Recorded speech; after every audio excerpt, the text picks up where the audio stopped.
Very good morning and welcome to the County Ground in Derby for day 3 of Derbyshire's championship match with Leicestershire. Dave Fletcher from BBC Radio Derby and Richard Ray from BBC Radio Leicester. Roman Walker might be back as well this afternoon, which would be excellent.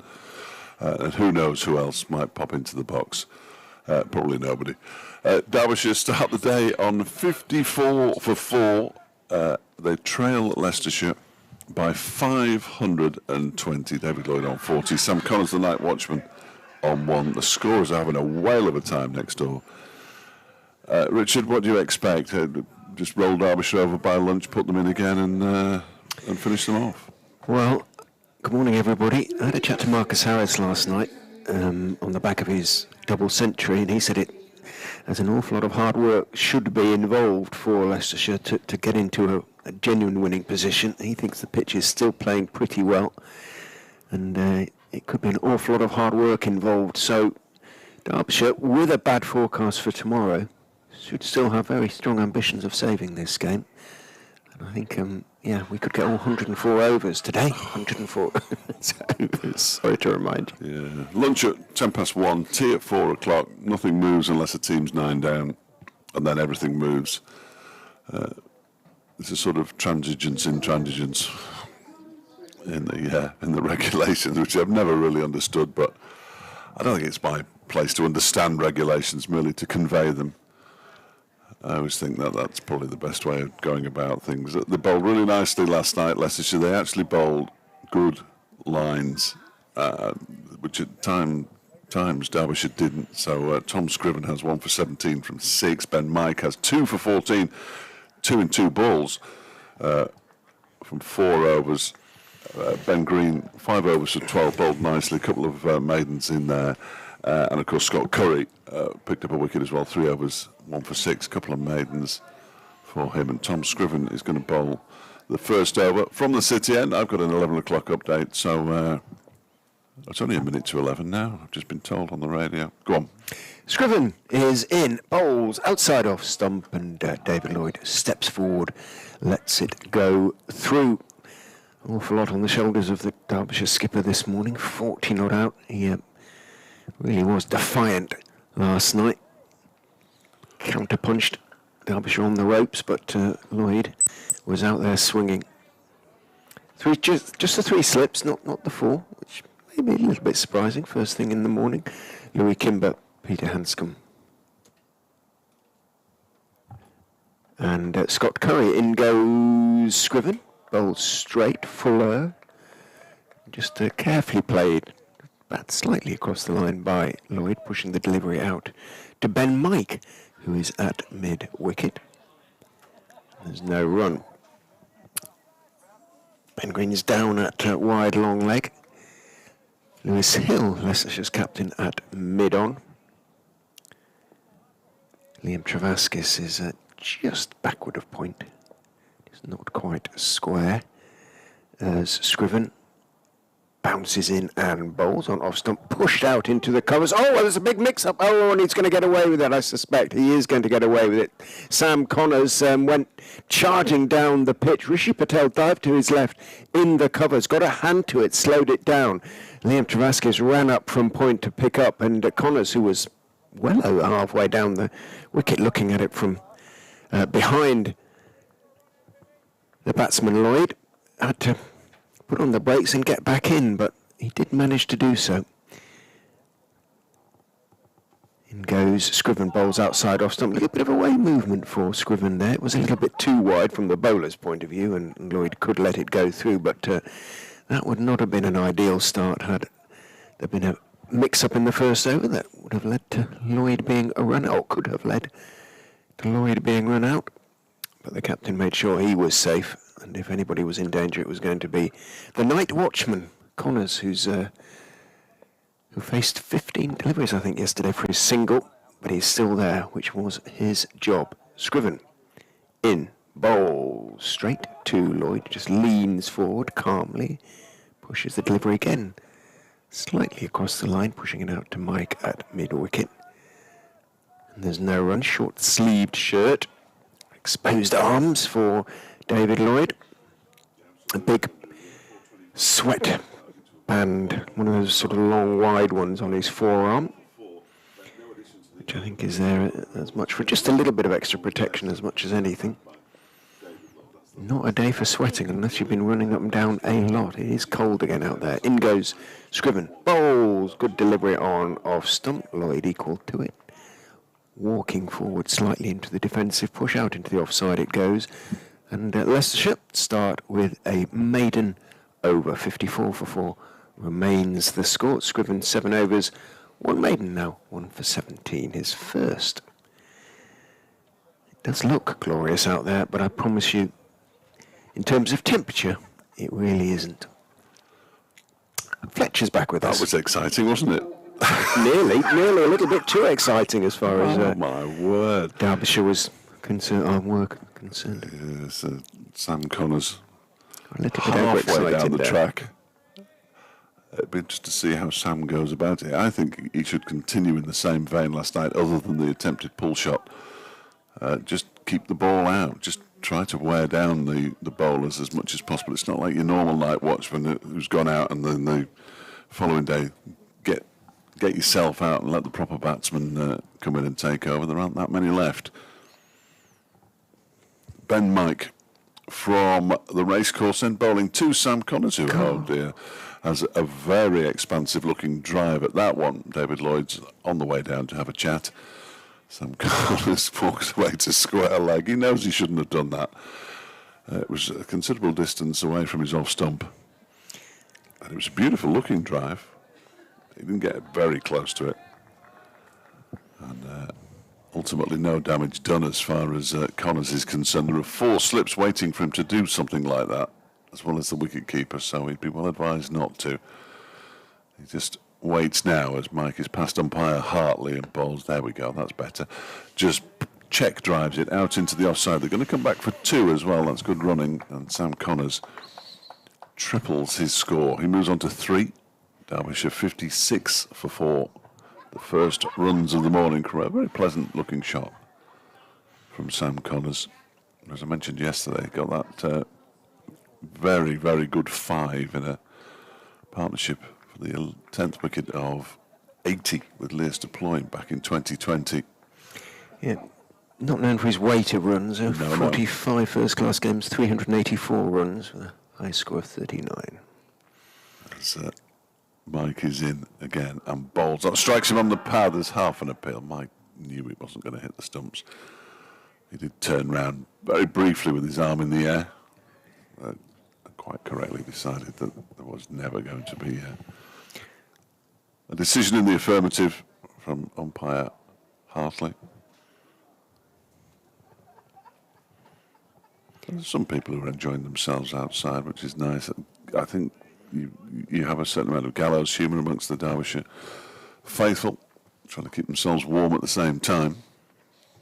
As Mike is in bowls, and that one is driven beautifully by Sam Connors. I don't think he's going to get 4 for it. It's been chased down by Ben Green, and they are going to come back for 3. Sam Connors running quicker than David Lloyd there. One short. They've run one short. They've run one short. Sam. That's probably why Sam was quicker than David Lloyd. No, it was at Peter Hartley's end, wasn't it? So the first run. The first run. Connors, yeah. Yeah, that's vaguely disappointing for Sam. Oh dear. So he moves on to 5 despite running 3, and Derbyshire 58 for 4. I think it's my first 1 short of the season. You don't see it very often. You really don't. You seasons without. There you go. Could be an entertaining knock from Sam Connors. We'd hope so. You'd hope so. That high score came against Kent. As in goes Mike again, bowls to Lloyd. That's a good delivery that Lloyd keeps out, pushes up to mid-off. That's pretty much where he was bowling yesterday. For the most part, certainly, in fact, all of the Leicestershire bowlers were reasonably on target. There were a couple of overs where the ball was going down the leg side a bit too much, but you've almost got licence, really. His average against Leicestershire is 11. He's played Leicestershire more times than anybody else other than Durham. But that's because Derbyshire always play Leicestershire and Durham every other week. As Mike bowls out, he's pulled into the leg side by Lloyd, and he's going to get 4. Oh, he's got 6 for it. Blimey, I lost the fly to that one, and he's pulled Ben Mike for 6 out to the mid-wicket boundary. Well, that's how David Lloyd plays. And he's clearly not going to compromise his way of playing as he pulled it out towards the tractor, not too far away from the covers. Won't be needed today. Lloyd moves on to 46. And at the end of the over, Derbyshire 64 for 4, having started the day on 54 for 4. So a solid start. Super shot. Safe shot, obviously. There being nobody out there, assuming you got enough of it. But beautifully picked up by Lloyd. He's very attacking now. Very attacking indeed. Which I like, I must admit. Absolutely. It's the way forward. It's the future. Absolutely. Scriven. The past is history, the future's a mystery. Indeed. Scriven has 4 slips now for Sam Connors. In he goes and bowls. Connors perfectly equal to the delivery on off stump, leaning forward, playing it firmly down in a defensive mode, but firmly back down the pitch on the offside. No run. That was something that Nigel Adkins, the manager of my football team, came out with a couple of weeks ago. The rest of it is today's the present, which is why it's a gift. Eleanor Roosevelt originally, but it was also in Kung Fu Panda. I didn't realise Nigel Atkins was there now. Yes, top man. Scriven, slightly angled run, is in, outside off stump, trying to cut it away or punch it away off the back foot is Connors, gets a bit of a thick bottom edge and it bounces fairly tamely down into the offside. And there's no run. Rishi Patel runs up from 4th slip to field. I remember interviewing him at Scunthorpe, Southampton. Mm-hmm. He was very unlucky to lose at Southampton because he'd just taken them up, hadn't he? And then they sacked him. Carnarvon Town. Did he? He was manager there. Wow. That was his first job. Okay. He's a qualified physiotherapist, really. Former goalkeeper. And now at Burton Albion. No. Oh, your team Tranmere. Oh, sorry, I'm with you. Beg your pardon. Oh, yeah. In goes Scriven. Bowls. That's a decent shout for a leg before, and he's gone. Yep, trying to hit across the line. It was foolish and straight. Connors tried to whip it away into the leg side. Umpire thought about it just for a couple of seconds, but Scriven kind of was pretty short, and so too were the slips. And Sam Connors, entertaining knock, eccentric knock, as you would hope from a night watchman, comes to an abrupt end. 5th wicket down, but it is just the night watchman. Connors goes leg before to Scriven, and Derbyshire is 64 for 5. Yes, it wasn't. It was out. It looked out from here, certainly. You're right. He played right the way across the line. Thought he'd just whip that one out to mid-wicket, but a bit too quick for him. Got through his, past his bat, I was going to say, through his defence. There was no defence. And now the entertainment can begin. Aniran Donald is coming out to join David Lloyd. David Lloyd, who has a career best 313 not out against Derbyshire for Glamorgan, and Aniran Donald, who has a career high double century against Derbyshire for Glamorgan. The double century that he scored at Colwyn Bay back in 2016 equalled the fastest double century scored in first-class cricket. It was an astonishing innings.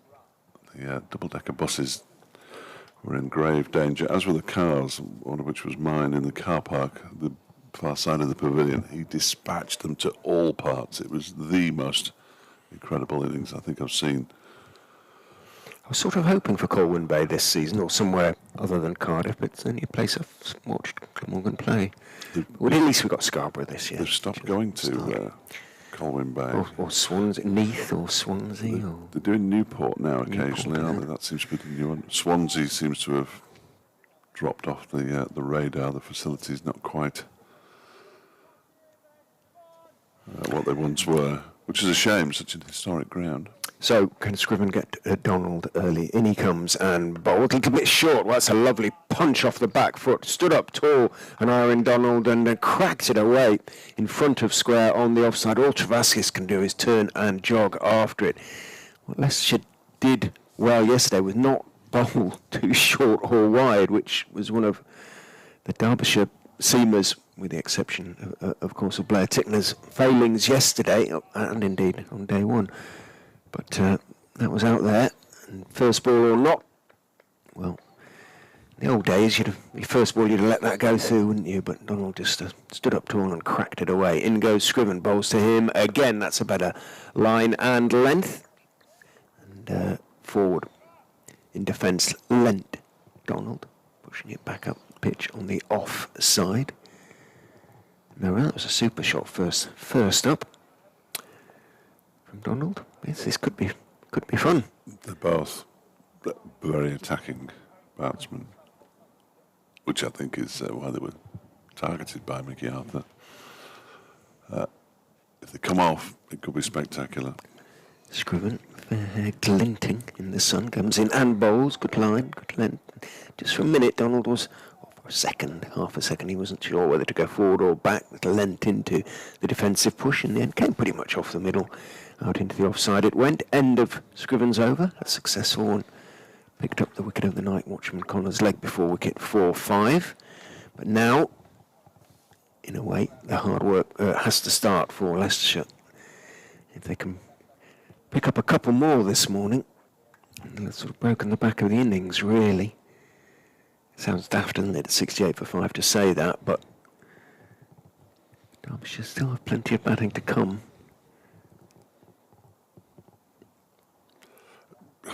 In a way. Well, Really? Well, yeah, no, Alisdale's is a decent back. Thompson can bat. Yeah. So two. And these two. At Foxcoms 24 for Richard, at Fletch Sport for me on X, as in comes Ben Mike bowling to David Lloyd. First delivery pushed up to mid-on by Marcus Harris does the fielding. Fox's comms 24 at gmail.com, fletchcricket at gmail.com.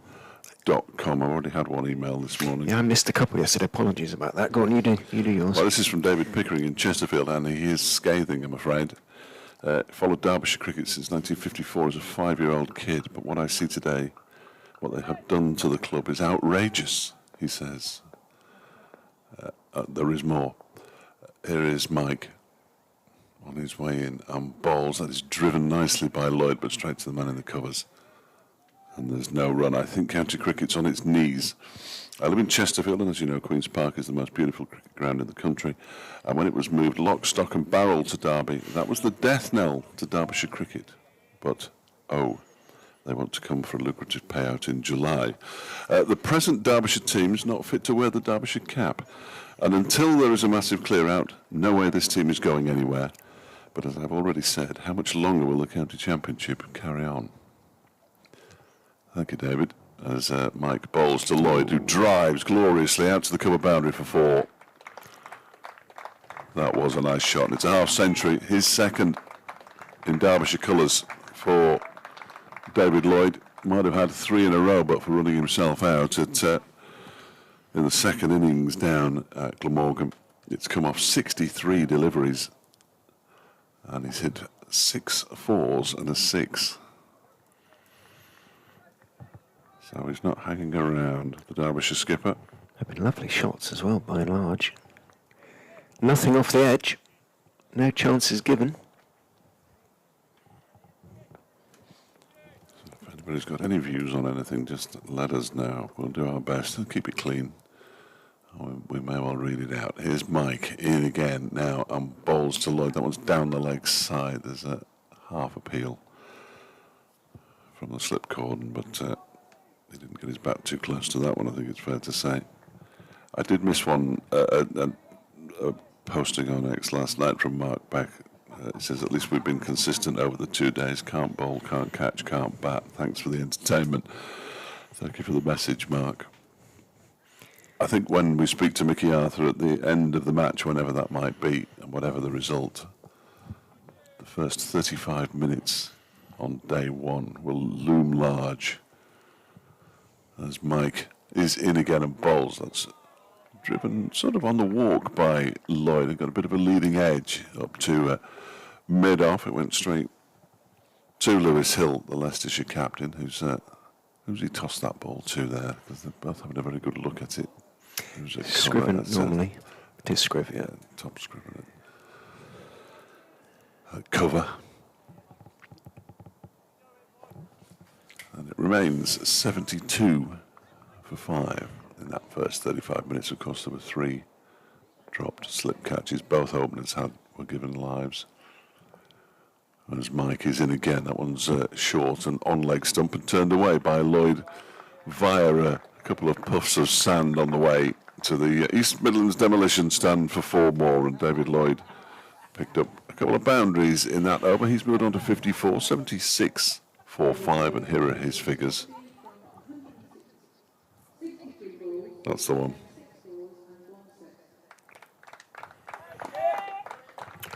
Jane struggling with numbers there, but she's only the scorer, so she wouldn't be expected to work out numbers, would she? 63 balls, 6 fours, 1 6. 2 overs. Ben Mike has banged the last ball in short, and one has gone for 6 and one has gone for 4, both with absolute certainty. Lloyd leans on his bat and watches as Scriven comes angling in and bowls to Donald, very straight. Forward goes Donald, plays it out into the offside. Patel fields. Steve Roberts has been in touch on X. I must have asked yesterday about the origins of the name Travaskis, which I assumed was Cornish, notwithstanding the fact he's a Cumbrian. Cornish, he says, a habitational name from any of the places in Cornwall called Travaskis, and apparently there are 2, or nearly 2. Travaskis brackets Gwynia and Travaskos in Goran. In goes Scriven, bowls again straight, again Donald. It's a little bit on the back foot to that one. No real movement for Scriven though. Back down the pitch it goes to him. The place names derived from Middle Cornish Tre, Treff, meaning estate and farmstead, and a personal name akin to Middle Breton Mailsquet. Thank you, Steve. That's very erudite and scholarly. And Richard will be reading further extracts from Lord of the Rings Wikipedia or whatever. Yeah, indeed. It's something elvish about Cornwall, isn't there? In goes Scriven, bowls, and again, lovely and straight, and again, Roberts treats the delivery with appropriate respect. Just leans forward. He's a taller man than his skipper, and lots of waving going on to the pavilion, particularly by Ben Cox. So he's taken one of his gauntlets off. You want a helmet? Roberts isn't going. Donald isn't going anywhere. He wasn't walking down the pitch or anything, so No. I doubt Unless he one of his wanted to gloves stand is up. He could be. He's broken. taking his. He's taking his sun cap off. He does look like he's going to get the helmet. No. So perhaps. Yes, it's a helmet. Perhaps that's what it was all about. Cyball was in touch, who was watching yesterday, sounding great from his vantage point, which involves something pleasant, imbibing. Yeah. Richard Jones was relaxing after watching Leicester City scrape across the line against West Bromwich Albion, and was going to relax watching the cricket. So, all in all, it was. You'll have had a decent day yesterday, hopefully. Good as Richard. Up. As good as up. Yeah, looks that way. Scriven is in. Bowls as an appeal, or half an appeal for leg before. Inevitably, well, one of the appealers is the Australian, Peter Hanscom at second slip. There was nothing from Scriven. It was going on down the leg side with Cox standing up to him. Donald tried to help it on its way over the leg side, didn't get anything on it.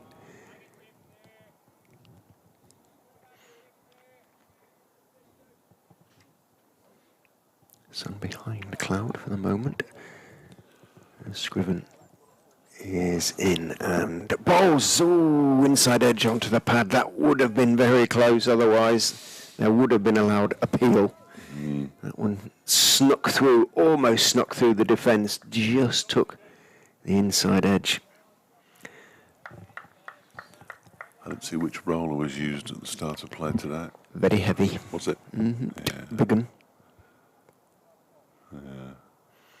Lots of hands started to go into the air there. Good over so far from Scriven. And he comes from the city end and bowls. That one just drifting towards middle and leg slightly, and Donald in more control, but it was a good over. Another maiden, I think.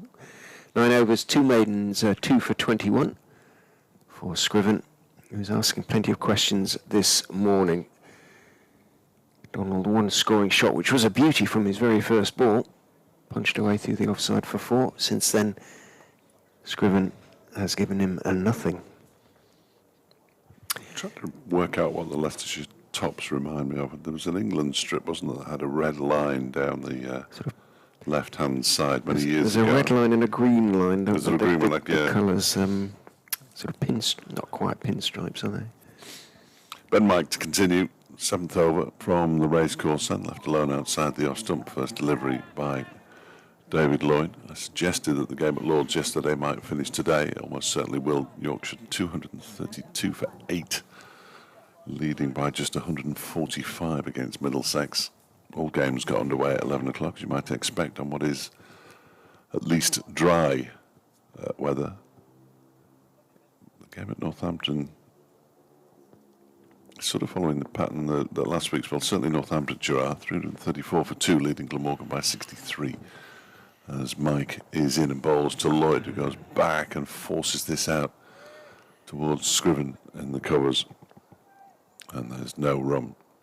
And Sussex 279 for 5, trailing Gloucestershire by 138 at Hove. It's difficult to see where that one's going. This is a sudden clatter of the final 5 wickets.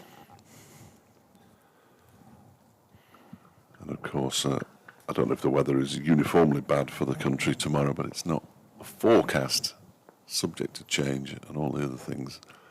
Not great for tomorrow here. As Mike is in and bowls to Lloyd. That one's wide of the off stump and left alone, especially early in the morning, sort of between 9 and 11 o'clock, which is prime umpires with umbrellas kind of territory. No warm-up. So, bring a brolly if you come in tomorrow and keep your fingers crossed. A few in today. Good to see. Local cricket begins again next weekend after the first round of fixtures were moved to later in the season due to the bad weather that we've had. As Mike is in and bowls to Lloyd, that's a wide delivery, very full of length. Lloyd drives it, but can't beat the man at mid-off, Lewis Hill. It was almost a countrywide thing, wasn't it? Yorkshire's league fixtures were abandoned in their entirety or moved. Yeah, the North West Cricket League aren't playing next weekend either. They moved their first 2 weekends fixtures to later in the season. I think I remember playing, we always had fixtures until the last weekend in September and on, so where they've moved them. Next delivery from Mike's wide of the off stump goes through to the keeper. It's good for those who play both football and cricket because they don't have to make that awkward choice at the end of one season and the beginning of another, because the football season ought to have finished in a couple of weeks' time locally. I suppose. But if they're, as I said, we never had 3 weekends to play on. The team that my lad plays for, they've got games next week on Monday, Tuesday and Thursday. That's football, which is ridiculous, really.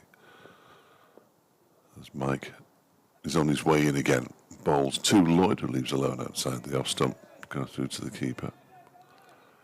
It's as much to do with that's the end of the over, incidentally, 76 for 5. I think it's as much to do with the preparation of pitches and, the little sprucing up that always happens on the weekends preceding the start of the season. They just haven't been able to get out on a weekend to do anything.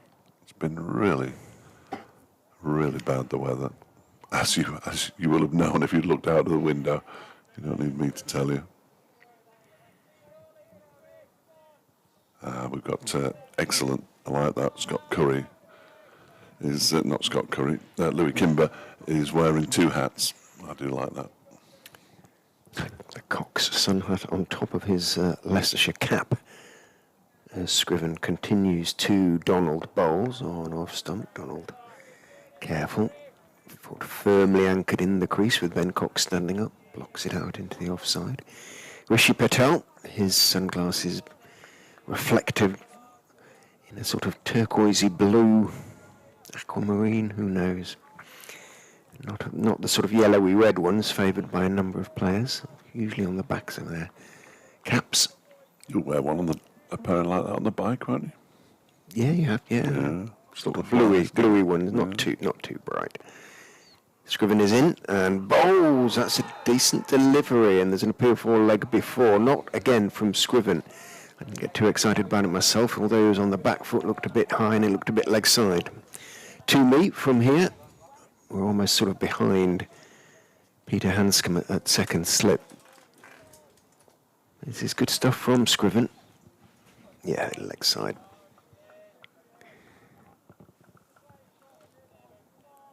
But, much approval from the slips for Scriven's accuracy as he comes running in and bowls fuller this time, and Donald can just lean forward and turn the delivery more comfortably just wide of Ben Mike at mid-wicket. Hill has to run around to his right at mid-on to field, so Donald, I suspect, to his slight relief, can get off strike for a while and have a look from t'other end. As Lloyd, immaculate so far, 54 not out, from 77 for 5. It's been an outstanding knock in many respects. Can take on Scriven. He waits with bat raised. Scriven is in, bowls, again just drifting slightly towards middle and leg rather than middle and off. Lloyd just leans forward and turns it out towards mid-wicket. Mike fields.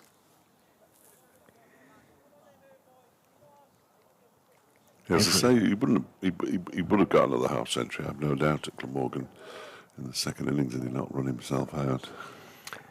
Well, he looks in super form at the moment.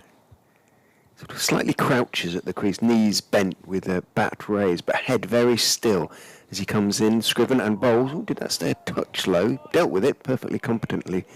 Lloyd just turning it again off the straight out towards mid-wicket, but then he looks down at the bottom of his bat, suggesting it did just not get up quite as much as he expected. Also moving his fingers on his left hand, so that gave him a bit of a, which is never pleasant, is it? I kind of got used to it. Hitting so little off the middle that Your hands go numb. Might be good in this weather. Scriven is in again to Lloyd, again just closing the bat face on the delivery, is it towards middle, and pushing it out towards Mike at mid-wicket, but Scriven has settled into a really sort of good nagging length, arguably a fraction too straight, a couple of deliveries there, but certainly is proving a handful at the moment.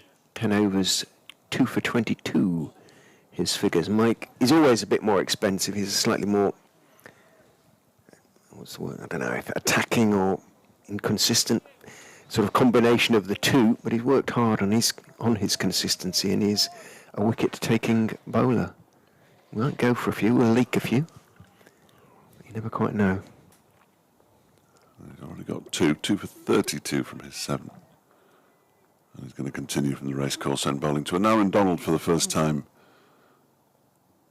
And Donald plays that ball quite a long way away from his body out to Scriven at cover. That didn't really get up like I thought it was going to either. Much taller man, an Aaron Donald, than David Lloyd. Is he tall for a Welshman?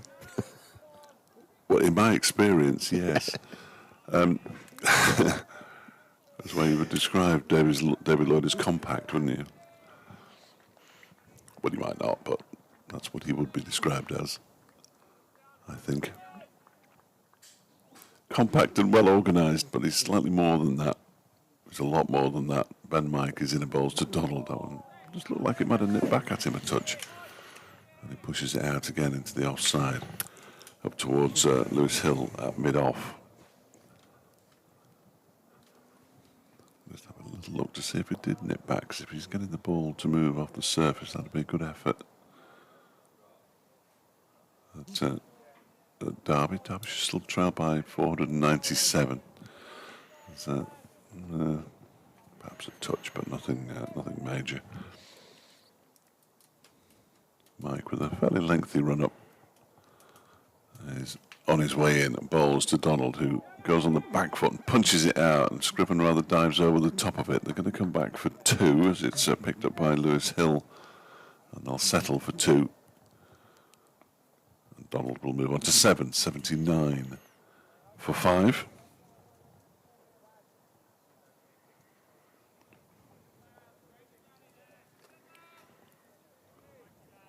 Interesting email about Chesterfield and all the rest of it. In Derbyshire were formed on this site. They did move to Chesterfield, I think, they played a lot of outgrounds back in the day, as all counties did.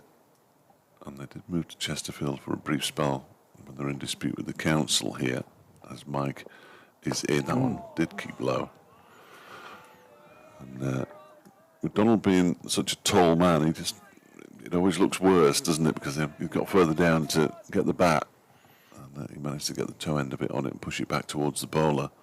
Played it well, actually. Normally they bend their knees and look around and go and prod the pitch, but no such histrionics from an iron Donald as the man at mid-wicket goes back on the boundary, Rishi Patel. Ben Mike barks a few instructions. Will his cunning plan pay off? 3 slips, and he's in and bowls to Donald, who calls David Lloyd through for a quick-ish single. It was always on. Marcus Harris getting round to do the fielding, had to run round the ball to pick up and throw. So Donald moves on to 80 for 5. And unfortunately, I think partly due to the reduction, massive reduction in the number of fixtures, and the fact that counties now put a lot of money into their headquarters grounds, they're slightly more reluctant to take games anywhere else. As Mike is in and bowls. So bowled him, and David Lloyd has gone, and what a big wicket that could be. Off stump, out of the ground, and Lloyd goes for 54. And Derbyshire are 80 for 6 now. A 3rd wicket for Ben Mike. Beautiful delivery. And they still trail by 495. Oh, just straightened. It was an absolute peach. It had to be, because Lloyd was playing so well. That was unexpected because he was playing so well, but it was a super delivery, sort of coming in and then just straightened a touch. And it's brisk as well from Mike. He's not a military medium, but by any means an athletic bowler. Bent his back, and that was a super delivery, and just sort of illustrates what I was saying, really. He's a wicket-taking bowler. He can leak runs, but when he gets it right, he is an absolute handful. Anush Dal is the new batsman with a lot of work to do. There was always going to be a lot of work. That's 2 wickets. Here's an irony. In the same period of time that Derbyshire managed to put down 3 catches on day 1, Leicestershire have picked up 2 wickets. To see Derbyshire struggling at 80 for 6. Can I revise my prediction? No. You were from a Derbyshire perspective, you were more optimistic than some in the box. It's the weight of runs and what's in the batsman's minds, the team's mind, or minds. You just fear the worst. But we remain hopeful, based on what? I've no idea. Scriven in from the city end, bowled to an iron Donald on off stump. Donald just leans forward, blocks the delivery out into the offside. Hamish points out that Scriven isn't trying to bowl too quickly today, and that is reflected in the accuracy, perhaps, of his bowling this morning. He's been pretty much on the spot. Tom Scriven. Donald has 8, much on his shoulders now, and those of Anuj Dal. Ben Cox tells his captain, Lewis Hill, just to go a little bit wider at mid-on. Scriven is in and bowls. Oh, he tries to pull him over mid-wicket.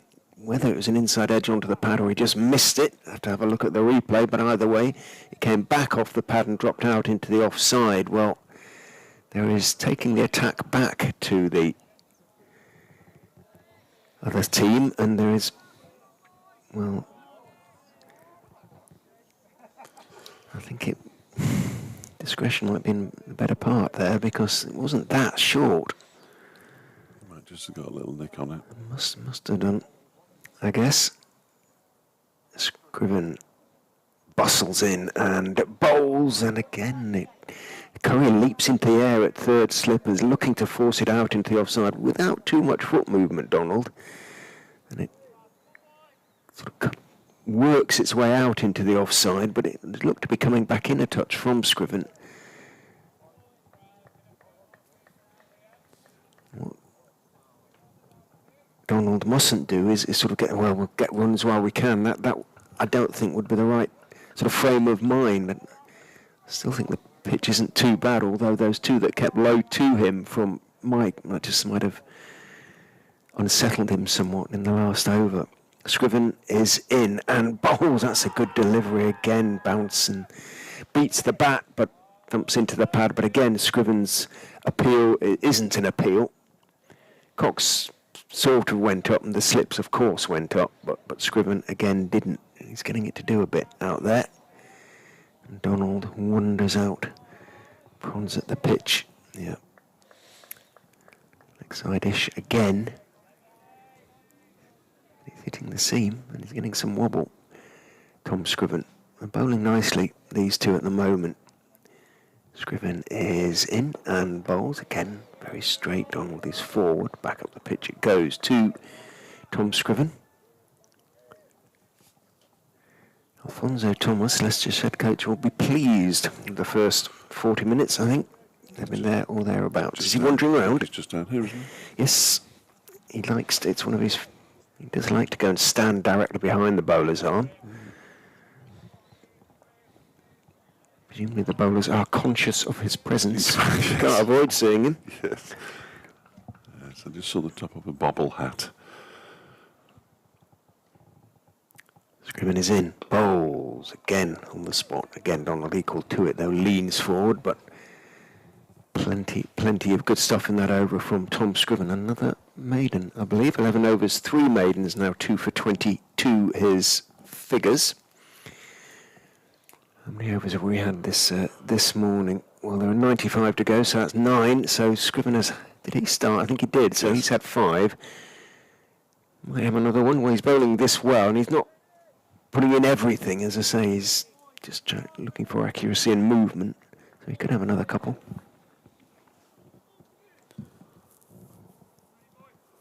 These are Ben Mike's best bowling figures against Derbyshire. 3 for 88, his previous best.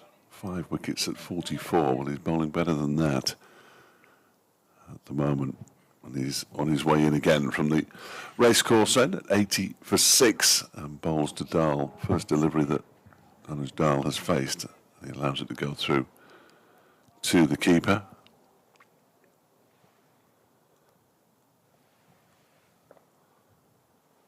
I assume the 5 for 37 against Sussex are his best figures. Is that, yeah. Debut. Yeah, I don't know where his 3 for 88 against Derbyshire were, but they are his best figures previous to today. 80 for 6 after 27 overs and 1 ball. In goes Mike again, bowls to Dahl, who's up on his toes, defending this one out into the offside. And there's no run. It looks like Ben Green coming in, it is, to do the fielding. Hair flowing out of the back of his Leicestershire cap. Plenty on his face as well, which is always a bonus. More people coming in. Might be a little surprised to see the score. Might not be. I suppose it depends who they're supporting. As Mike is in again and bowls to Dahl. It's an involuntary shot down towards third man there from Dahl. I'm not entirely sure he was trying to leave it necessarily, but he picks up 4 runs for it nonetheless. All runs, I was going to say valuable, they're not really, are they? Derbyshire still trailed by 490. They're 84 for 6 now as Dahl gets off the mark. Nick's been in touch. Just this performance isn't helping my recovery yet. All the best as you continue to recover from that operation, Nick. I trust all went well. Middlesex need 158 to beat Yorkshire. Yeah, they'll do that, won't they? Should do, but you never know. Mike's on his way in and bowls to Dahl again. This time he does leave it alone. It moves towards the leg side after going past the stumps. Stumps with their sponsors, pink bales on top. I think they look quite nice, actually. They're certainly easier to see, aren't they, to pick out? Yeah. I have to say, in that respect, I'm all in favour. Sometimes the stumps and bales can be the same colour as the pitch, which makes it slightly tricky. Mind you, sometimes the mud's the same colour as a ball, which makes calling catches tricky, as I found out yesterday. Here is Ben Mike, and that one is driven into the offside. Scriven fields, doesn't take it cleanly, but does enough to prevent the batsman from even thinking about a single. I was very pleased to hear that a lot of the players out on the field of play thought that... the players as well. Yeah. The commentators, reporters, everybody, apart from you, Richard, everybody in the ground, apart from you, thought that the catch had been shelled by Pat Brown. It was a good catch as well. And Pat Brown presumably knew it wasn't as well. I think he knew. I think he, yeah. Because there was no celebration because the catch was taken at, I don't know, 530 or something. Not really cause for celebration. Mike just windmills his arms a couple of times before setting off for the final ball of his 9th over. Bowls to Dahl, who bat and pad very close together, pushes it out into the covers, and there's no run, end of the over. Just that involuntary 4 from it. So they're drying up the runs as well now. Leicestershire just 8 from the last 5 overs. And Derbyshire with Donald on 8, Dahl on 4. 84 for 6 now. 2 men out this morning. Sam Connors, the night watchman, went 15th ball of the day for 5. And David Lloyd bowled by a really good delivery from Ben Mike for 54. As we see the first bowling change of the day, I think. Looks that way. Yeah, Scott Curry picked up a wicket late last night. And I mean late last night. Wasn't too far off 7 o'clock. When he had but guessed leg before wicket. In he comes from the city end and bowled fraction short to Donald. And it's played off the back foot out to point. No run, Liam Travaskis. The origin of his name we now know a little bit more about. As Cornish as it sounds, Travaskis. Though he, of course, was born in Carlisle, in Cumbria. Curry, tall man, is in outside off stump. Well, the Cumbrian can only turn and jog after that. Short and wide from Curry, and it was sat up there to be hit. Donald obliged, cracked it away behind square on the offside to the boundary, and he picks up 4 to go into double figures on to 12, 88 for 6. And Curry undoing much of the good work that was done by Scriven over the last 3 or 4 overs.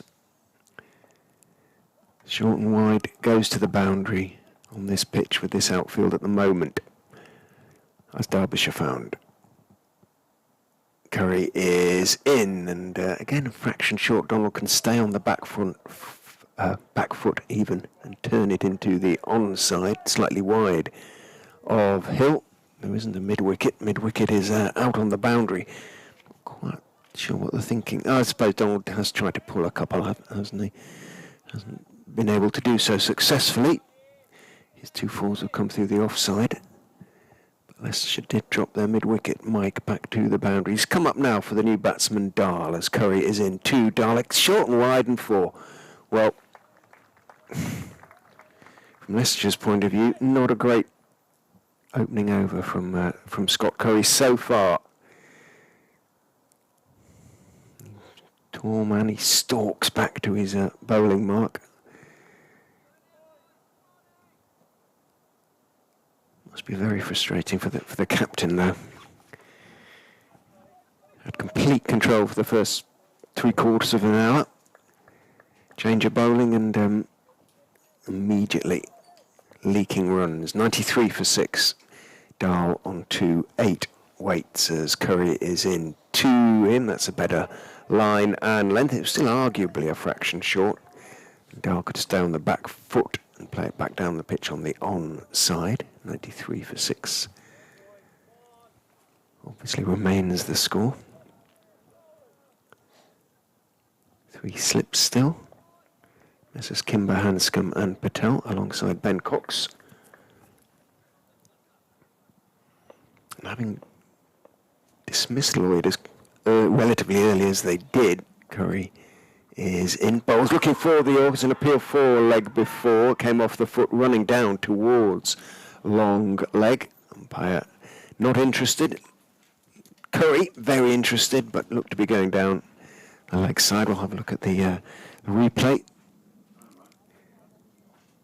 Either way, appeal was turned down, but it wasn't a horrendous shot. A little bit of swing there. Was there a signal?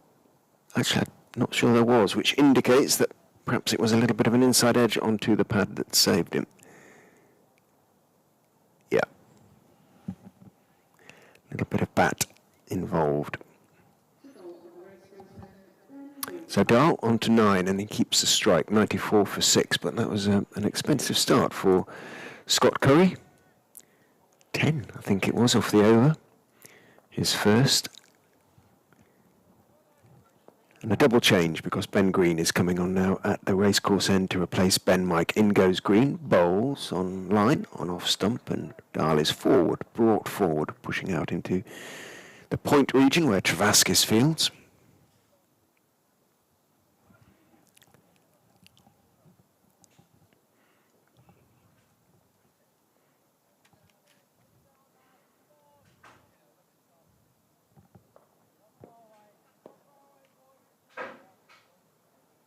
Green turns, runs in and bowls onto the legs of Dahl. He can go back and turn that one comfortably around the corner. He wants a second. He's going to get there as well. Decent throw from Ben Mike, but he didn't pick it up cleanly first time, and he raises a left hand in apology. It made Dahl's second run reasonably comfortable. He's very quick between the wickets anyway. He moves on to 11, 96 for 6. Sorry, all sorted. I'm back. Ben Green turns, runs in and bowls very straight, bunted back past him down the pitch on the onside by Dahl, and he follows the ball immediately. He knew there was going to be a run there. He'd hit it so straight. Marcus Harris, not the sort of most athletic, perfectly competent fielder, but not the most athletic. Moving across to his left from mid-on, picks up and then just tosses the ball to Green because Dahl comfortable. He moves on to 12, 97 for 6, so 17 these two have added already. Green is in 2. Donald, who's driving, pleasantly bounces down into the ground. Wait, he says as he sees it bouncing towards Scriven, who sort of falls to his left. Doesn't stop it cleanly, but he does stop it. Donald stays in his ground. Do you know what I mean about the sort of slightly Botham-esque run? The sort of chest on, yes, heavy, looks a bit sort of slightly heavy-legged, but... He's almost fighting it, isn't he? Yeah. Yeah. I think there's a generation who probably doesn't know what I mean by that. No idea. And he goes and bowls, again, just a little bit too straight, and Donald can wait for it and turn his wrists on it, turn it out towards deep backward square, which means that Mike has a bit of work to do to run up from long leg to get to the ball. However, he does so pick up cleanly as well, and it'll be just the one on that occasion. Donald on to 14, 98 for 6. So a sense of the pressure being released to a certain extent with this double change, but need to back up the two opening bowlers. Green is in and bowls good leave from Anujdahl, safe enough. But one of those that a lot of club cricketers, I think, perhaps would have played at. Yes. 98 for 6 after 30. I'd have been tempted. I'd have missed it as well, mind you. As you said, Richard, a lot rests on the shoulders of these two. Anujdahl and Aaron Donald. Alex Thompson next. And Pat Brown and Blair Tickner. Seems fanciful that Derbyshire might get anywhere near the follow-on target of 425.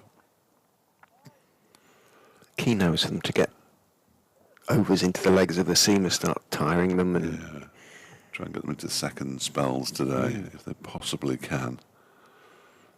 Here is Curry bowling to Donald, who pushes this one up to mid-off.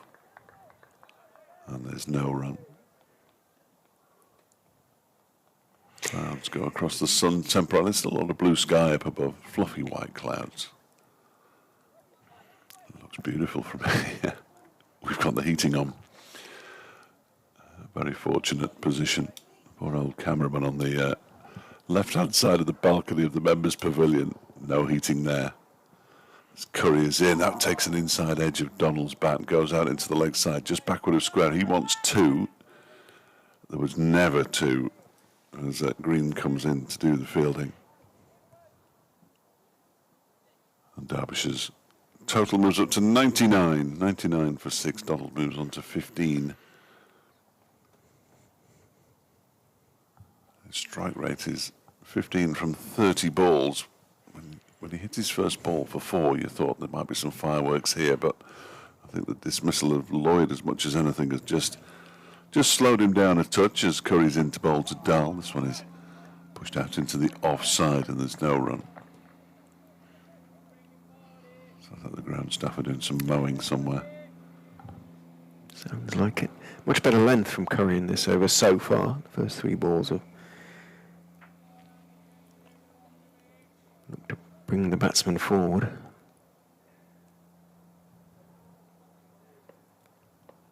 Dahl, you can hear him tapping his bat on the crease. Now he's ready as Curry is in. That was a shorter delivery. It didn't quite get up as much as Dahl thought it was going to be as he tried to pull it away into the leg side.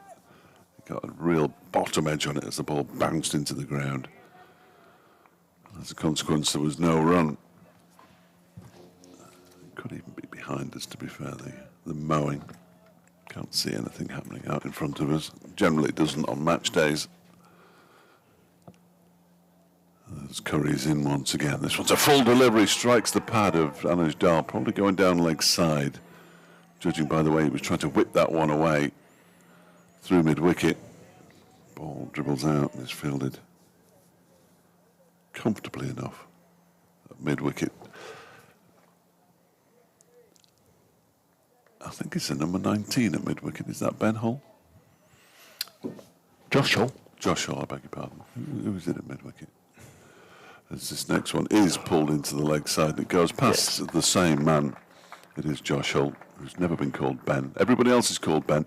That's 4 runs to Anujdahl, who overtakes an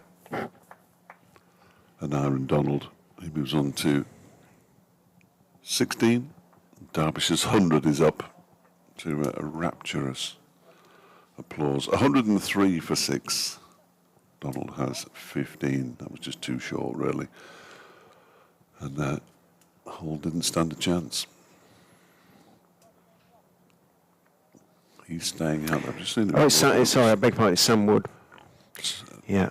Wood never stood a chance. No. Whoever it was, he didn't stand a chance. First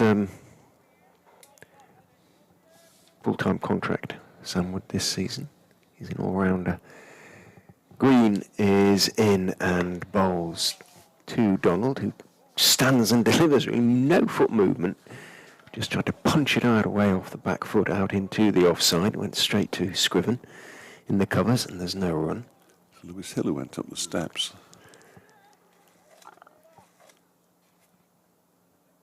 Travaskis has just bowled a loosener at backward point, but that just might be a case of keeping himself warm. But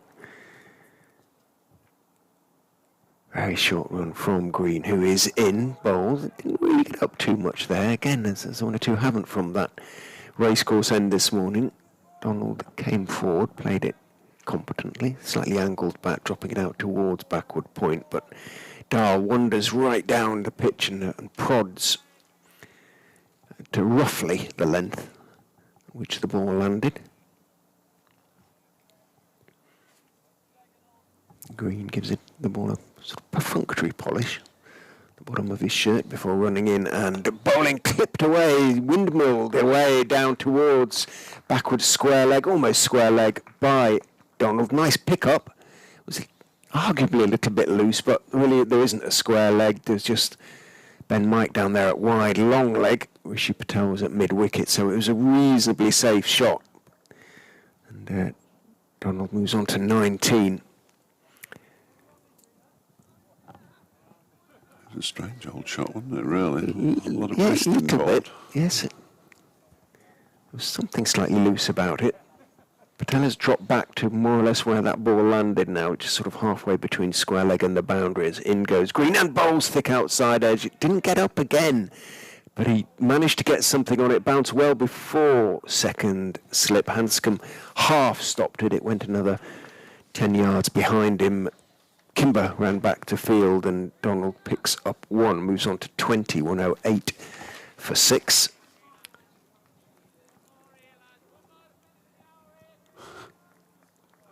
Plenty of encouragement out there. There've been a few from this racecourse end today. Haven't really gotten up too much. Green is in and bowls outside off stump. That one doesn't do anything very remarkable. Dahl just stepped forward and let it go through. He remains 16, Donald 20. Bit of a partnership beginning to build between these two now. 28 it's worth for the 7th wicket so far. Much chuntering or encouragement perhaps can be heard out there. As Green is in and bowls. Fuller, this time Dahl waits for it, turns his wrists on it, looking to work it into the onside. Does, but not quite where he wanted to place it. It runs more or less straight to mid-on where Wood is the fielder. And it is the end of the over. 108 for 6 then remains the score as we come to towards midday. 90 overs remain to be bowled today. Yeah. 90 overs left in the day. From midday. At Middlesex are 2 for 1. They're in trouble. Here's a new over from Curry, and that's an inside edge, trying to drive bat away from his body, and Aaron Donald, and it goes down to backward square leg, where it's fielded by Ben Green. Suddenly looks a bit loose, doesn't he, Donald? Not ideal. He indicates to Dahl that there was... Why'd they do that? I don't know. I was stood watching, you don't need to tell me. No. It's just automatic, isn't it? It's Yeah. like punching of gloves. They don't need to do that either, but they can't help themselves. As Curry is in again, and Dahl pushes this out into the offside where Scriven does the fielding in the covers. So 109 for 6, miles away from the follow-on target, even further away from Leicestershire's first innings.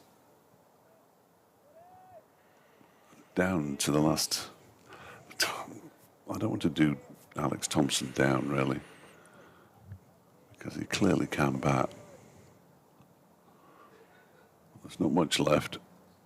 As this next delivery's turned into the leg side. He just got his bat on that in time, I fancy. Pushed into the leg side where the 12th man would. Picks up. No bat, no Dahl. I think after that delivery.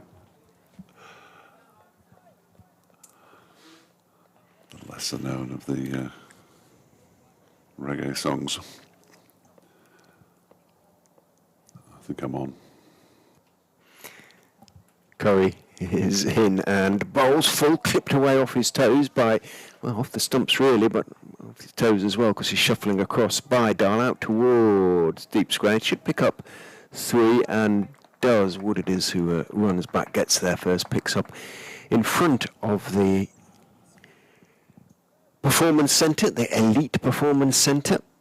Dahl moves on to 19, 112 for 6. Curry not finding a consistent length. He's been close to a couple of leg before wickets, that's for sure. He's getting a touch of movement back into the right-handers when he pitches up. In he comes and bowls to Donald. Donald is driving and he's got that one through for 4. Over-pitched on that occasion. Scott Curry, and there was just enough width for Donald to step out, drive it away between cover and point. Scriven, the cover, is the one who jogs back to the blue pitch covers that are parked there in front of the advertising hoardings, in front of the electronic scoreboard. And Donald continues to prosper, moves on to 25, 116 for 6. Curry, 1 for 29 now from 5.5.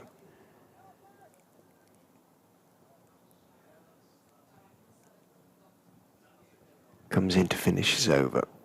Bowls short and bounces up and amidships is the usual expression. I think it was slightly above that. Donald tried to pull him away. Looked to be movement back in again though. But Curry just takes his cap and stalks off. Marcus Harris is having a word with him. And Ben Mike did as well. Ben Cox too. I can see Mike, he's talking away at him, but Curry kind of just doesn't want to know, really. Ben Mike's convinced he's seen some sort of a weakness or where the seamers should be bowling. But aren't at the moment. 116 for 6 off 33, I think.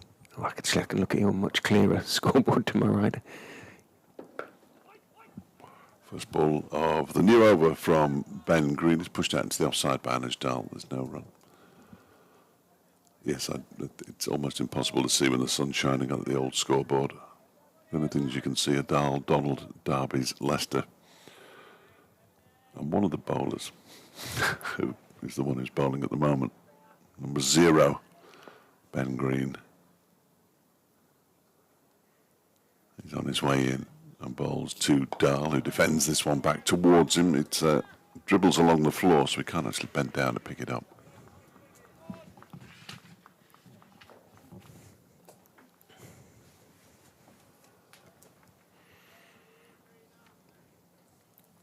Three slips, point, cover, mid-off, mid-on, mid-wicket, long leg. Pretty standard. As the next delivery from Green is defended once again by Anish Dahl. Back down the pitch. Again, there's no run. Crease occupation is what first-class cricket is all about, or always was. Not quite so much these days. But at 116 for 3, replying to 574. Crucial. Dahl gets an inside edge down towards Ben Mike. They go through for a single. He's played a couple of involuntary shots. It's clearly doing a little bit out there for the Leicestershire bowlers. The Leicestershire bowlers are getting it to do a little bit. The more expansive the shot, when it's close to the stumps, the more likelihood there is, it seems, of that inside edge. We've seen both of these two. Dahl and Donald get runs off that particular part of the bat. As Green is in once more, that's driven very pleasantly by an iron Donald, but a nice tumbling stop from Lewis Hill back on the field prevents the ball from getting too far off the square. Gives it to Tom Scriven, who immediately starts getting to work on it. He's clearly the man who's in charge of keeping one side nice and polished. Donald waits. This next one, he's just turning to the leg side. There'll be a single there. Dahl might fancy two because he's exceptionally quick. And Aaron Donald is quick enough, but not as quick as Dahl, and they settle for a single. Donald moves on to 26, final ball of the over that. Dahl has 20, Derbyshire 118 for 6 at the end of the 34th over of their innings. But, safety appears to be a long, long way from here for the home side. I'm not sure I'd like to be sitting on the members' balcony today. Not getting much sun at the moment. There is a little sneaky wind, judging by the Leicestershire flag. But you're not in it. You should be. I don't think it looks like it's coming. Curry is in bowls. Good line and length on off stump, and Donald is forward, blocking it out into the offside. When we were out in front of the Elite Performance Centre at 7:15 p.m. last night in the sun, it was actually quite pleasant. Yeah, that was okay. If you can get out of the wind, you can survive. I think that's the key. I know that's survival, but I think that's the key.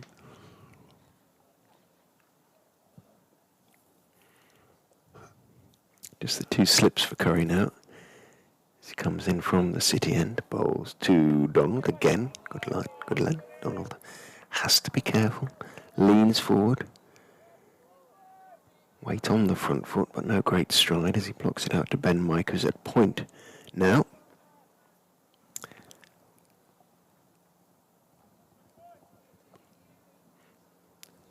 Takes forever to polish the ball, having examined it carefully. Scriven's clearly in charge, isn't he?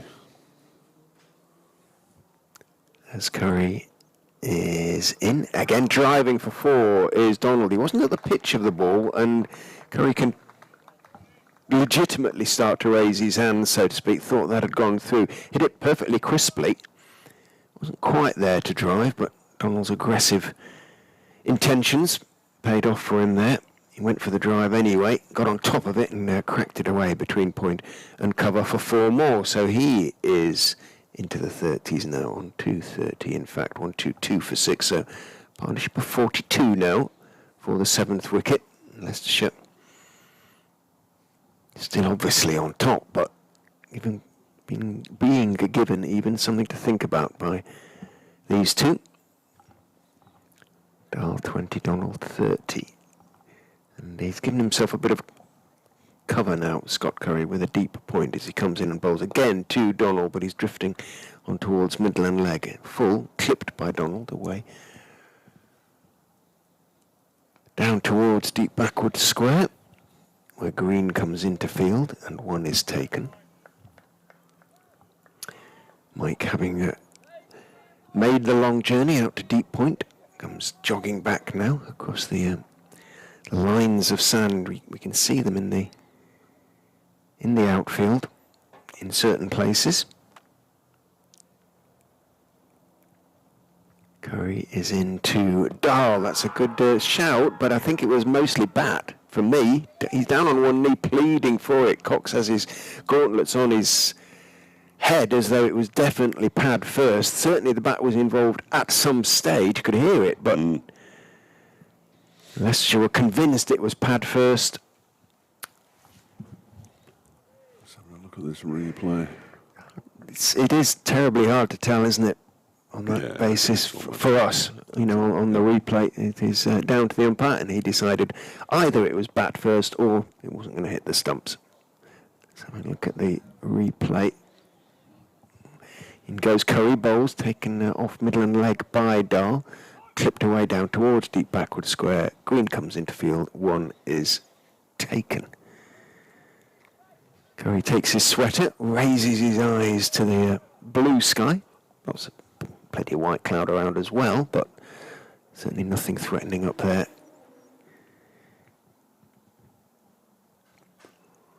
Umpire Patel having a... Umpire Patel? Rishi Patel having a chat to umpire Shanmugam, perhaps asking, was it bat first, pad first?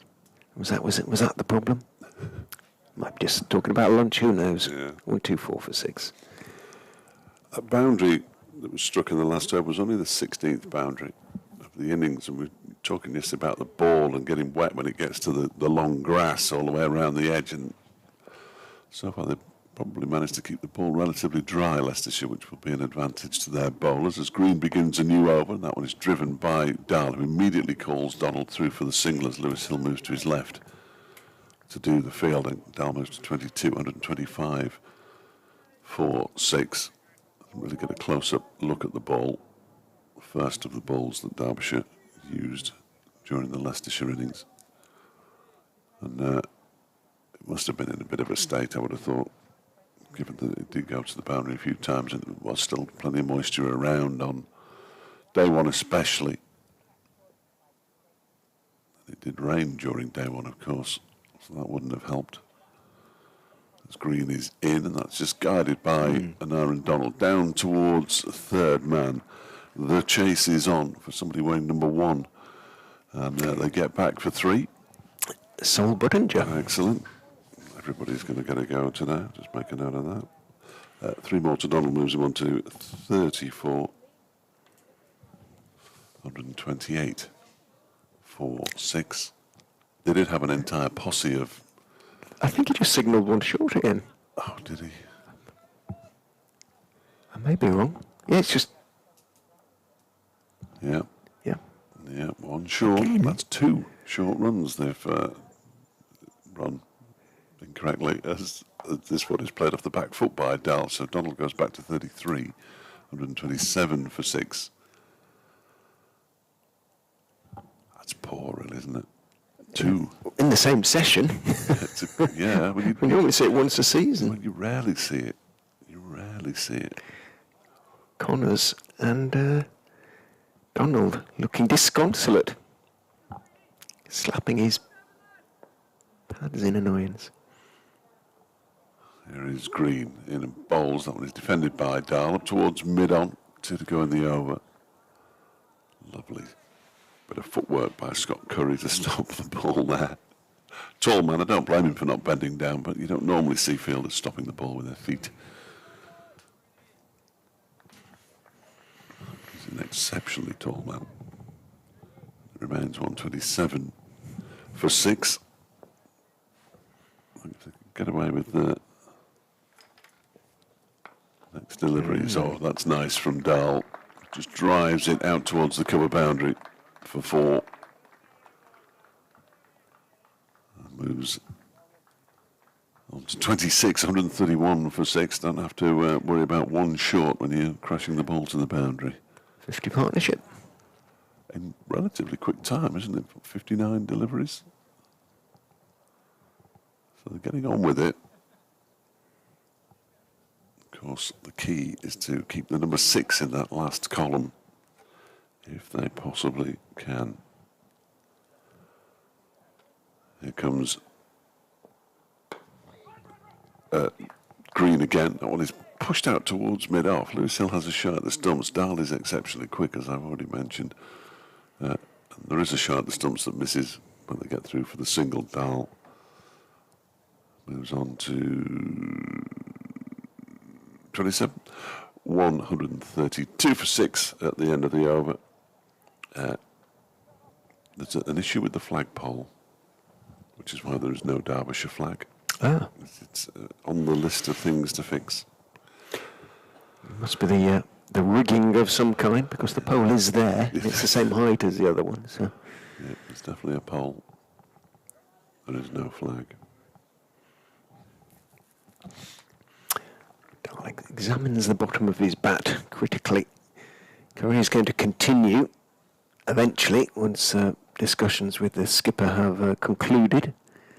And Marcus Harris had something to say as well before they release Curry into his run. Bowls to Dahl, comes back in to him as he, again, playing it off the stumps with a slightly closed bat face out to the aforementioned Mr. Buttinger. Opening bat, of course, Sol Buttinger.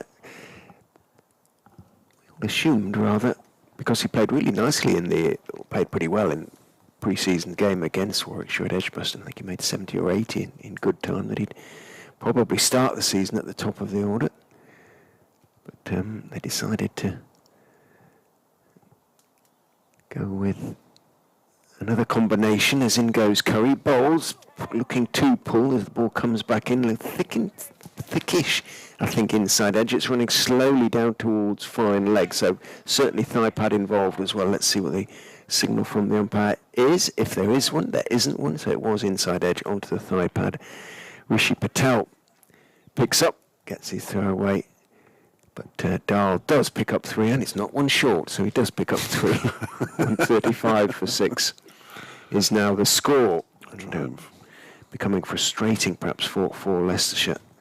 If weather is an issue tomorrow, as looks likely to be the case, they're going to have to take these wickets today. They've still got 14 to take, and bowlers will start to get tired.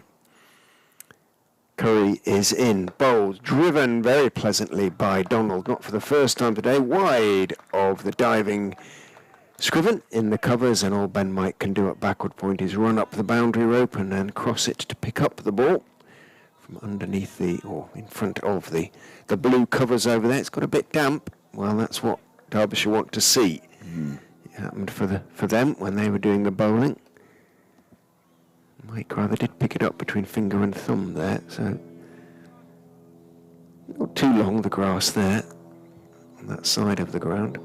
Put a little barrier in front of it as well, haven't they, of plastic covered foam. Curry is in, bowls, ooh, bounces a little bit and comes in towards Donald, who's looking to turn it into the leg side. He does so, but it's in the air for quite a few feet, and it drops not so very far short of Saul Budinger at mid-wicket, probably 5 feet or so. But, well, there was no great excitement out there. Perhaps it was just the angle, perhaps it wasn't quite as short as that. Or near to Budinger as that, I should say. Curry is in again to Donald, bowls on off stump, and Donald, I'm getting used to his style now. Doesn't really like to get forward too much. Pushes it on the walk, but both feet fairly close together, standing tall out towards the offside. Harris has it. Curry sort of walks resentfully almost back to his mark. His body language is a interesting one. Turns, comes running in and bowls outside off stump. That is going to be 4 because it was guided nicely by Donald. Down to third man. There isn't a third man. All Kimber can do at second slip is turn and jog down to third man. And I think that'll be it for Scott Curry. It has not been a distinguished spell from him. I think he started it 4 overs, 1 for 6, and he's now 8 overs, 1 for 46. Yeah, he's just bowled 5 overs for 5 overs for 41. Wow, 41. 40. No, 40. Right. Yeah, my 5 overs for 40, so 8 and over. And that has not taken the pressure off Derbyshire at 143 for 6, but it looks an awful lot better than 80 for 6. Yes. Yes, you talk about Aaron Donald's batting style. We didn't see enough of him really at Cardiff. 7 off 27, caught down the leg side off the bowling of Dan Douthwaite, which he looked particularly disappointed about. Tom Scriven's coming back, this time from the racecourse end. He's bowled his first 2 spells from the city end. 11 overs, 3 maidens, 2 for 22, bowled nicely. Scriven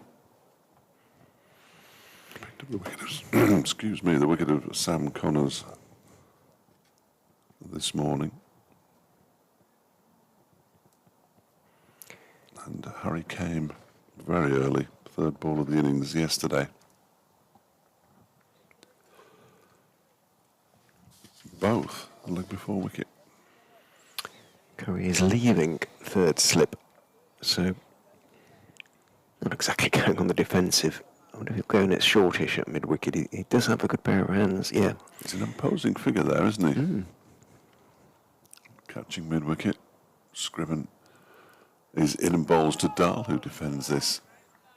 Out into the offside. It's picked up by Green. There's no run. Stayed a bit low again. That's no bad thing for a pitch to start to misbehave. No, Leicester should be pleased to see it, really.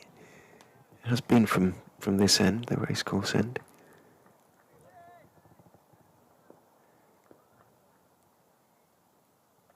Scriven on his way and keeper standing up.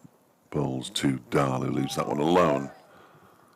To be caught by Ben Cox behind the stumps. Taken, perhaps more correctly. 143 for 6, it remains. He's got a little bit of breeze behind him as Tom Scriven bowling from the racecourse end. The northerly wind, which is what you don't want.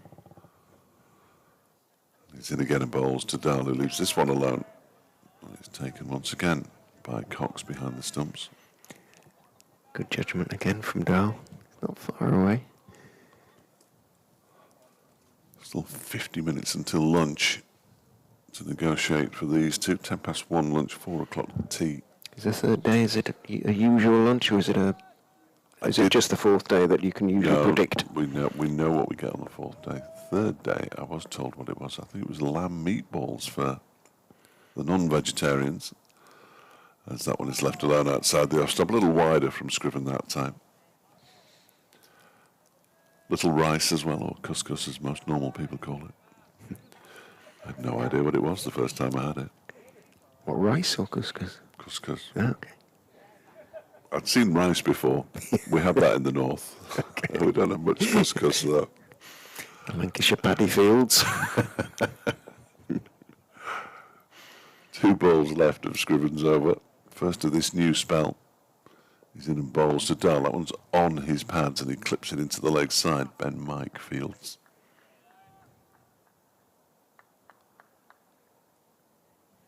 There is no run. And Travaskis continues to just go through his bowling action and stretching out his legs as well now. So might get an over at 2 before lunch. Still a long way to go before that, of course. And Scriven to complete his 12th over is in and bowls to Dahl. He drives up to mid-on. There is no run, as it's picked up by Marcus Harris, and that is a maiden over to begin a new spell for Tom Scriven. 12 overs, 4 maidens, 2 for 22. Now Derbyshire 143 for 6, Donald on 41, and Dahl on 30. Yeah, it will be Travaskis now. It can't leave Curry on going at 8 and over. You don't quite know what you're going to get from him, so just see if they can keep the pressure up. That was a good over from Scriven in terms of accuracy. The maiden again.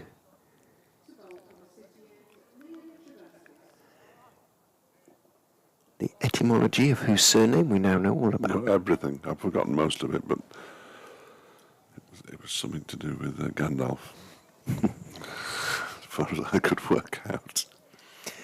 Cornwall, I suppose it'd be sort of Mallory, King Arthur, that sort of stuff, really, as much as well, yes. Lord of the Rings. Camelford. It's supposed to have been the seat of King Arthur. Of course, it wasn't because he didn't exist, but. Well, yeah. No, he didn't.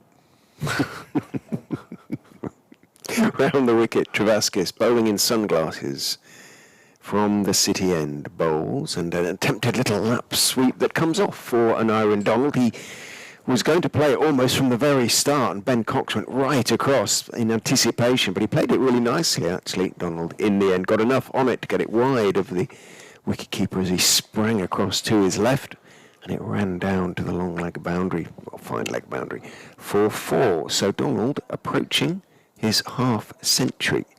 147 for 6, he's on 45 now. Dahl has 30. Yeah, it's a very modern shot, especially first ball. Travaskis steps in and bowls. Donald, he's down the wicket and bowled. What a horrible, horrible shot. Goodness me, he went dancing down the wicket, had a huge yahoo, missed it, and he's lost his off stump. With, 35 minutes before lunch on the third day, when you're battling away, and, well, I'm a little bit speechless at that shot. It was a shocker. He goes, bowled for 45. Wasn't good, was it? Wasn't good at all from an Aaron Donald, I'm afraid. 50 deliveries, 8 fours, and what would have been a 6 if he'd have got anywhere near the ball. I mean, that was, given the state of the match, that was a little bit reckless, I'm afraid, from an Aaron Donald, as much as we want to see attacking batting. 147 for 7 now. But he wasn't even trying to hit straight, was he? No, it was a hoik. Oh. Yeah, it wasn't really a cricket shot, was it? Not a cricket shot. Well, the first shot that he was going to play it, whatever, he was, Cox saw it very, very early behind the stumps. But the ball was there and he played it quite nicely. But that, I'm afraid, will not pay re-watching for him in the dressing room. Would have been stumped had it missed the stumps. Yes. Thumped into off stump. Well, it was a good partnership. 67. 74 balls. But in the context of the game, that was not the shot to play. No, yeah. I'm almost as speechless as you are. More helmets are being brought out now. They're going to try and attack. They're going to try to attack more. Alex Thompson. Oh, man. Comes to the crease. That really was a bonus, but well bowled, Travaskis. Whether it actually turned, whether he just missed it, the hoik. Wait for the replay. Oh, we may have missed the replay, apologies. If so, but second Leicestershire wicket for Liam Travaskis, or second wicket in Leicestershire colours for Liam Travaskis. Didn't seem to turn. No, just To me, just hoiked and missed, swinging across the line, trying to put it somewhere over the old pavilion, the members' pavilion. So short leg and a slip now for Thompson. Waits with bat raised. Travaskis is in, bowls. Thompson forward and then lifts his bat over the line of the ball. Just have straightened a fraction from outside off stump. But a very safe leave. Travaskis steps in, bowls, gives it a bit of a... Oh, goodness me, thick end outside edge. And it was a straightish delivery. Went wide of the reaching Hanscom at slip. I'm assuming that's Hanscom there. Yes, it is. He's a permanent resident at slip these days, and Scriven ran back from sort of deepish gully, backward point almost position and made the stop, but not exactly certain from Thompson. Second ball, you wouldn't expect him to be too certain.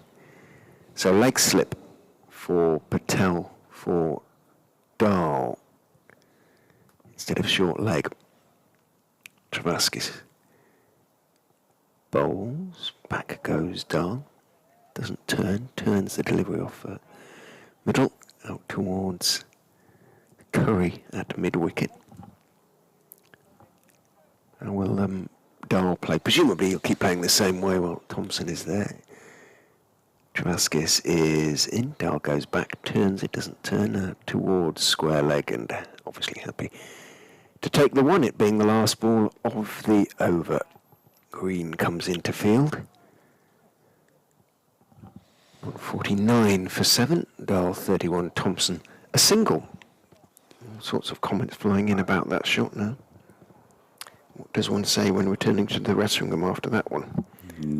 Not too much, I wouldn't think. No. Sorry, lads. Shouldn't have done that. Nick Buxton just sent me an email which just says, I thought we were done with being rubbish. It was entitled Sigh. Yes. Hugely disappointing way for an Aaron Donald to be dismissed.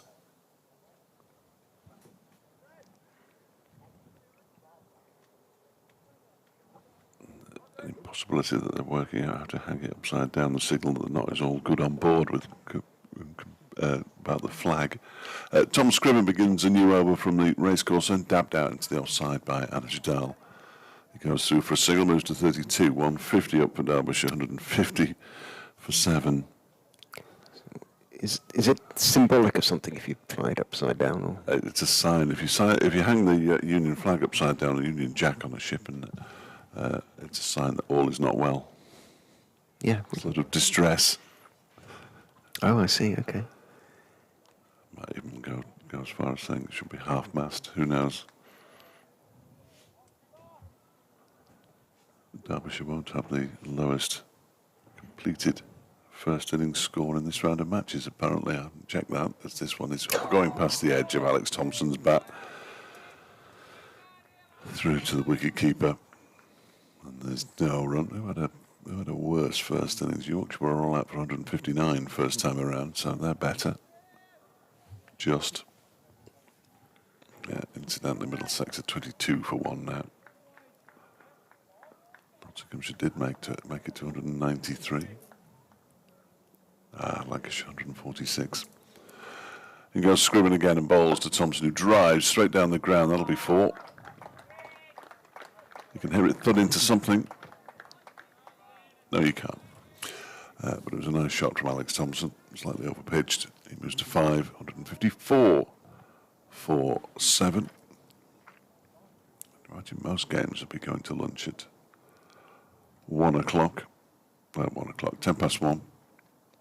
Given that most places are trying to make up some time from a rain-interrupted day one. Here is Scriven in and bowls. That one is driven out into the offside by Alex Thompson.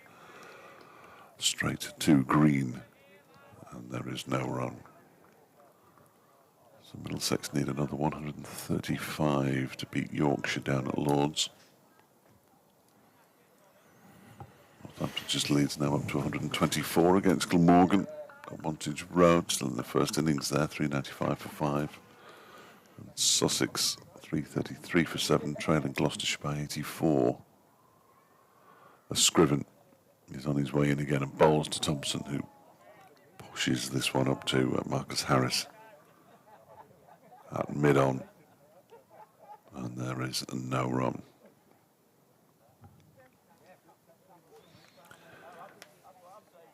Oh dear. Following the horrendous, this is from Paul Spencer, following the horrendous Donald hack, one wonders what the conversation would be in the dressing room with the Derbyshire coach. It would perhaps not be of the Disney variety. He started his email, or entitled his email, as Scriven bowls to Thompson, who guides this one down towards third man. There are 3 in pursuit. It's picked up by Travaskis. He doesn't throw it in, and they go through for 3. Thompson moves to 857 for 7. His email was titled Donald and Mickey. Very good. Yeah. Sorry reply so far from Derbyshire, says Paul Spencer from Lancaster. That was the final ball of the over as well. So Thompson 8, Dal 32, 157 for 7. 40 overs old, this ball now. But Scriven still bowling pretty well with it. And the Derbyshire supporters can still find something to laugh about, which is good news. Sol Budinger has left the field. He's walking up the steps away to our left. Must be awkward for us, but he's blowing furiously into his left hand, Liam Travaskis.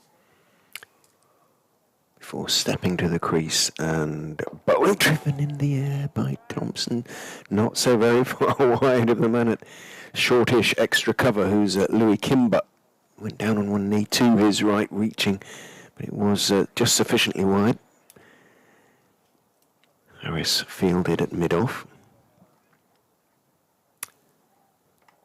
Travaskis is in, bowls. Thompson is forward, thick inside part of the bat, defending it out towards mid-wicket, where Scott Curry, who is fielding at a sort of similar distance from the bat to Louis Kimber, picks up, hands it to Travaskis, who steps in and bowls it up into the air. He's going to get away with it. Certainly didn't get all of it, Thompson, there. Well, it did, actually. Well, it looked as though it was going to land a good 10 yards short of the rope, so it actually landed just over them. He got more than enough of it, so apologies to Alex Thompson. But it did look like it came off the inside part of the bat, rather, and it didn't sound clean. But he got lots. Oh, I knew he did that for 6. I didn't. It didn't look like it was going to go somewhere between. It felt that way, looked that way.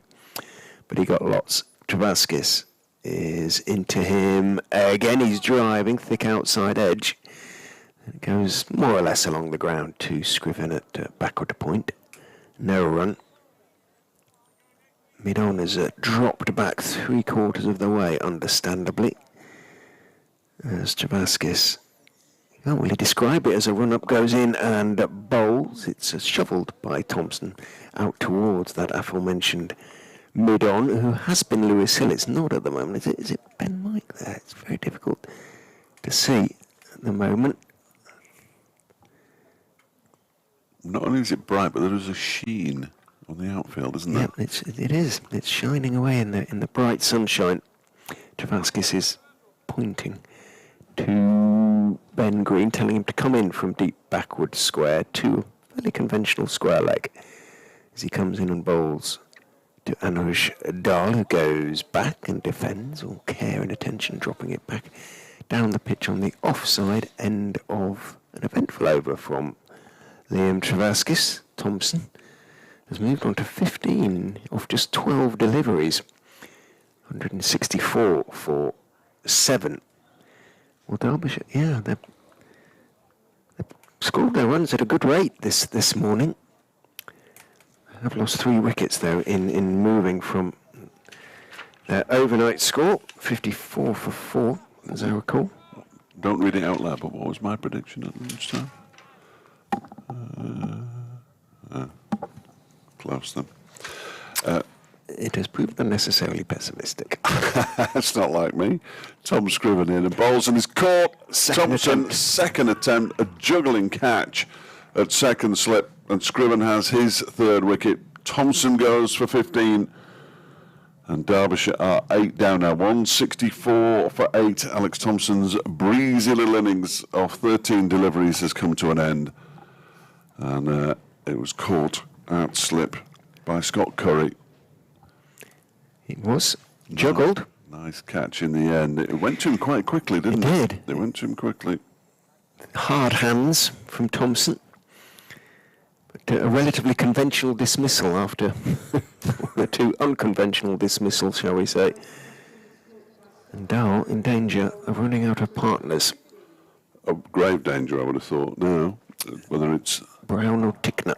Have you seen Tickner bat yet? Yes. And well, you're going to see him bat now. That looks like Tickner to me. It doesn't look Pat Brown shaped. No, nothing much really. I can't really remember anything about his innings down at Cardiff. Let's see what he got. It can't have been. It's not on that page. The bat looks very small in his hands. He was bowled by Mason Crane for 4 off 20. And it is indeed Blatt. It certainly is more his shape coming down those steps than. They could be batting again before lunch, which wouldn't be great. I think get to 1 o'clock would be the key here, because then they would take an early lunch, but it would be on time, if you know what I mean. It's 1:10 scheduled lunch on today because of the extra overs. This innings so far has lasted 41 overs and 1 ball, and there are still 80 overs and 5 balls left in the day's play. Adam New, speechless. I was enjoying Donald's innings, and I by no means want him to go into his shell when batting, but that was just silly. Only the rain can save us. Afraid it was a bit of a shocker. Yes. Scriven then with 3 for 30 to his name. He's going to be bowling to New Zealander Blair Tickner, and Tickner gets right behind that one. Pushes it down the track. Well, out towards mid-off really, where Lewis Hill does the fielding. Derbyshire still 410 behind. Wow. Well, they're still a million miles away from the follow-on target as well. Scriven is in and bowls. I'm not sure what Tickner was doing there. He played a defensive shot and then pulled his bat out of the way with a flourish. But he'd already hit the ball. Ben Mike warming up or stretching out at mid-wicket. Might have a go at the city end now. The numbers 10 and 11. Tickner promoted from last week. Waits. As Scriven goes into him, although he plays and misses at that one outside the off stump without moving his feet at all. He got his high score in the latest first-class season down in New Zealand after signing for Derbyshire. Derbyshire claiming all the credit, of course. Batting-wise, averages 13. Blair Tickner. Scriven is in a bowls to him, and he guides this to point. And there is no run, 640 runs in 74 matches. Anuj Dal averaging 34, which is not bad for where he bats. Perfectly acceptable for an all-rounder.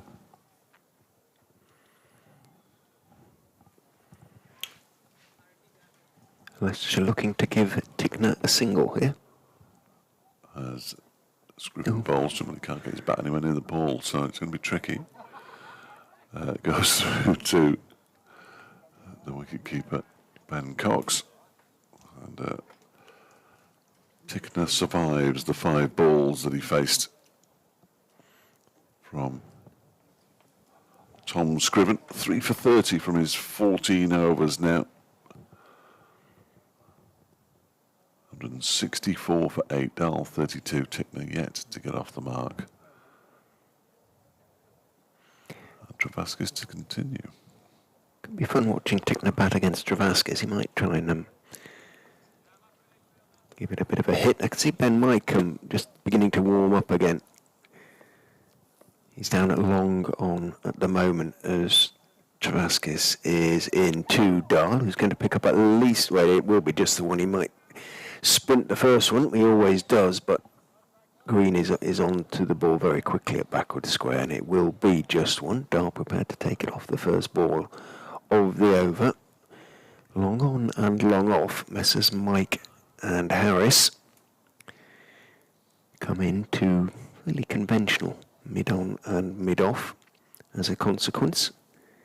There is a short leg and a slip as Travaskis bowls. Back goes Tickner, and the defence competently enough out to Kimber at that short extra. Hanscom's wearing 2 hats, but unlike Kimber, he's put the cap on top of the sun hat, and he looks faintly ridiculous as Travaskis is in, gives it plenty of air. Tickner rather plunges forward, hopefully gets something on it, pushes it back up the pitch towards the former Durham man.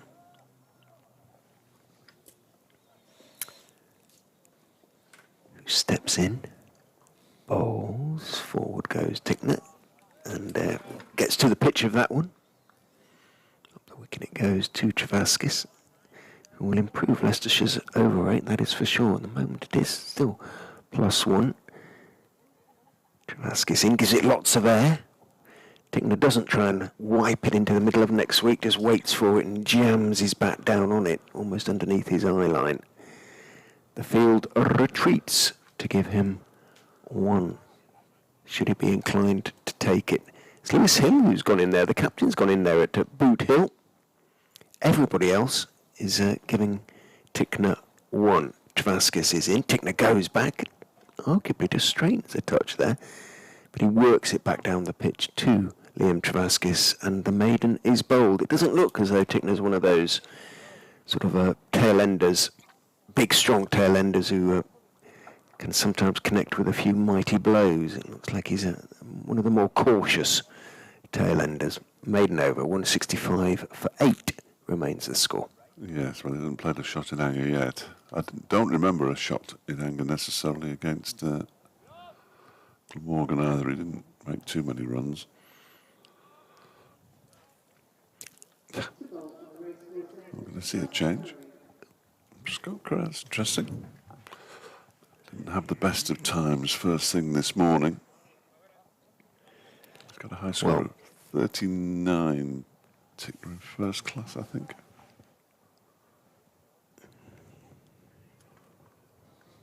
No, he hasn't. He's got a high score of 46 against Otago. Here he is then. Scott Curry bowling to Anishdal with 3 slips in place, and he has a wild swing at that one, gets a thick inside edge down to backward square leg. So he's got a single, and Leicestershire have got what they wanted. Blair Tickner on strike. Dahl moves on to 34, 166 for 8. Could easily have chopped on, couldn't he? Or he played on, yeah. but survives. An expansive looking shot from Anishdal, aimed towards the cover boundary. Curry is in and bowls to Tickner, who leaves this one alone outside the off stump, goes for a little walk. Just don't walk out of your crease, Blair. You're right about the size of the bat. He looks to be using a harrow at best. That was a bat size, wasn't it? It was. Back in the, it might still be, who knows? It was between 6 and full size, wasn't it? Or was it below 6? Was it with the one below or above? I remember vaguely. Curry's in again, bowls to Tickner. Pushes this one out into the offside where it's fielded by Green and there's no run. They'll have something. They'll have a cooler name now, though, won't they? They'll be something like Power Ranger or Oh, is that cool? I don't know. Clue. No, that's too old as well now, isn't it? I don't know what the A Peppa Pig. the kids are watching these days. The Peppa Pig bit. It's Curry. In bowls to Tickner, who goes back initially and then pushes the ball out once again into the offside. And there's no run. He's got quite an old-fashioned haircut. Scott Curry. By Hartley's got underneath his coat. It kind of almost looks like one of those sort of heart rate monitor vests. Is it not one of those things that pulls your shoulders back and stops you? I don't know. Is it a posture thing? That kind of, yeah, it looks like one, doesn't it? It's certainly a sports bra. As Curry bowls, or Tickner has guided that straight to the hands of Liam Travaskis at backward point. And Tickner goes for a duck, and Derbyshire are now 9 down and on the brink of having to bat again before lunch on day 3, which wouldn't be ideal. Apologies, Fletcher, shouting out there because I saw, but I thought he dropped it because I saw a bit of so just like yesterday. I was misled, and you saw it perfectly. So there we go. Apologies, because he brought up a divot, didn't he, with his knee as he landed? But well held by Travaskis. It was a bit tame, that though, from Tickner, wasn't it? That whole innings was a bit. He might as well have a thrash, mightn't he, if he's going to get out like that. In all honesty, lasted for 15 or 14 deliveries. 14 deliveries, duck. Yeah. Maximum bonus point return for Leicestershire. Yes. First time this season. And assuming they don't lose the game, they will take at least 16 points from it. Here is Pat Brown, who every time I hear his name announced sounds like Hash Brown. That might just be because it's getting close to lunch. Bonus wicket for Curry, that. Yeah. So Pat Brown, who's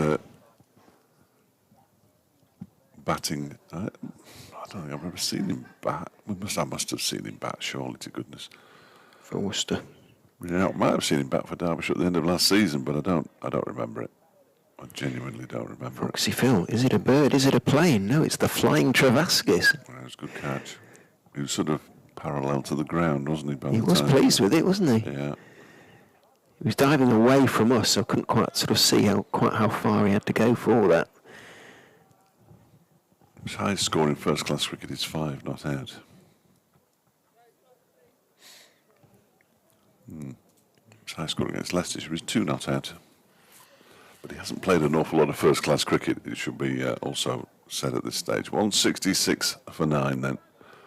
Curry, with 1 ball to get the 3rd wicket, is in and bowls to Brown, who clips this away and turns down the single himself. Alish Dar was very keen to set off and get down the other end, but Pat Brown knows his place. Declined the single. 166 for 9 at the end of the over. Dal has 34. I'm not sure whether turning down a single like that's going to make any difference, other than the fact that Pat Brown perhaps doesn't want to face any deliveries. No, it is Travaskis. It'll be interesting to see what Dal will do here, isn't it? I mean, but even if he hits 2 or 3 boundaries, in the grand scheme of things, what they have to do now is survive another 8 minutes, so that they don't have to come out and bat before lunch. You know, Scrivener was brought back, but it was a very short. Was it 3 overs? His seconds. That little burst from this end, as Travaskis is in from the City end, bowls to Dal, who defends it back down the pitch. Leicestershire keen not to give Scrivener and Mike too many overs at this stage. They're going to have to come back with a new ball, presumably some stage soon. Now, probably after lunch, but you never quite know. Travaskis bowls, back goes Dal, defends, out into the offside. We're going to get a period of Dal playing the first 4 balls of the over and then taking one off the 5th or something like that. Potentially. Travaskis, quicker delivery, bounces a little bit from short and it's slapped off the back foot out into the extra cover region by Dal. Runs out to the fielder and no run is taken. On the boundary is Ben Mike out there, I think. Yes, it is, Ben. The ball is dried, perhaps. Well, that is 3 balls in, so this will be the 4th ball, and Lewis Hill decides to bring the field in now. It looks like a conventional field now, single saving with close catchers, Hanscom and Hill at slip and leg slip. Oh, leg gully, he's very close there, Lewis Hill. As Travaskis is in short and wide and cut, but straight to Mike. He'll feel he missed out there, Anrishdal. And he did, really. He did crisply enough, and Mike shakes his hands at cover. But it went straight to him. Travaskis bowls. Back goes Dal, stays low, and somehow he got, I think he bottom of the bat, and it just missed the off stump, but that fairly crept along the ground. No signal from the umpire. Dal holds the bat by the blade. If this is going to happen from both ends, or start happening from both ends, it's not going to be much fun for Derbyshire this afternoon, potentially batting for a second time. But that one didn't get up at all. Well, they will be batting for a second time, and it isn't going to be much fun. You're absolutely. Well, it'll be fun for you. I said potentially, because still a wicket to be taken. Travaskis steps in, bowls to Brown, but it's too full, really, and Brown can just kind of wait for it and block it back down the pitch on the onside and survive another delivery. End of the 45th over of the innings. 167 for 9, the Derbyshire score. And Scott Curry is going to be given the opportunity to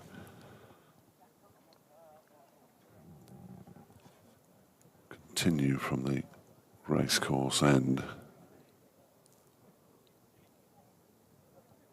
Derbyshire lost their first game of the season last season here against Worcestershire. And they didn't play in their first game of the season, so this effectively is their first game of the season, and now they're staring down the barrel of defeat once again. That heat's kicking in, isn't it? Far too warm in here. Curry has the ball in his hand. And as Dal is on strike with 3 slips, there's just a few little alterations to the field with, I assume that's Travaskis going out to the point boundary. As it bowls, and it's driven by Dal straight to Ben Green. who's fielding at extra cover. It is Travaskis who's down at on the backward point boundary.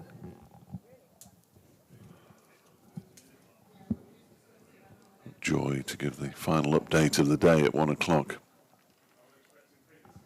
To tell everybody they've got the last 4 more minutes now, and Derbyshire won't have to bat for a second time today.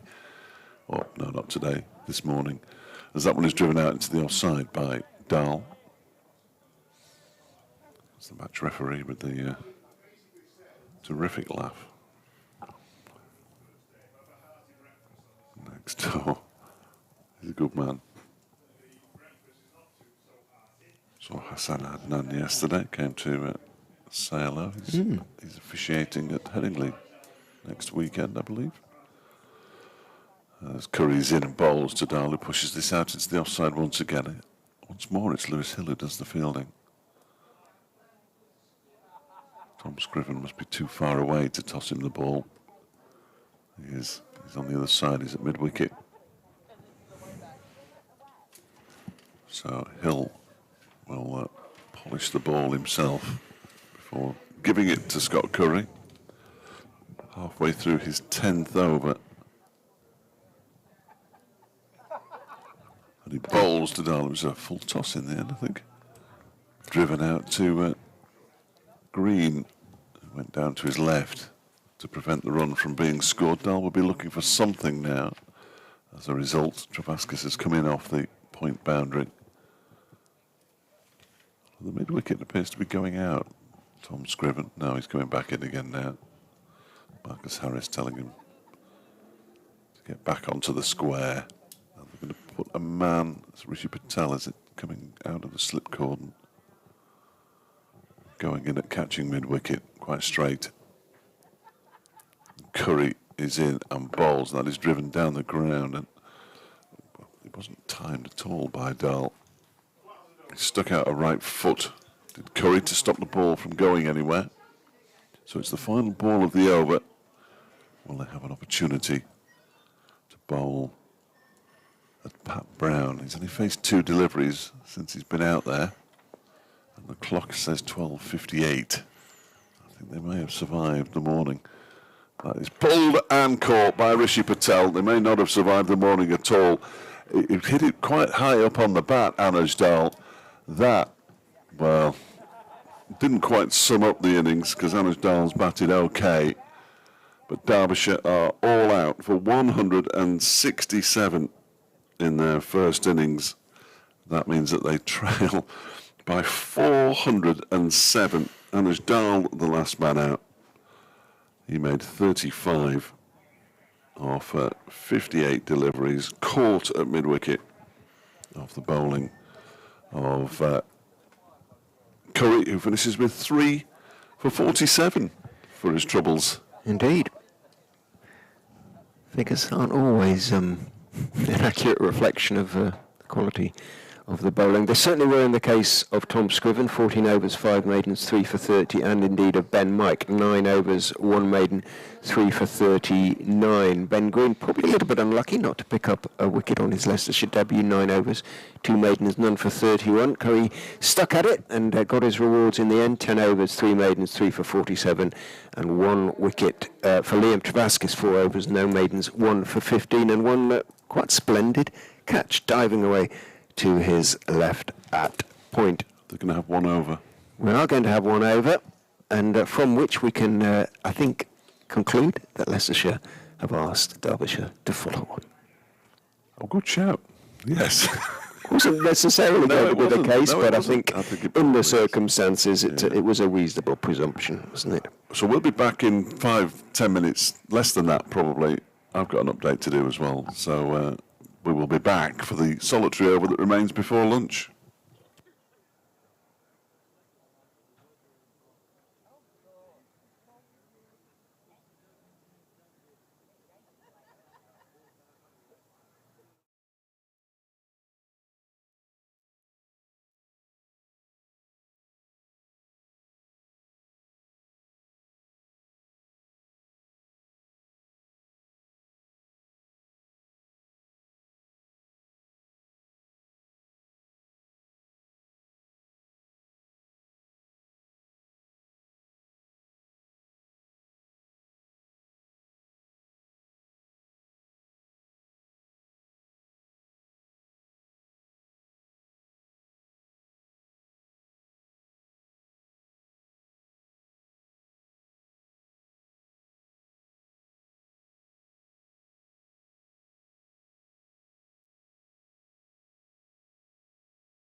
we say.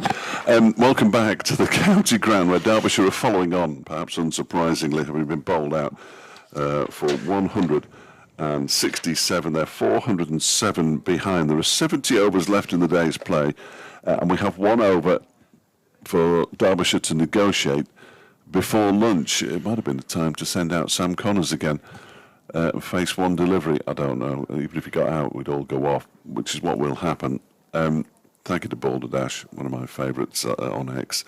These new batches of balls are producing a terribly uneven contest between bat and ball.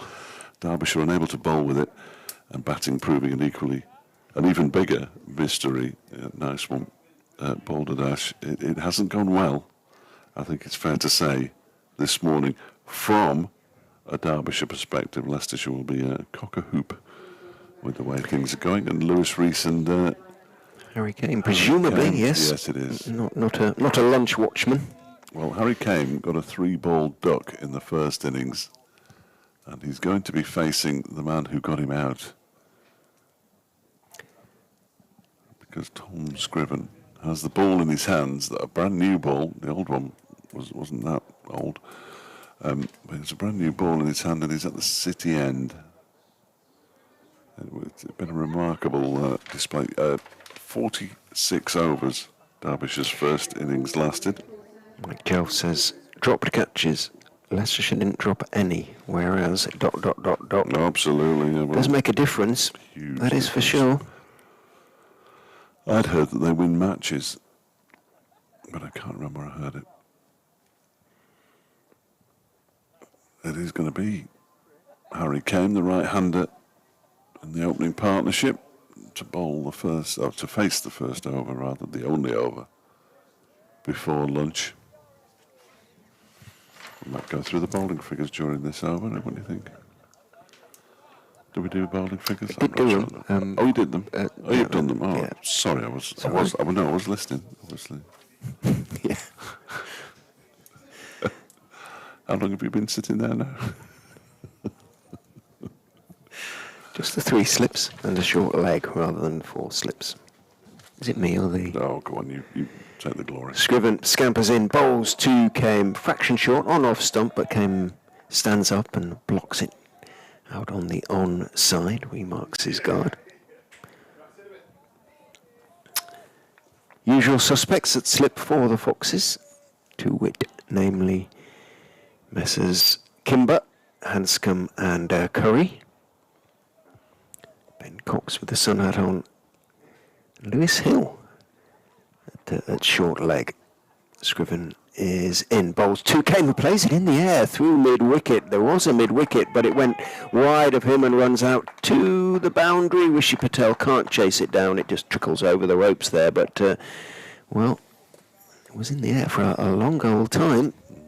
And it wasn't exactly speeding away, i.e. had mid-wicket been in the way, it would have been a fairly straightforward catch, but he wasn't. He was wide there, Rishi Patel, trying to cover both mid-on and mid-wicket, really. And Kane could no doubt claim, and would, that it was well wide of him, and he knew exactly what he was doing. So 4 without loss. Scriven in again. 2 came a little bit short, played down into the ground by Kane, bounces once and is stopped not cleanly by Hill at short leg. No run.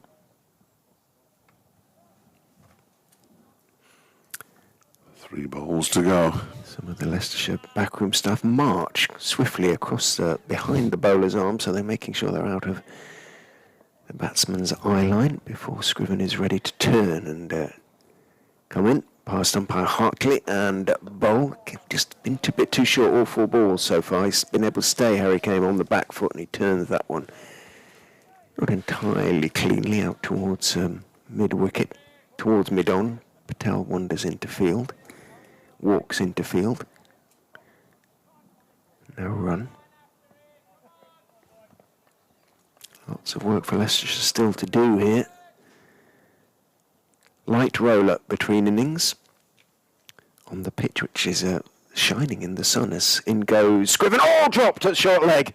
Thick inside edge, straight into the chest. It was travelling.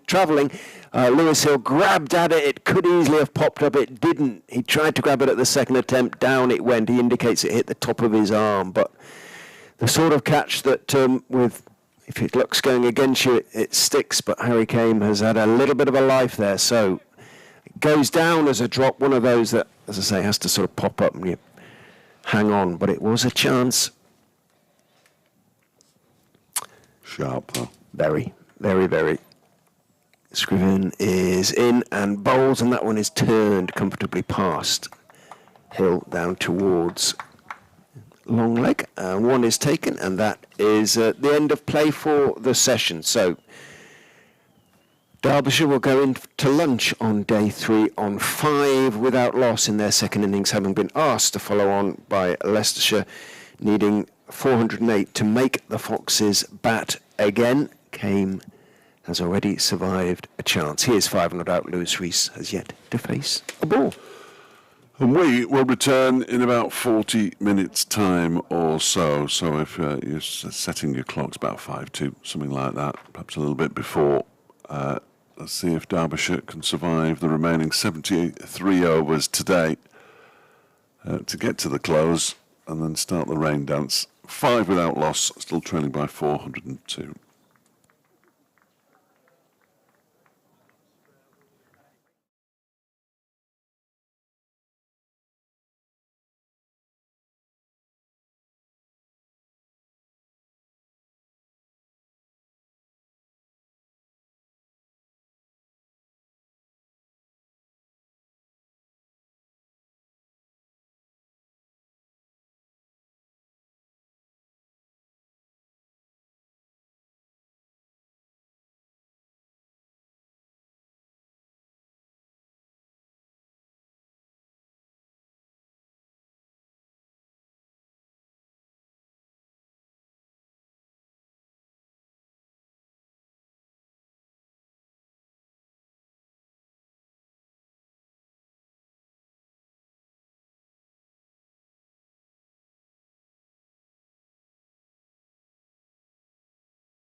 Slightly hurried.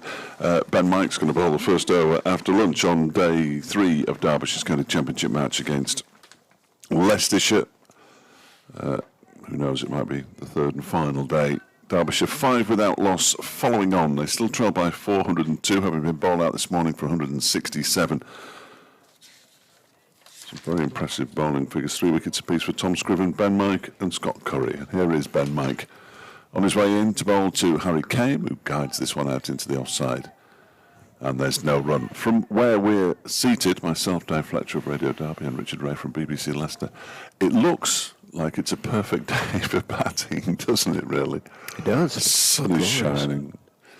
The pitch is, the outfield is shining, the pitch is shining. Everything's shining, apart from the Derbyshire batting. Unfortunately, that didn't shine this morning. They started the day on 54 for 4, were bowled out for 167. In comes Mike and bowls up on his toes, goes Harry Kane, pushes this one out into the offside. Scriven gives chase, they come back for 2, 2 is all they'll get. Liam Trebaskis keeping him company out there. And the throw is not as accurate as it might have been. And Harry Kane moves on to 7. He was dropped, very sharp chance to Lewis Hill at short leg when he was on 4. In the solitary over that was bowled before lunch, or the solitary over that was bowled in the Derbyshire second innings before lunch, we have, including this one, 73 overs left in the day, and of course the extra half hour as Ben Mike bowls to Harry Kane, pushes it out to backward point, and there's no run. Pitching up. Yeah, they've been a bit short, haven't they? They have been a bit short. I'll give you that. Forecast for tomorrow is not improving. So if Derbyshire can bat today, they may get 9 points from the match. If they can't bat out today, they will receive 1. And Leicestershire will get away, leave here with 24. Here comes Mike again. Past the umpire and bowls. That's pushed into the leg side by Harry Kane. Umpire Shamnagam is at the racecourse end now, as the umpires have swapped over. Umpire Hartley at square leg will be standing at the city end. Despite the sunshine, there's evidence of an awful lot of coats out there, unsurprisingly. And tomorrow's even colder. Astonishingly so, 6 degrees. Terrific news. Here comes Mike again. Bowls. No one's left alone outside the off stump by Kane to go through to Ben Cox. It's hard to believe it's going to be colder tomorrow than it is today. But it is, apparently.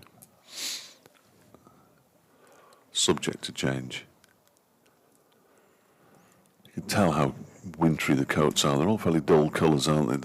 The only brightness I can see is there's a red coat on the balcony of the members' pavilion. There was somebody dressed in all high vis down to our right earlier as well.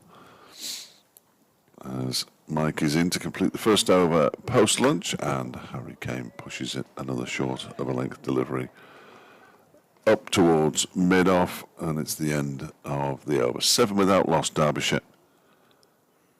After 2, all of those runs from the bat of Harry Kane. In fact, Lewis Rees has yet to face a delivery. 1 more run and pass that important psychological 400 behind. It's all right. You're right. I didn't realise we were so close to it. It's about batting time, given the aforementioned forecast. So, Scriven, who picked up 3 for 30 from 14 overs in Derbyshire's first innings, will resume the attack from the city end. Trying to push it across Lewis Rees, the left-hander. In he comes and bowls. Ooh, that was a good leave by Lewis Rees, because it did shake back into him a little bit. Tall left-hander just left it, and Ben Cox, 2 hands to his right behind the stumps, taking it.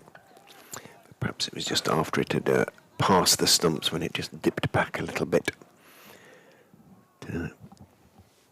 You'll still be this excited in 2 hours' time when we're No, it was actually, it was a comfortable leave. We are at a fine leg to the left-hander as he waits the arrival of Scriven and drives pleasantly, a fullish delivery. Didn't quite time it, and so Ben Green reasonably comfortable for all his tumble. But extra cover to make the stop.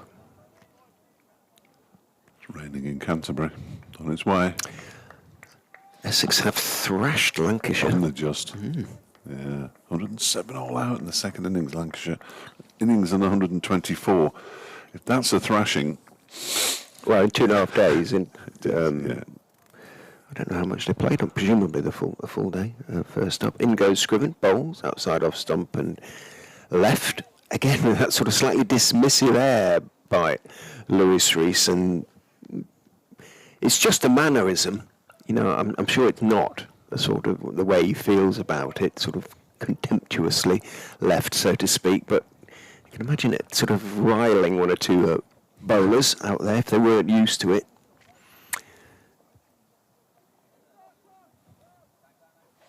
He waits, he taps his bat, and then stands very still at the crease with the bat raised. He's not one of those who continues to tap his bat as Scriven is in, outside off stump again and again. It is left. Is that 4 in a row? Well, no, because he pushed one out to Green, didn't he? So 3 of the 4. He's been able to leave, and has.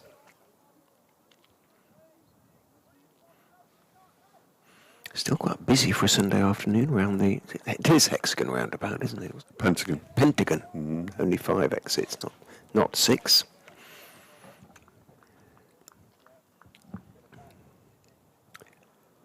Scriven turns. He comes and bowls outside off stump, and again a very safe leave by Lewis Rees. Let it go on the back foot and just rehearsed a cutaway, but he's having a good look, taking the opportunity. How was he out in the first innings? He was caught. Travaskis bowled Mike. Oh yes, chipped to mid-wicket. Yes, he did. Might have been a bit of leading edge involved, or whether just complete mistiming. Just have stopped on him. 1 or 2 have kept low today as Scriven is in, and Rees steps across and leaves again. 5 out of 6 times he was able to do that in that over, and he played it consequently without any alarm whatsoever. It was a maiden, but Scriven has bowled better maidens than that. 7 without loss. Derbyshire after 3 overs. In that game down at Chelmsford, they managed 54 overs on the first day. Not that different to him. That really is a thrashing then, isn't it? Bowled out for 146, and Essex was 68 for 1 at the close. Was that, what's his name, Cook again, among the wickets? Sam Cook, is it? That is Sam Cook. He took 3 for 18 in the first innings off 14 overs.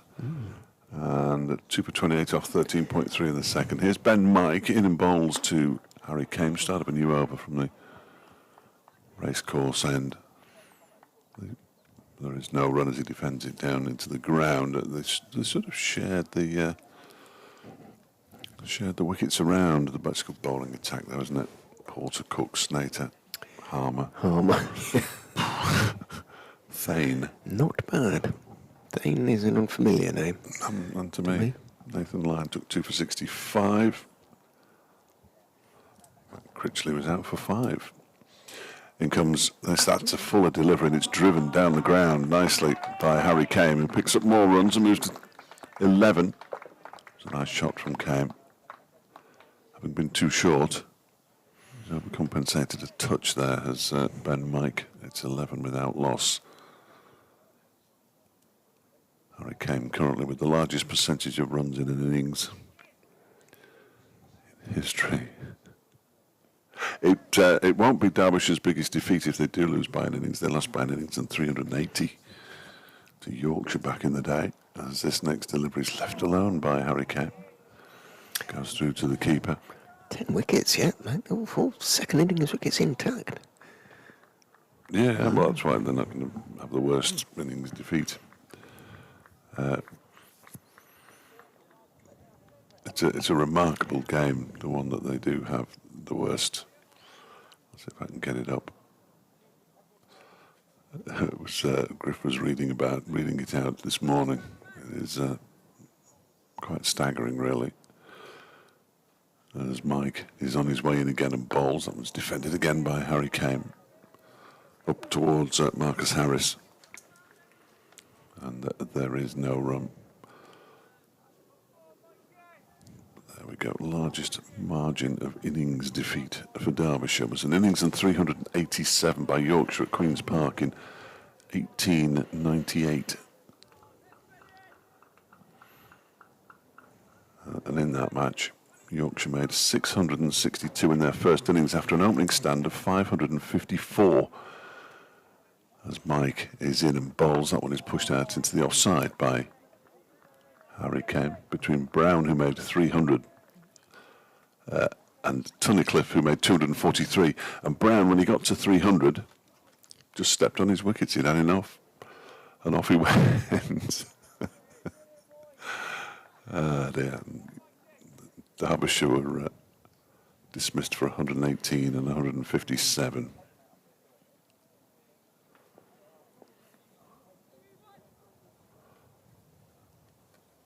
Here comes Ben Mike again, in and bowls to Kane, who leaves a wide one to go through to Ben Cox. End of the over, 11 without loss. There was one delivery that looked threatening momentarily, but overall, Derbyshire got through that one relatively unscathed. They picked up 4 runs as well. Harry Kane moved on to 11. Lewis Rees, who's just faced the 6 deliveries, has yet to get off the mark. And 11 for 1 means they trail by 396. It's the big Premiership basement battle today, isn't it? I think they've just taken the lead against Forest, which would be of some interest from a Glee point of view to Derby County supporters. Scriven over the wicket to Rees, bowled straighter this time. Rees just moves slightly across his stumps, blocks it. Out off, just outside off stump, out towards point, and there's no run. FA Cup semi-final as well, the second there. Indeed. Off. Traditional 3:30 on a Sunday afternoon slot. Yes. No replays, of course. Coventry needed a replay to get through an earlier round against Sheffield Wednesday.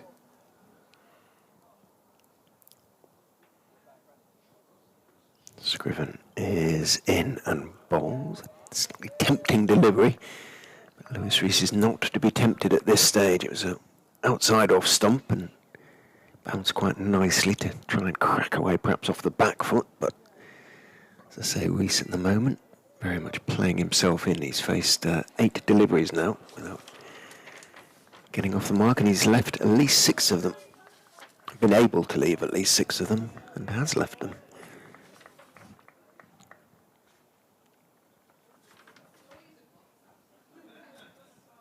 Scriven is in again, and he's going to be able to leave another one, the 7th out of 9. As it's pushed across him. Not swinging back into the left-hander at the moment, which presumably is one of the things that Scriven will be ultimately trying to do.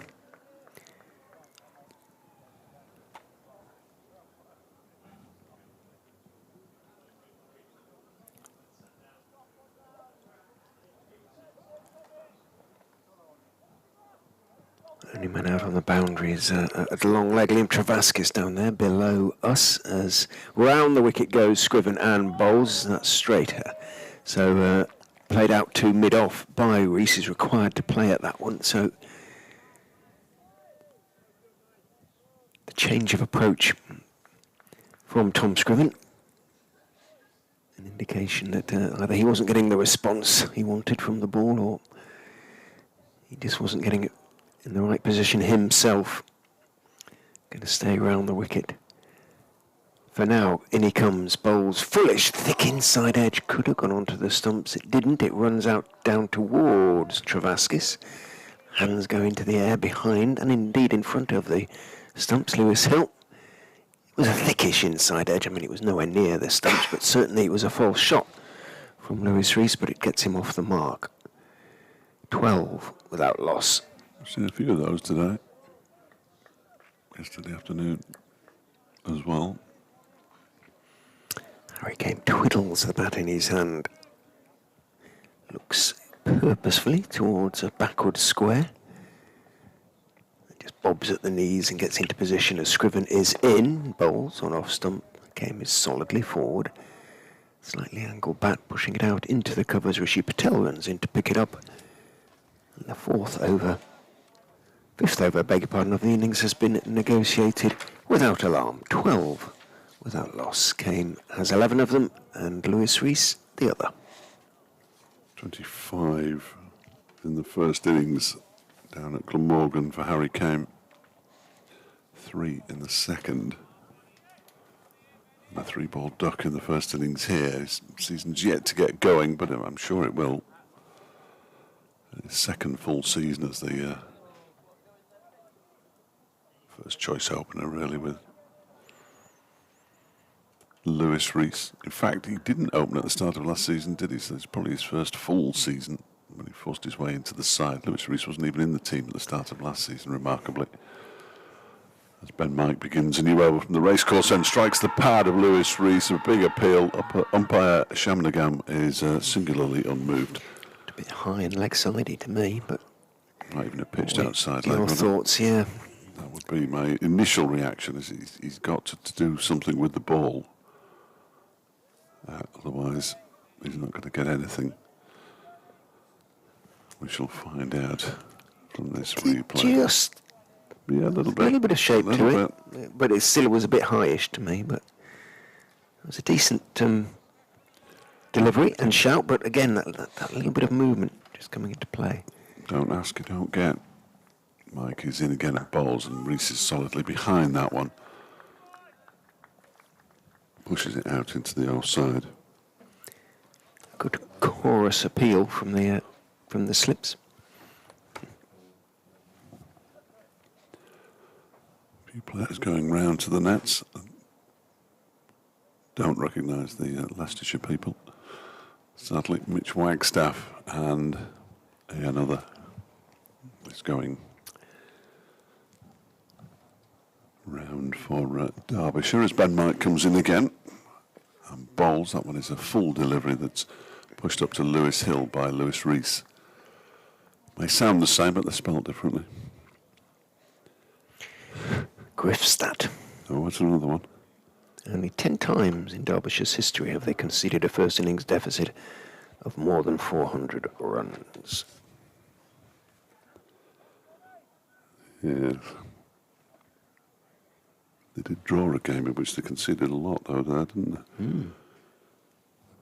As Mike is in and bowls wide of the off stump, ball goes through to the keeper. Top of that list is that game from 1890. In fact, both of the games were in 1890. They were successive matches by the look of it. The opposition made 662 and 546 against Yorkshire and Lancashire. The Australians in 1899. Worcestershire in 1899. Blimey. He hasn't put them in number order, that's why they're chronological. Here comes Mike and bowls. That one's left outside the off stump. That's not very good for a statistician, is it? You'd put them in number order, wouldn't you? So the biggest deficit was 544. Then in 2003, 509 at Derby against Northamptonshire. And then there's some other numbers that I can't really put into order. The Lancashire one was the third worst, anyway. Well done, Griff. As on the ball as ever, here is Ben Mike. Final ball of his third over of the innings. Bowls to Rees, who leaves alone outside the off-stump. Ball goes through to the keeper. And there is no run. 11 to Kane, 1 to Rees. 12 without loss. Derbyshire after 6 overs. Following on, they still trail by 395. Derbyshire 12th man has come running on it, carrying a drinks, but it's not what Lewis Rees wanted, and they had a brief word, so he sent him back off with perhaps a request for something else. Not quite sure what. The reappear at the end of the next over, which will of course be bowled by Tom Scriven. From the city end to Harry Kane. Just bobs at the knees as Scriven is in and bowls thick inside edge and pad as he plunges forward a little bit at that one. He runs out towards mid-wicket, where Ben Green is the fielder. Nick Potts, the man running on with the drink that wasn't required.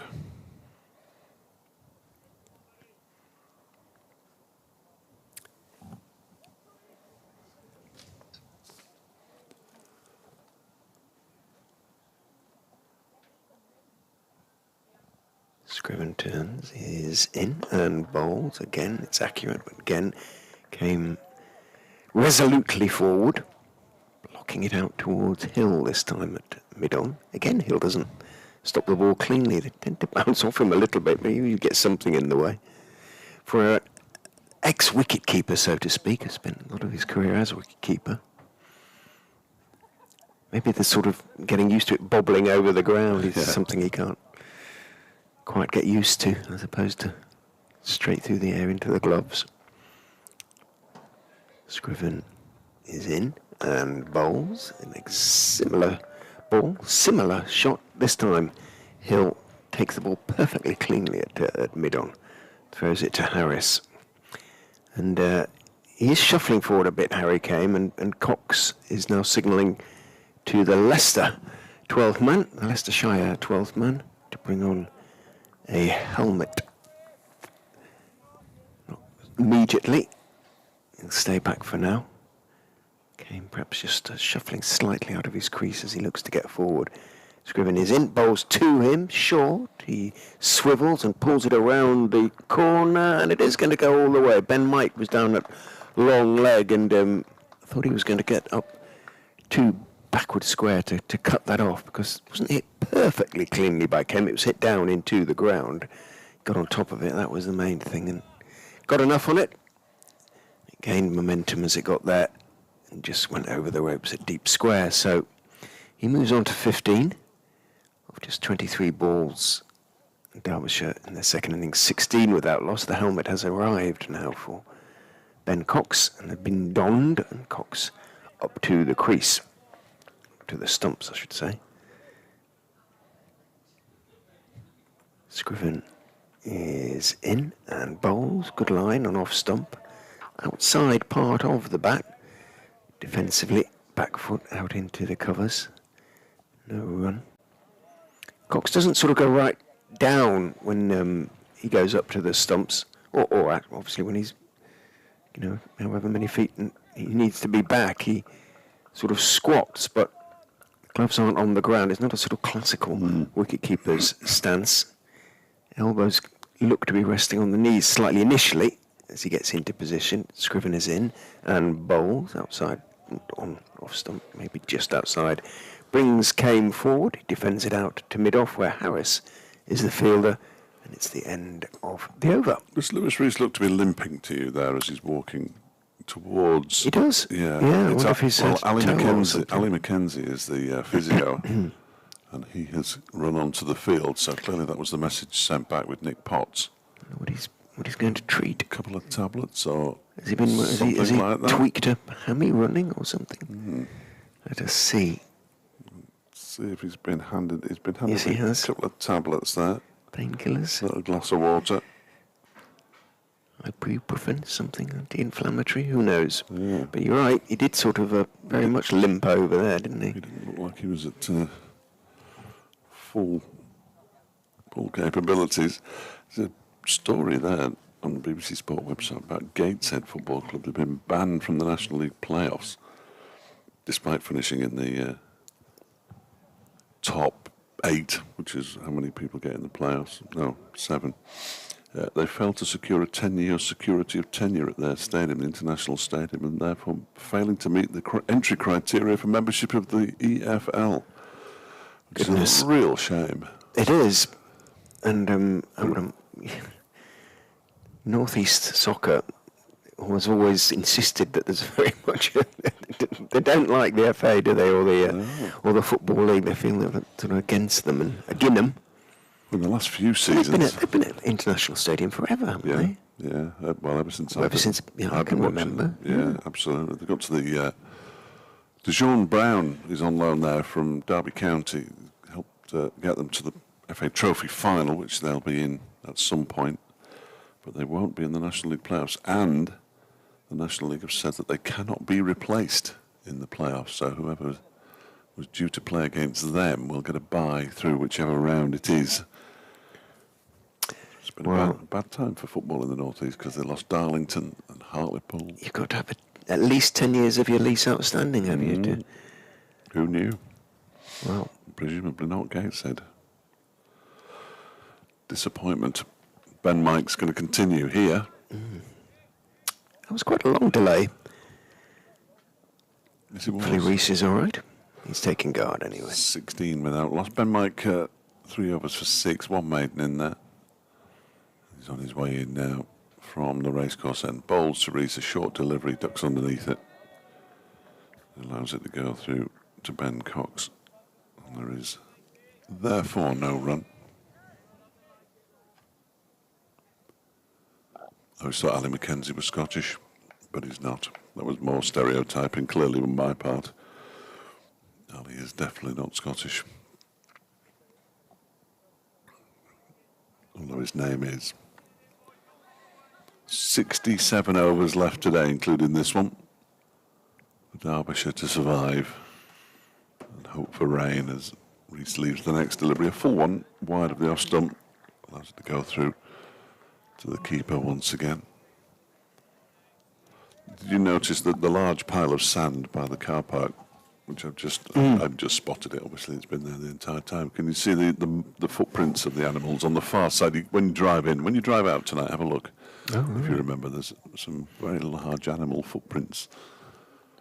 Oh. Whether it's a cat or a fox. I wonder why. What possible interest they can have in a big pile of... Well, other than... Something to do, isn't it? Something to do. Mike around the wicket to the left-handed. Reece clips this one off his pads out towards the square leg boundary.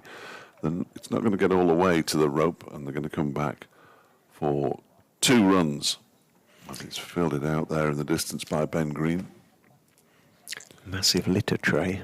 Well, yes, that was always my fear, that it might be full of something by the time you get to use it later on in the summer. And if we do get any warm weather, you wouldn't want to be sitting anywhere near it. There's another one, isn't there, down below us? I believe so. I haven't seen that one. Yeah. By the car park down there. Can't have too much spare sand. As Mike is in again and bowls, this one's a better line and it's pushed out into the offside by Lewis Reece, fielded by Liam Travaskis.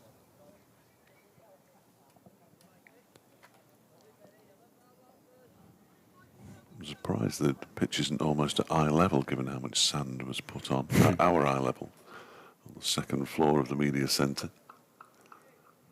Plenty of sand put on it.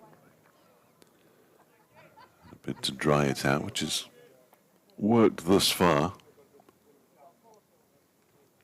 As Mike is in once again, bowls to Reece. That one's down the leg side. It goes all the way past a diving Ben Cox for 4 runs.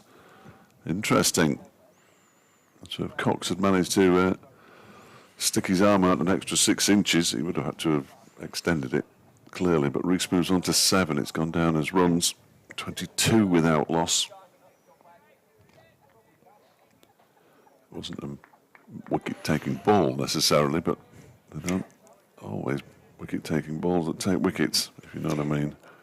I thought he was actually trying to leave it, but he was actually flicking with a flourish, wasn't he? And yeah. Cox didn't seem a million miles away from it.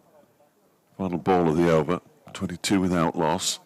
Mike is in, and that one is driven out into the offside. They're going to go through for 1. They might come back for a second, actually, because Travaskis sprawled to his left to try to stop it. He couldn't. He did get something on it, but couldn't haul it in. And eventually Scriven does the cleaning up. And they do come back for 2. And Reece moves to 9. And Derbyshire at 24 without loss after 8 overs. as somebody's left the field, but Scott Curry has left the field temporarily. Marching up the steps. A relatively early change. So Scriven comes off after just 4 overs, none for 10. And Ben Green is going to replace him at the City end. So Leicestershire need the change bowlers to sort of come to the party, which sounds a bit harsh, given Curry picked up 3 wickets in the first innings. But there was a sort of noticeable difference between the first up bowlers and the change bowlers. Green is a Division 1 player, so Leicestershire will be hoping he can have an impact. Goes in, bowls outside off stump, and the only impact is the sound of ball on bat as it leaves Harry Kame's bat. It was short and wide and steered very nicely away in front of point to the boundary for 4. Nice shot from Kame, who is batting very nicely. He's moved on to 19, 28 without loss. In the first innings, in his larger innings, Glamorgan is sort of ground to a halt. Green is in, bowls to him, straightens his line up, but it's sort of middle and leg line, and Kame coming forward can work it away through backward square down towards the fielder at wide long leg and take 1. You often find if the batsmen aren't scoring, they are becalmed. They get slightly skittish, don't they? They do like to be scoring most of the time. Unless you're Jeffrey. Well, he didn't care, did he? Just had to be there. The Green is going to go around the wicket to the left-handed Rees, as Scriven ended up doing. Travaskis at long leg goes a little bit wider as Green goes in and bowls. Thick outside part of the bat, along the ground all the way. Going to run down towards third man. There isn't a third man. Kimber of the 3 slips, who all ran and took the opportunity to get a little bit of that circulation improving. He won the race to the ball, got his throw away. Rees picks up a couple.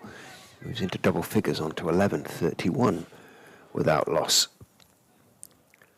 All feels a little bit different now, the way it felt yesterday and this morning.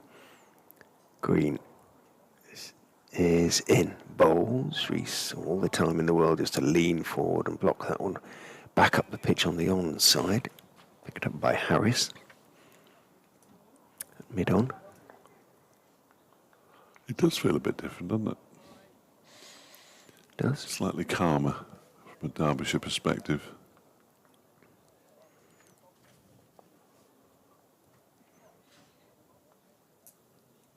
Green is in, bowls outside off stump. Rees leaves, big O from Rishi Patel, of course, at third slip. But nobody else. It was a good few inches wide and didn't do too much.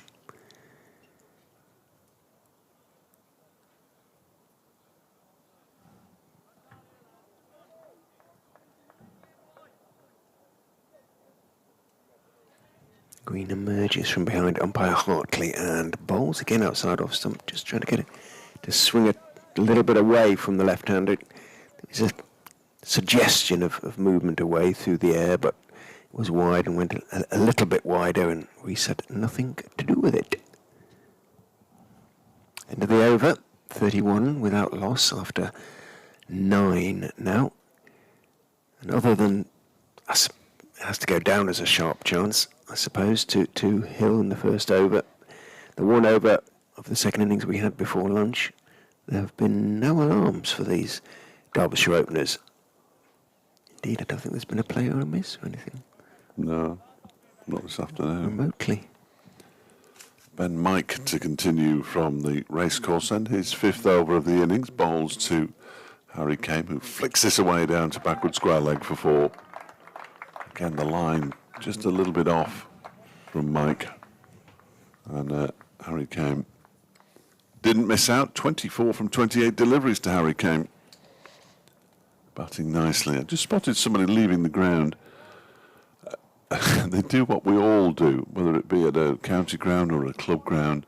you're making your way back to your car or to the exit, and a bowler starts his run up, and you always stop and just have one more delivery.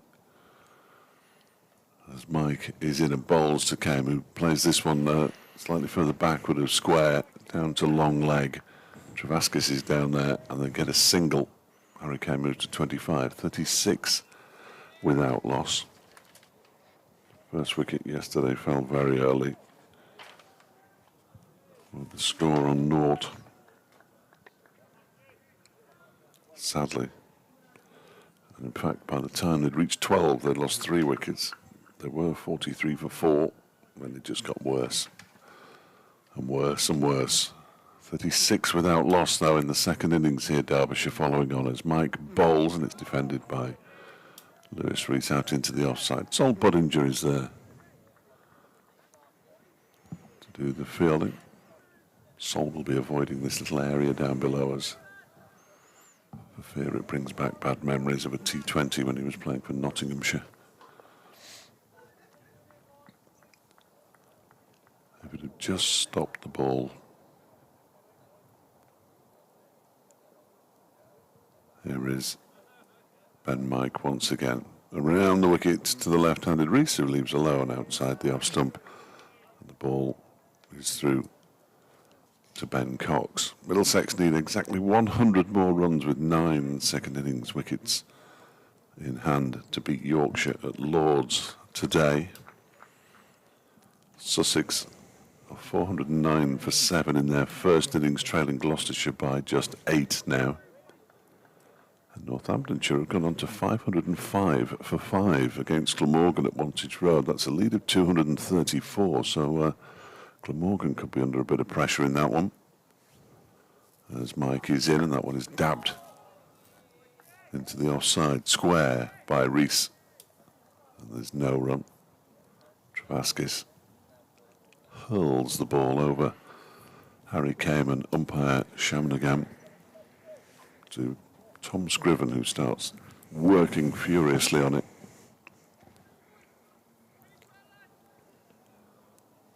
The third slip is moving.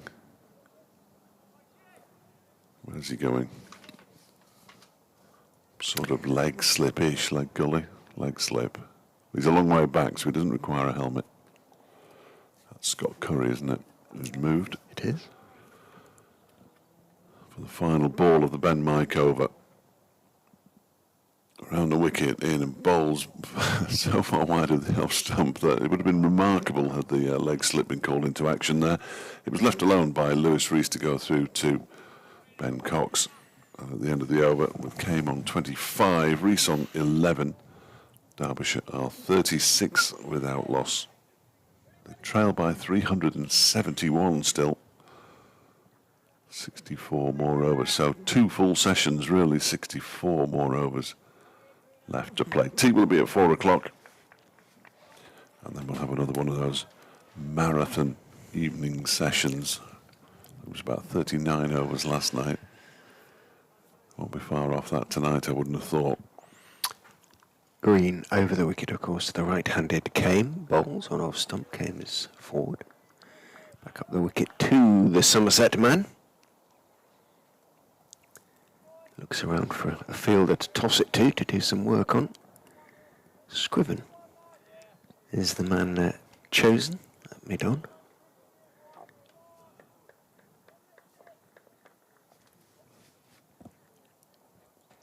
Let's say it's not a long run up for Green, who is in and bowls, and that one is middle and leg line, poor line, and a little bit short. Kame goes back and just turns it around the corner. Easy runs, really, for an opener. And he takes his one.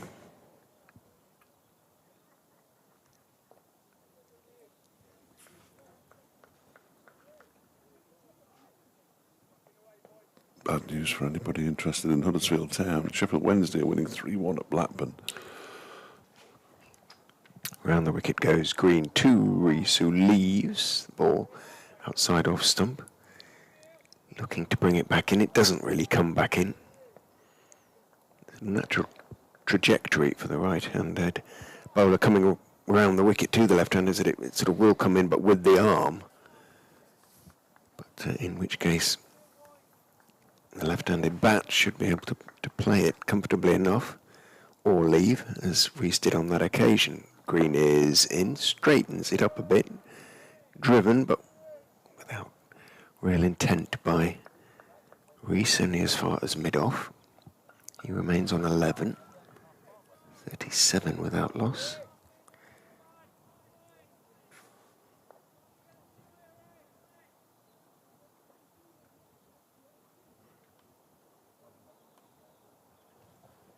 Green is in again, bowls. That's a better delivery, straight turn. Slightest suggestion of sort of shape away, sort of off middle towards middle and off. Rees more than equal to it, blocks it solidly back down the pitch on the on side. That's the sort of delivery, or the sort of line that someone of Green's sort of pace or lack thereof needs to sort of bowl 6 out of 6 really. Comes in and bowls Fuller this time, and on driving is Rees, but again he's not really looking to pierce the field. Plays it firmly, but only as far as Harris at mid-on. It was not too bad an over, just the single, I think, from it, but he'll need probably to bowl a longish spell, you would think, from Leicestershire's point of view. Ben Green needs to settle into his work and consistent lines and lengths and look for a little bit of movement. 37 without loss, off 11. Immediate, well, okay. Scriven's going to have a go from this end. Yeah, he's going to replace Ben Mike, who's just bowled 5 overs for 19 since lunch. Scriven 4 overs for 10, but did bowl the solitary over in the second innings before the lunch interval. He's going to be bowling to Harry Kane with 3 slips in place, and Kane goes back and pushes it out into the on side where substitute fielder Budinger does the fielding.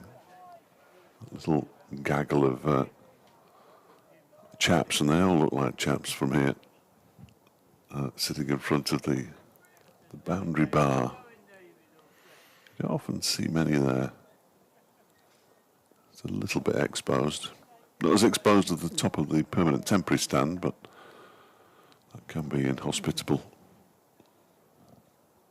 Scriven is in again. This one is defended once more to Budinger by Harry Kane. Lots of people sitting in the grandstand in front of the players' pavilion with their arms folded, almost defying the weather. It's no fun out there. Though it might be as high as 12 degrees now. I should make the most of that. No sign of it getting any warmer anytime soon. It's got to warm up sooner or later, surely. Scriven is in and bowls to Kane, who plays it straight back to him. Hasn't been the most pleasant of springs so far. Hasn't. I saw a tree, I think it was either this morning or last night when I was going home, which was full of blossom. Too many. A few of the magnolias have been out as well, haven't they? But trees are starting to green up a bit as Scriven bowls, and that one is turned into the leg side by Kane. He'll go through for a single. Travaskis Fields coming in from the long leg boundary. Kane moves to 27, 38 without loss. And they are doing a good job of occupying the crease here, these two, so far. The longer they can bat, the greater chance Derbyshire have of saving this match. They are a million miles away from it at the moment at 369 behind. The long leg has just been told to go a little bit squarer. I think that's Green down there in the far distance as Scriven is in. That one's wide of the off stump and left alone by Lewis Rees. Still got the 3 slips, which is good to see.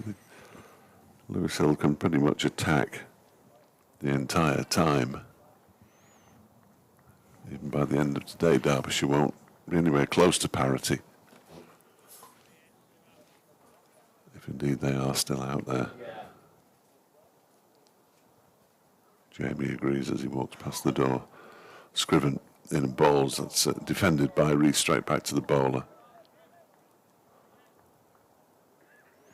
Ryan Duckett, the chief executive, having a lap of the ground.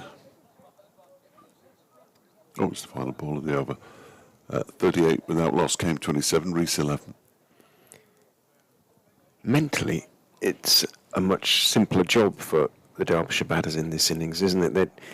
They don't need to fall between the two stools of it when we want to attack and build a total and all that sort of thing. It's just a case of occupying the crease, really. So they can very much wait for the bad ball. They don't have to take the initiative.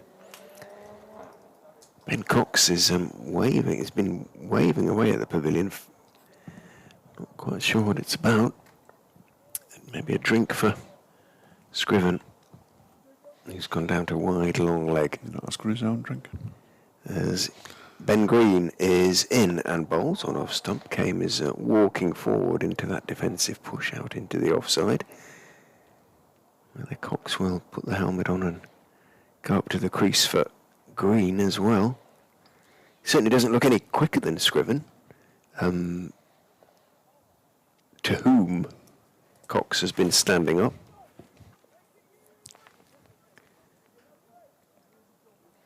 Two slips and a short mid-wicket now as in goes Green and bowls on towards middle and leg turned by Kame out towards deep backward square. Scriven runs in, picks up and throws to the bowler's end where it is taken by Green.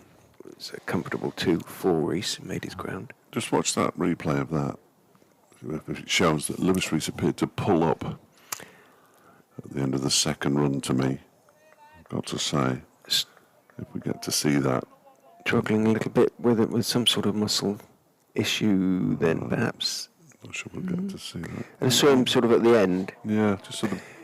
That wouldn't, as I was trying to watch the replay. Sorry, yes, it's right. my fault. It's pushed by Rees, by Kame, sorry. With a slightly angled bat down towards third man. Bit outside edgy, hence the oohs and the ahs. But he's going to pick up one. I'll ask you to watch the screen again. Sorry, that was entirely my fault. Ooh, look at that. Worked really by Kame down towards third man. He moves on to 30. Green is in to Rees, full on an off stump. No great stride from Rees. Just leans forward and strokes it out to Hill at straight mid-off, moving across to his left. I wonder if he's slightly restricted then in some way. Looks with his like, movement. Looks like it to me. Lewis Rees. Green is in to him, on driven this time, but again there's no great sort of stride or follow through.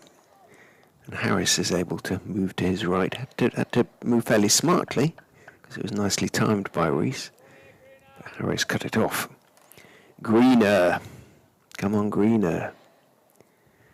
Is the, or at least one of the nicknames already ascribed to Ben Green. Not too original. In comes Green and bowls straight this time, and pushing slightly across the line is Rees, getting loads of bat on it, pushing it out to mid-wicket where Sol Buttinger is the fielder. So nothing too much wrong with the over, but nothing really threatening, never really looked as though he was going to beat the bat, and Derbyshire continued to bat without too many issues, in moving on to 41 now without loss after 13. 30 of those runs to Harry Kame, 11 to Lewis Rees, no extras as yet. Leicester have usually bowled a no ball or two at least by now, but not yet. Derbyshire will be pleased with the progress of these two. As Tom Scriven resumes from the racecourse end, short of a length delivery, pushed out off the back foot into the offside by Harry Kame. It wasn't a drink that Tom Scriven wanted, because the 12th man brought a drink and was immediately sent back. I haven't seen if he's come out with anything else, although he has left a drink on the boundary's edge, I notice. Scriven is in again. Bowls to Kame, who turns this one nicely into the leg side. Liam Trawaskis down there fumbles the ball, and they think about coming back for a second. If they'd run the first one quicker, they might have come back for a second, but you can imagine Anuj Dahl getting back for 2 there. But if he is restricted, Lewis Rees, the last thing he wants, there was a definite shout of bowler's end before when the ball came in, the end to which he was running. We'll keep a close eye on Lewis Rees. In his stance and with his shots, he looks okay. But if you are restricted and you're running, it could cause an issue at some point. As Scriven goes in around the wicket and bowls to Rees, goes back into his crease and pushes it out into the offside Budinger. And the covers will do the fielding. The Madsen family are in today. Wide at the bottom of the stairs, the 2 girls enjoying themselves in front of the players' pavilion. I think it's the Madsens. Apologies if it's not.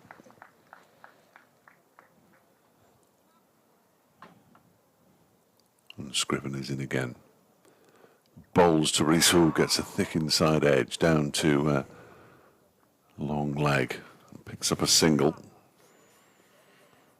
The odd one might just be doing a little bit. Rees moves to 12.43 without loss. I was just thinking that's the first one that I've seen sort of wobble a little bit. Yeah.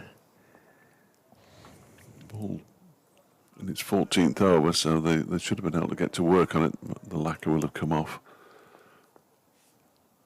Get some polishing done. Scriven's generally in charge of that.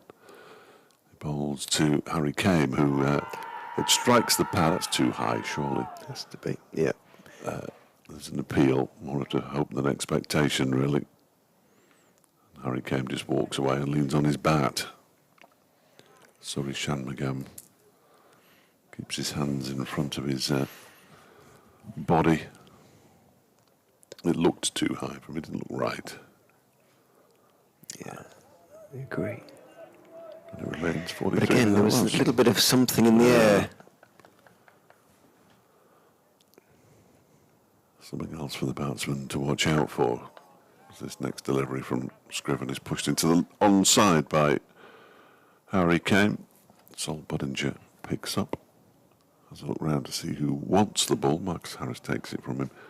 It's the end of the over at 43 without loss. Kane has 31. Rees has 12.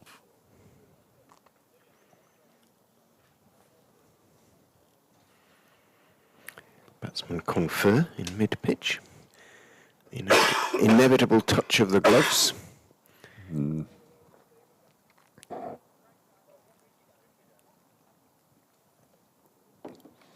Calculate the amount of time that batsmen spend touching gloves.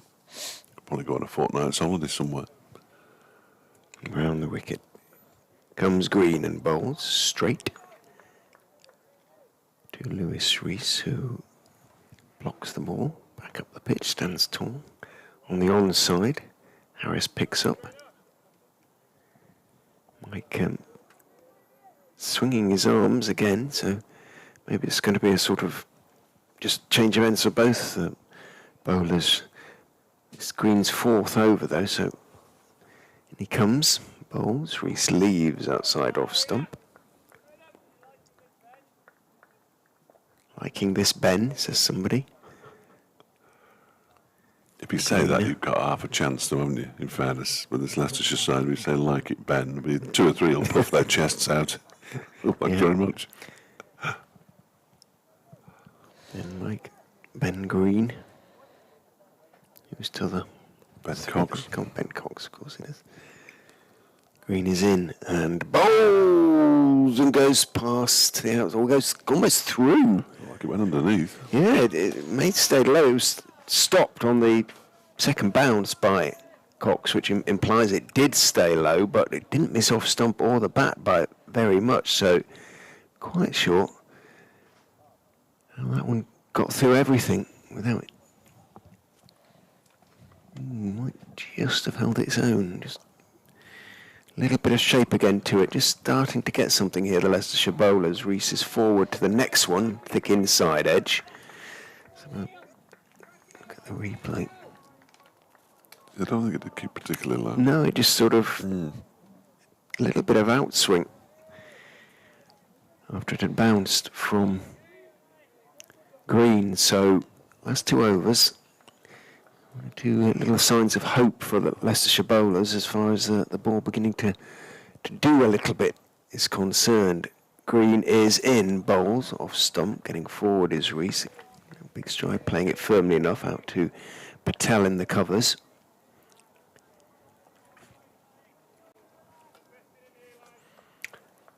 So both batsmen have been beaten almost for the first time in the last couple of overs. Game surviving a shout for leg before. Rees beaten on the outside edge. Green turns in, bowls. Good line and length. Forward and off stump goes Rees and blocks the delivery, which doesn't really swing out into the offside end of the over. But a good over, probably the best that Green has bowled. Actually, 4 overs, 1 made, none for 11. His figures.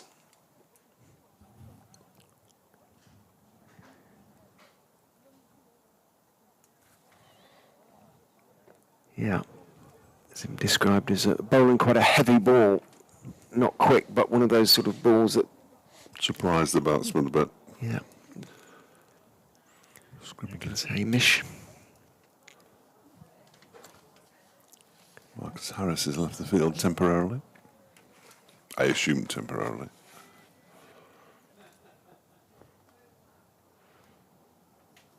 And Scriven begins a new over, his 7th. Bowls to Harry Kame, who pushes that one out into the offside. And there's no run. It's almost too warm in here now. Fine. I'm going to take his jacket off to reveal my Mandalorian t-shirt for today. Another new one. Scooby's in the wash. Not yet, but it will be. Scriven is in and bowls, and that one is turned into the leg side by Kame for a single. Saul Budinger initially just runs alongside the ball, waiting to see if there was a chance of a second run. There wasn't. If I ask what is Mandalorian, will I regret it? No, Okay. it's something to do with Star Wars, I think. Oh, okay. Again, Oh, it looks a bit like, what is it called? Yoda, that's isn't the it? fella. The little one with the big ears. Yeah. I've never seen Star Wars. That's the name of a radio It programme. is, with Marcus Brigstock. Yeah. Very good it is too. Scriven in and bowls, and that one is clipped into the leg side by Lewis Rees. I think he's a little bit restricted in his movements. Yeah, I think you're right. You've obviously seen him No, regularly. yeah, but a little bit. everything looks a bit prescribed, as though he can't quite sort of follow through as he would like.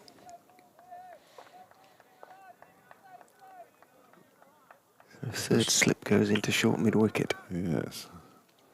That's the tall man, Scott Curry. As this one's down the leg side. I don't think it's hit. It might have hit a pad. Is it going to be buys? It's gone all the way to the boundary. It did just flick off his pad.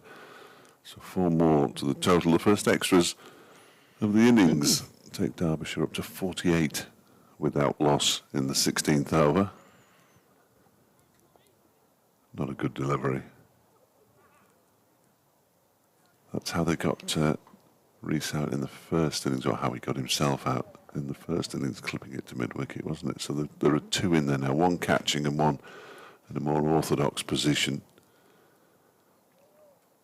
As in goes Rees and drives backward of square. It goes on the offside, out to the backward point boundary for 4 runs. Up on his toes, Lewis Rees, just his second boundary in the half century's up for Derbyshire to a ripple and no more. It was a controlled shot. It was down on the ground quite quickly and raced away. Derbyshire moved to 52 without loss. Rees up to 16 with 1 ball of the 16th over still to be bowled. Scriven's on his way in to bowl it. Around the wicket he goes to Rees, who leaves this one alone outside the off stump. Ben Cox pouches it comfortably behind the stumps. 52 without loss then after 16. 32 to Kame. 16 to Rees. The Gateshead news is made even worse by the fact that they played 4 matches Saturday, Monday, Wednesday, Saturday just to reach the playoffs and have now been told they can no longer take part in them. Solihull Moors will get the bye through to the semi-finals of the playoffs in the National League. Seems a little harsh. Halifax had an equally exhausting final week of Saturday, Tuesday, Thursday, Saturday. The Saturday and Tuesday were played at Accrington because their own pitch isn't fit. Green over the wicket to Kame down the leg side. Tries to sort of help it on its way, but it seems away down there and doesn't get anything on it. Taken by Cox. Shouldn't the sort of conditions have been made absolutely clear at the start of the season? You would one would have thought. The National League have issued a statement saying they fully supported Gateshead's bid to get a 10-year lease. Had been in contact with the council, but to no avail. Green is in. Again, looking to seam it back in perhaps to the right-hander. Kame stays on the back foot, plays it out towards that short-ish mid-wicket. Scott Curry, who is 2.5 strips back on the 45 on the leg side.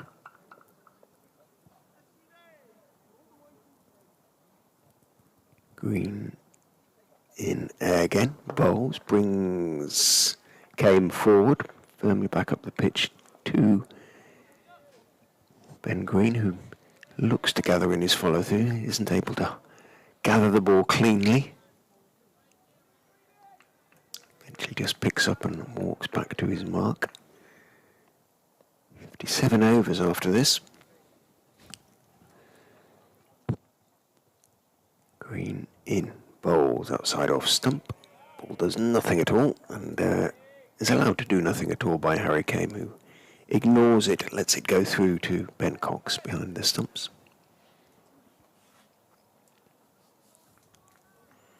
Encouraging start to the second innings for Derbyshire supporters. Pitch looking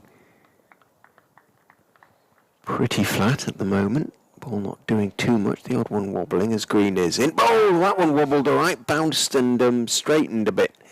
And Kame could not help himself, having a little feel for it. Didn't get anything on it. And several fielders sort of jumped into the air, leapt into the air at that one. I know what you're trying to do. It has looked fairly... Yes, it has. And then all of a sudden, one just leaps. Green is in. Again, bowls more fully this time, more fuller delivery, fuller length, and draws Kame forward. Thick inside part of the bat. This time, look on the replay on that one.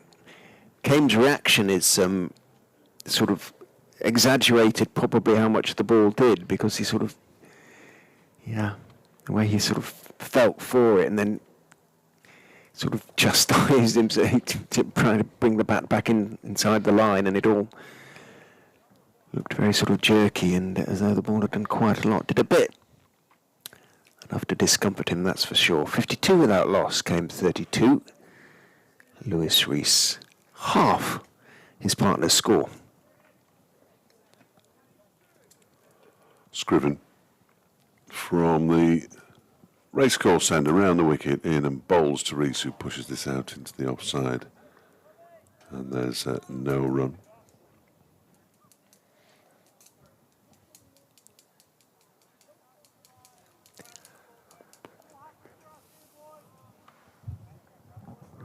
It just looks really, I can't get over how nice it looks. Yeah, like midsummer's day. Yeah. And, well, if you ignore the reluctance of some of the trees to go into full leaf. Anybody to take their coats off, as this one is pushed into the offside by Rees once again, fielded by Mike at extra cover. And again, there's no run. News from a Hereford supporter. But Hereford FC have got a lease until 2070, so would be able to go up, but, quote, there's a lot of work to do first, mind. Why that information is being passed on? Are Hereford somewhere? Are they National League? Scriven is in and bowls. That one is turned into the leg side by Lewis Rees. Scott Curry is the man who picks it up. Again, there's no run. Oh, Alexander's been on from America. Star Wars has woken him up. Derbyshire's going to need to use the force to get back into this match. Well, to save it, I don't think they're going to get in a position to put Leicestershire under any sort of pressure tomorrow. You never know. Scriven bowls a full delivery. It's clipped into the leg side by Lewis Rees, where it's fielded by Scott Curry. We've got down well there for a man who's probably about 8 feet off the ground.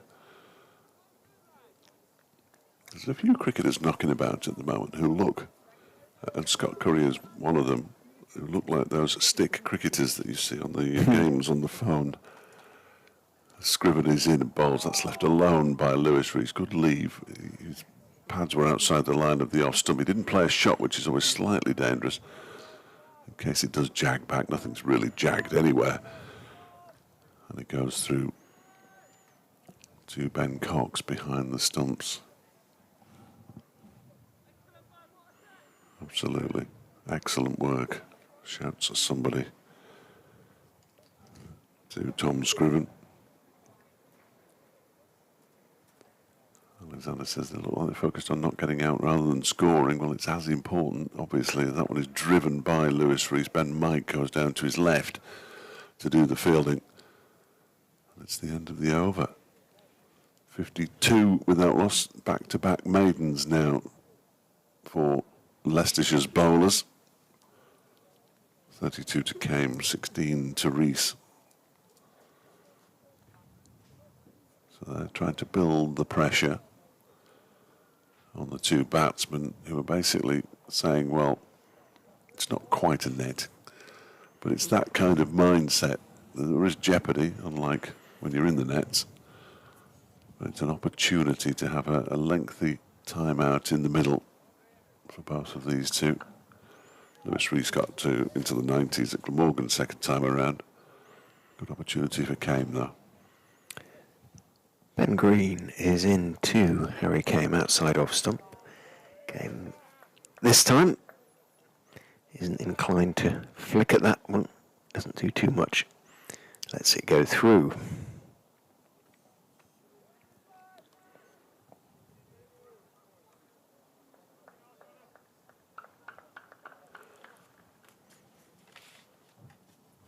There seems to be slightly more traffic for a Sunday than normal over on the Pentagon Island. Green bowls again. Ooh, Kame is drawn into, I think, probably stopped the shot at, looking to poke at that one, and I think he stopped it, but just in the last few overs, having looked very solid up to now, he just slightly discomforted once or twice, and he sort of lost concentration slightly, or as I say, the ball has just started to do enough for the batsman to become slightly more tentative. In goes Green and bowls. Line and length and off stump, and forward went Kame, solid with that one. Back up the pitch to Somerset, but temporarily Leicestershire all-rounder. Curry is beginning to bounce around and bowl a few looseners at short mid-wicket, from which we can guess he'll be coming on before too long. Green is in, bowls. Came very solid as he presses forward again and off stump. Out to Hill, who has donned the sun hat at mid-off, and it's not Ben Cox's, because that's on Cox's head. Must be warming up.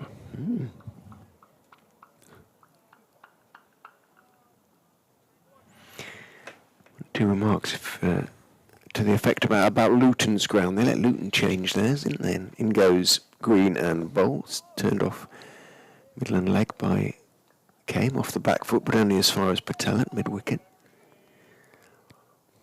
I think they sort of have, with the playoffs, because the EFL won't, you're right, they did, Luton played a couple of games away from home, didn't they, at the start of the season, this reversed the fixtures. Are they really going to get turfed out of the ground though? I'm not sure they are. Gateshead.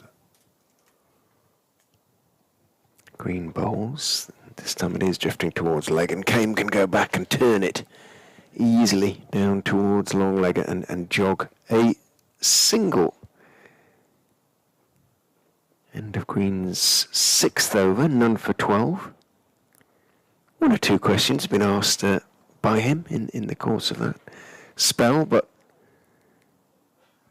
nothing really consistent, and I wouldn't be surprised to see Liam Travaskis on before long at that end.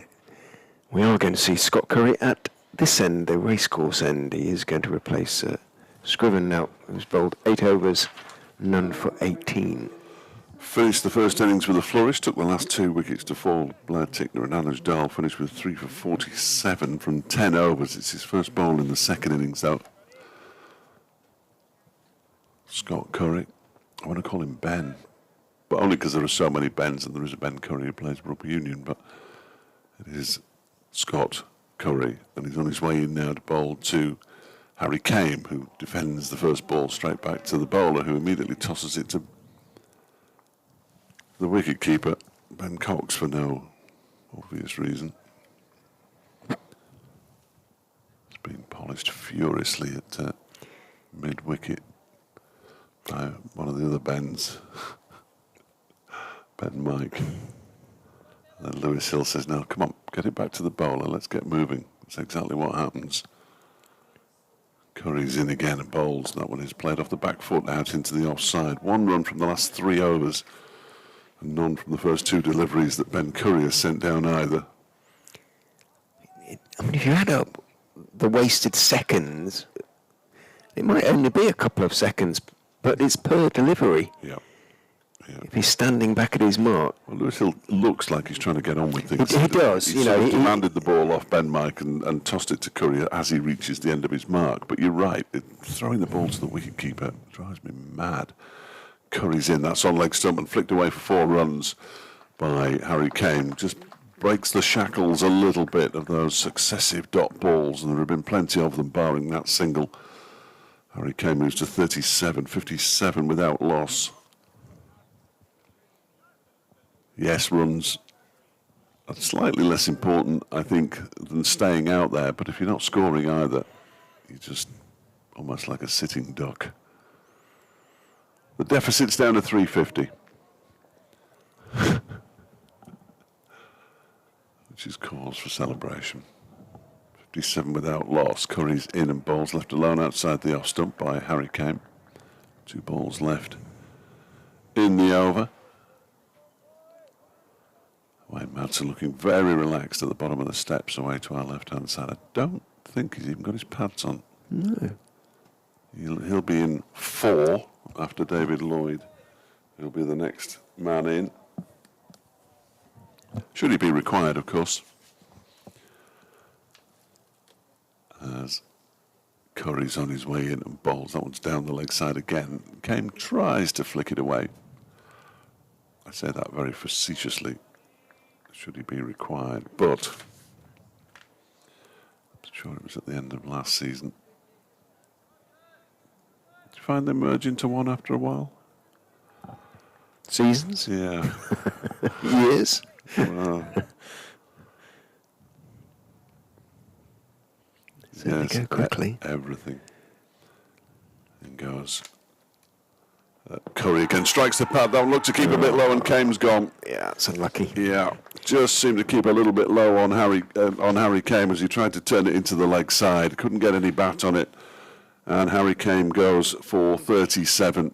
Curry strikes. Final ball of his first over in the second innings. Derbyshire 57 for 1, still trailing by 350. You know, like a tall 4 Kame. Probably the first one of this innings that has kept low, but it kept seriously low, didn't it? And Kame on the back foot, because it was slightly short of a good length. Drags himself off the outfield, head down. He can't quite believe that. He played pretty well until the last sort of couple of hours when it became a little bit more tentative and trapped on the crease. Let's have a look how low that one did stay. Oh, it did stay low. Nothing you can do about that. It went really, especially on the back foot, difficult. And he knew, and that isn't a good sign for Derbyshire. It really did squat a bit, that one, didn't it? It was probably not much more than a foot off the ground, if that. Yes, it didn't. Maybe 10 inches. It's a concern. It's a concern from a Derbyshire perspective, but they've sort of got themselves into this mess with a bit of help from Marcus Harris and one or two others. It has to be said, Harris making 214 first time around, Peter Hanscom 68. Good stand between them. And then lower down the order, 69 from Ben Cox, 49 from Liam Travaskis. 49 not out from Ben Mike. So there was some good scoring.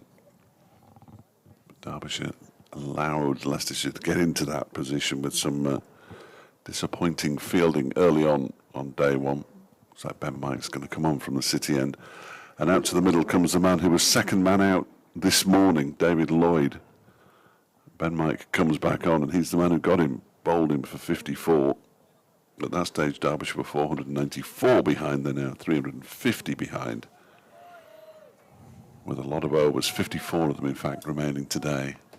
Plus the extra half hour, of course. Potentially, I suppose, but got to think about it.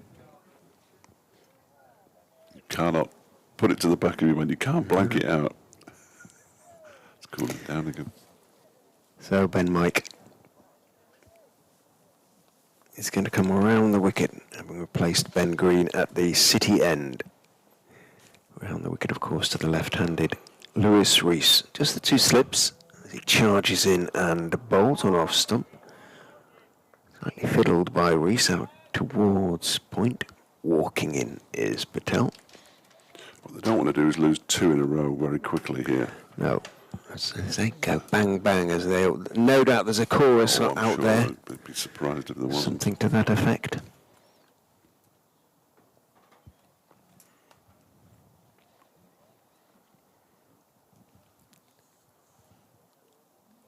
Mike turns, longish run up, but an athletic one. In he goes and bowls to Rees straight.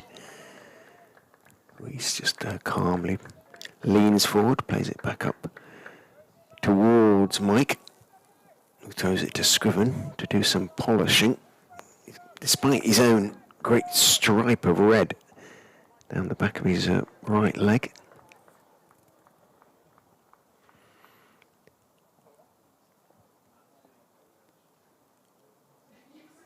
Back in Mike's hands.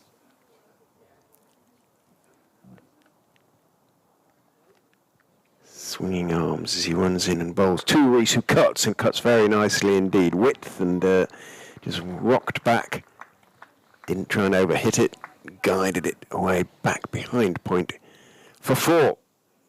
And Mike then runs to Scriven. Something going on with the back of his shirt. His GPS, I think, came out. Yeah. How? I thought they were on a sort of... They're in a little pocket, aren't they? Yeah. Back of the it shirt. was just a... Or in one of those vests that they wear. You'd give it to somebody who, if I'd have been Ben Mike, I'd give it to somebody who's going to do a lot of running and then get it back off them at tea. Yes. A bit like getting a bus when you're doing a marathon, that though, isn't it? He's not quite playing the game, is it? Mike is in bowls. That's a better line, straight, but Rees solidly back up the pitch. On the onside, Hill comes in to pick up. Hill almost has his sun hat sort of slightly floppy, whereas Cox's brim is tolerably sort of stiff and wide. Hill's is a little bit almost buckety. Yokel style, isn't it? Rather, you can see him sort of in a cornfield with a scythe or something with that on. Round the wicket goes Mike, and bowls short, pulled round the corner and pulled very effectively by Lewis Rees. You can pick up the flight of the ball because you see the puffs of sand as it lands, and it second boundary of the over, 2 in 3 balls for Lewis Rees. Moves on to 24, touches gloves with his captain, 65 for 1. If he's restricted, it's not by too much. He played both those shots very nicely, one away behind point on the offside, of course, and that one behind square on the onside. Mike in, bowls short, oh, hooked in the air, but he's got loads of it. And for some reason, Curry didn't seem to pick that one up. I don't quite know why. It landed, I don't think he could have got there to take the catch, but that was a better bouncer from Mike. Landed probably about 10 yards away from Scott Curry, and then sort of rather trickled over the ropes, but he just sort of jogged towards it. He wasn't that far from it. Neither he nor I nearly did the Trescothic thing again. Travaskis seemed to pick it up at all. I don't know whether that is an issue at the ground. But anyway, 3 boundaries in the over for Lewis Rees. And he has charged on to 28, 69 for 1. Travaskis and Trescothic couldn't have been born further apart in England, could they? Cumbria to presumably, where was he born? Well, presumably it was Taunton or somewhere like that. I assumed it was more. I'll have a look. I'll go with Taunton, it being the biggest hospital in Somerset. There is Curry beginning a new over, bowling to David Lloyd, who's facing his first delivery. It's a no ball. It was pushed back up to mid-on by Lloyd. 2 more to the total. As extras move up to 6, 71 for 1. Marcus Trescothic was born in Keynsham, apparently. Oh, that's it, the King of Keynsham, yeah. Keynsham, is it Keynsham? Yes, that's it, yeah, which isn't far from Taunton. Curry bowls, that's clipped into the leg side by Lloyd, and there's no run. As imagined, he was potentially born even further south than that, so... certainly south or west, one would have hoped, but... yes. No. Nickname Sausage? A banger, he was called, wasn't he? He was something to do with, because of his love for sausages, though, wasn't it? Yeah, he was. It was to do with sausages. Yes, yeah. I knew it was something to do with sausages. Curry bowls, I should know that. I eat enough. It's sausage. And Lloyd pushes it out into the offside. Banger's a much better nickname than sausage, in fairness. Yeah, I knew there was something to do with that. Something vaguely camp if you were known as sausage, wasn't it? Ooh, sausage. Rather. Yeah. And all a bit eccentric. I'm without making generalisations, of course, in the southwest. As in goes Curry and bowls. That one turned rather unconvincingly off his hip by David Lloyd down to long leg, and it will be signalled a leg by. So he's yet to get off the mark. 72 for 1. Look at Jack Russell. Mad as a hatter. Yes. Only ate beans and drank tea on tours, didn't he? Mm-hmm. Wore the same hat for 400 years. Have you done any commentary with Jack? He sometimes appears down in Bristol, and I've done a few sessions with him. He's been here with his pictures, which are magnificent. As this next delivery hit the pad of Lewis Rees, playing no shot, and he's gone. Yeah. Completely misread that one, but he played no shot. Don't linger for too long, Lewis. 28 he goes for. Curry now has 2 for 6.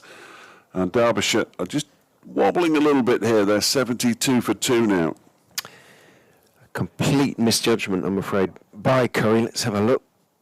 Yeah, it hit him outside the line, but it looked as though it was going on to hit off stump. And he may well stand there and look back at his stumps as though he was a long way out, but it was a misjudgment. And when he sees the replay, I think he'll possibly acknowledge as much. So maybe this is going to be Curry's day. And the 2 openers, having looked pretty solid in taking the score to 57, are now back in the pavilion. 2 men on naught at the crease. One coming out now who faced 1 delivery in the first innings. Wayne Madsen comes down the steps. He was cleaned up as part of the 2 in 2 balls, wasn't he? First time around by Ben Mike, trapped leg before wicket, at which point Derbyshire were 12 for 3. They are currently 72 for 2, but still in a little bit of bother.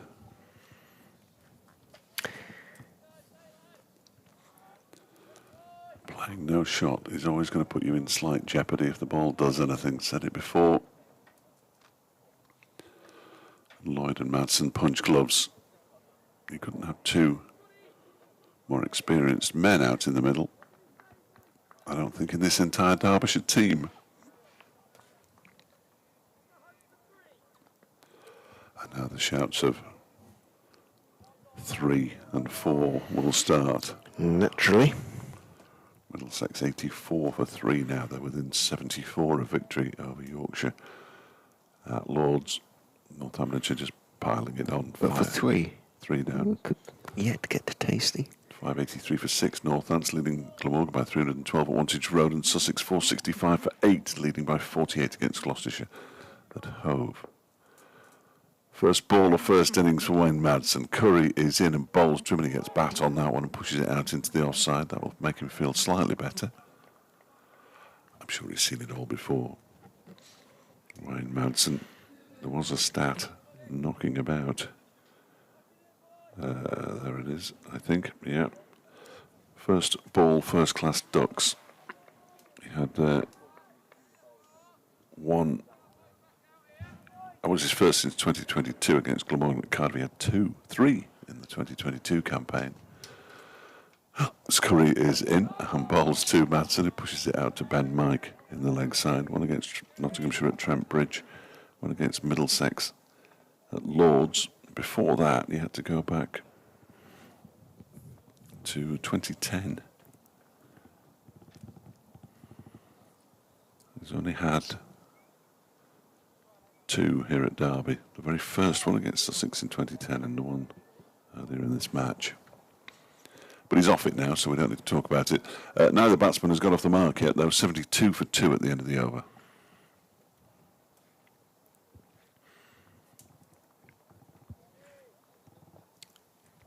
Nick, not a great first over up of his second spell, but he's got a new batsman to bowl at now. Went for 3 boundaries. Lewis Rees. They dearly love Leicestershire to see the back of David Lloyd early, who's been in good touch this season. 2 half-centuries and one which would have been, had he, as you say, not run himself out at Glamorgan. Short mid-wicket in again as Mike over the wicket bowls to Lloyd, fraction short of a good length, and Lloyd on the back foot blocks it out into the offside. Scriven is the fielder. 335 first-class matches between them, these two. Madsen has the majority of them at 228, but a lot of experience out there. That is experience, isn't it?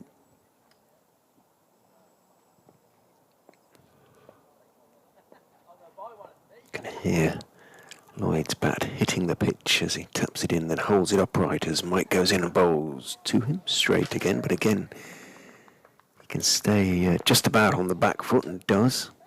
Plays it straight back down the pitch.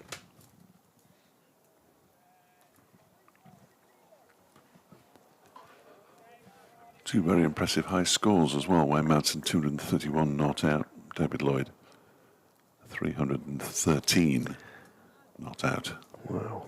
That was against Derbyshire, of course, at Sapphire Gardens. Looks back down the pitch, sees Mike coming in and bowling, looking for the full ball, chipped up to mid-wickets, appealing for the catch, but everybody else says no, that's a bump ball. Felt like a bump ball, didn't it? It sort of did, really, and there was a zero reaction from Messrs Hartley, the umpire, Lloyd, the batsman, and Mike kind of wasn't too sure, was he? Turned. Very full delivery. No idea. Yeah, very. Even on the slow motion replay, it's hard to tell. I don't know why I watched the replays. Mike is in and bowls and tucked into the onside by. Just looking at the replay again there by Lloyd, and there's no run, but Yeah, looked sort of half volley into the ground sort of thing. It felt like it, even though he's got his back to us, it was a very full delivery. Umpires didn't even consult Peter Hartley. Just looked away. Sort of simultaneously off the bat and the ground.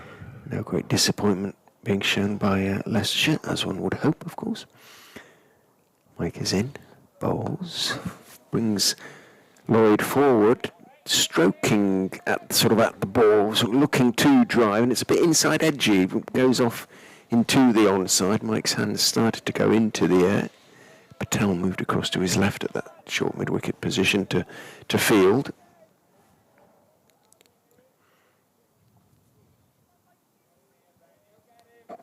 So they didn't want both openers to disappear within moments of each other. They certainly don't want a third wicket to fall as quickly. No, one of these two very experienced batters, logged up 40 minutes before tea, which will be it is at 4 o'clock, isn't it? Whatever happens.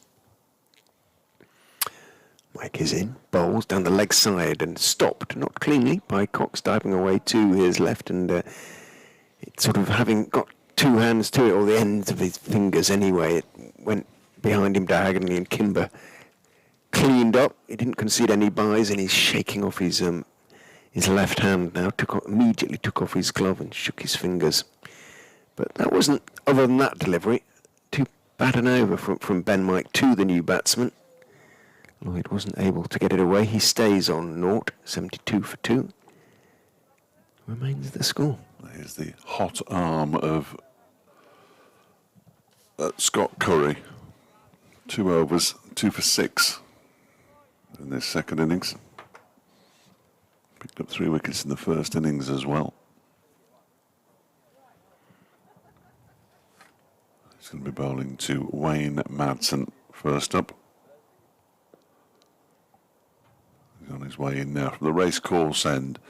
Bowls to Madsen, who clips this into the leg side, straight to Tom Scriven, who's fielding it. Cover. There's a cover and an extra cover out there. Ben Mike starts polishing the ball. He's polished that ball a lot on the back of his right leg, hasn't he? Yes. It is. I'm surprised there's any red dye left in the ball.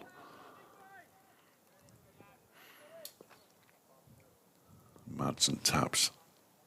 Waits, taps again, and now Curry bowls, and he turns this one into the leg side. They're going to go through for a quick single. Scriven gets there, but doesn't release the throw, because the batsmen are through comfortably enough for the run. Madsen off the mark, 73 for 2. That will make him feel even better.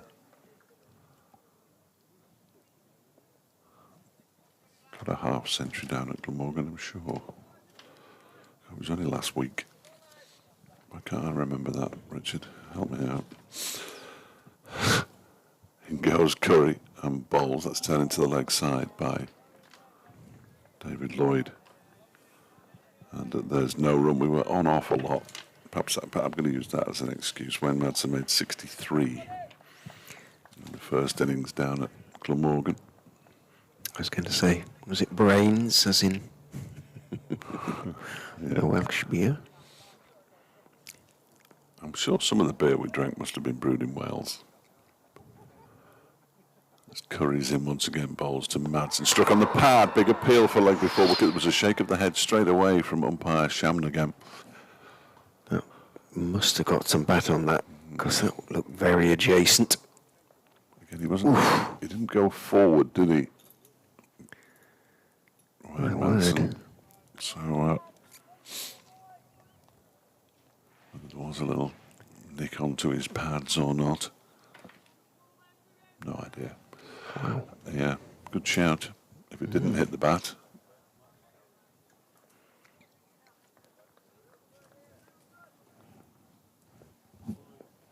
Lloyd waits. In goes Curry, bowls. That one is played with the full face of the bat. It was Lloyd, the previous delivery as well. Pushed out into the offside. 1 ball left of the over. Umpire Shamnagam just checks with umpire Hartley. He obviously forgot to do the 2 balls left signal in the first place. 73 for 2. Tom Scriven goes out onto the mid-wicket boundary for the final ball of the Curry over. He pulls it out to him rather obligingly, although it's more like square leg. Scriven easily gets around. And Lloyd is off the mark as well. Both batsmen have won. 24 overs have gone. 50 remain today. And Derbyshire is 74 for 2. They still trail by 333. Slowly slipping down that list of heaviest innings defeats, of course. Well, I'm sure they still have very firm ambitions of it not being a defeat at all. Ben Mike from the city end is in to Lloyd, who steps forward and lifts his bat over the line of the ball quite elegantly, really. Lets it bounce through to Ben Cox, who once again, as he so often does, is signalling at the pavilion. Looked to be the drink's signal. He would like a drink, or somebody would.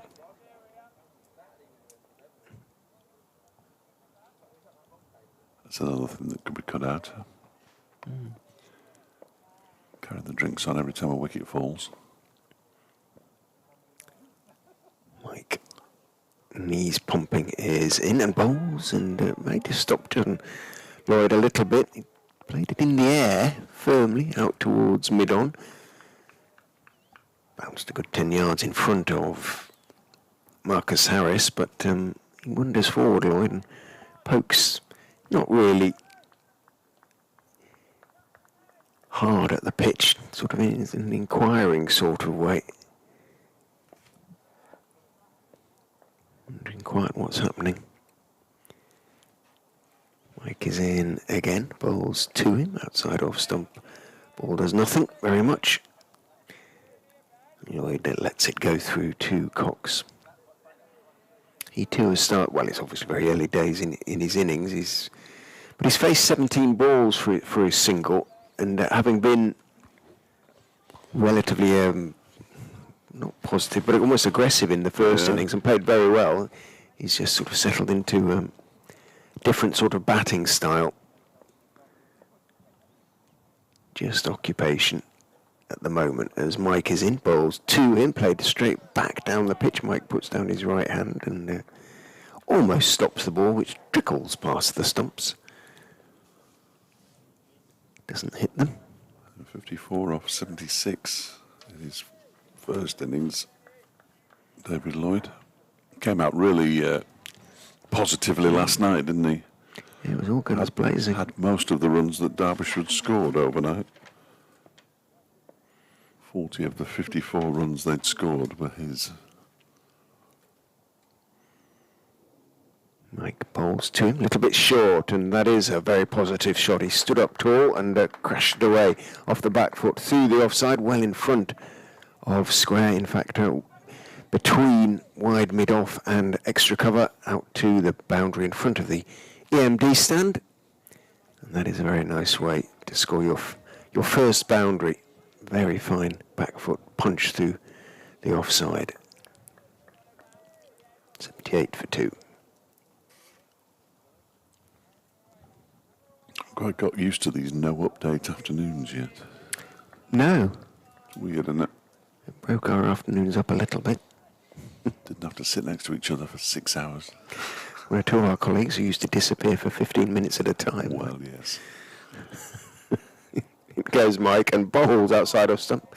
Looked to be a bit of an effort ball and good carry on the way through to Ben Cox, but it was just too wide and Lloyd able to leave and did, but having left it, Lloyd sort of held the pose for a while as though it, in acknowledgement of the sort of extra little bit of nip that ball had through the air. End of the over, 78 for 2. Once again, the two Derbyshire batsmen having a lengthy conversation in the middle of the pitch before a punch of the gloves. The ball's only just made its way to Scott Curry. Lewis Hill's not in position yet either, so he didn't waste any time. But Mike hasn't got his sweater on yet. And whether that was distracting Wayne Madsen or not, but Wayne Madsen just pulled away. It's a false start to the over. Now it will get underway with Curry into ball to Madsen, who defended up to Harris at mid-off. And there's no run. Just ticks past 3:30, so half an hour until tea. It would be ideal for Derbyshire if these two could still be there. Yeah, very much so. The next interval. If Leicestershire had to have ambitions of winning this game today, you feel that they need to part them before tea, probably. Just sort of at least one more. As Curry is in and bowls, that one is flicked away off his pads by Wayne Madsen down towards long leg. There's a slight fumble by Travaskis in the distance, but they'd settle for one. He looks very tanned, Wayne Madsen, at the moment, given the temperatures, is he? He played in the SA 20, but that was a long time ago, wasn't it now? He almost played in the PSL, but didn't quite get there. But I don't... Because... no, he was on his way, and then they decided to go in a different direction, I think. Oh, okay. From what I've been told. Curry on his way in and bowls. That one is pushed into the onside by Lloyd. But he'll have spent some time in the winter in South Africa, in addition to playing, possibly. But yeah, he's looking well. He's looking well. The supporter in the bright orange outfit is now in front of the players' pavilion. It is very bright. Indeed. Orange hat, orange top. Certainly someone who is not incognito. As Curry is in and bowls to Lloyd, Lloyd, who drives to Harris at mid-off again. Again, there's no run.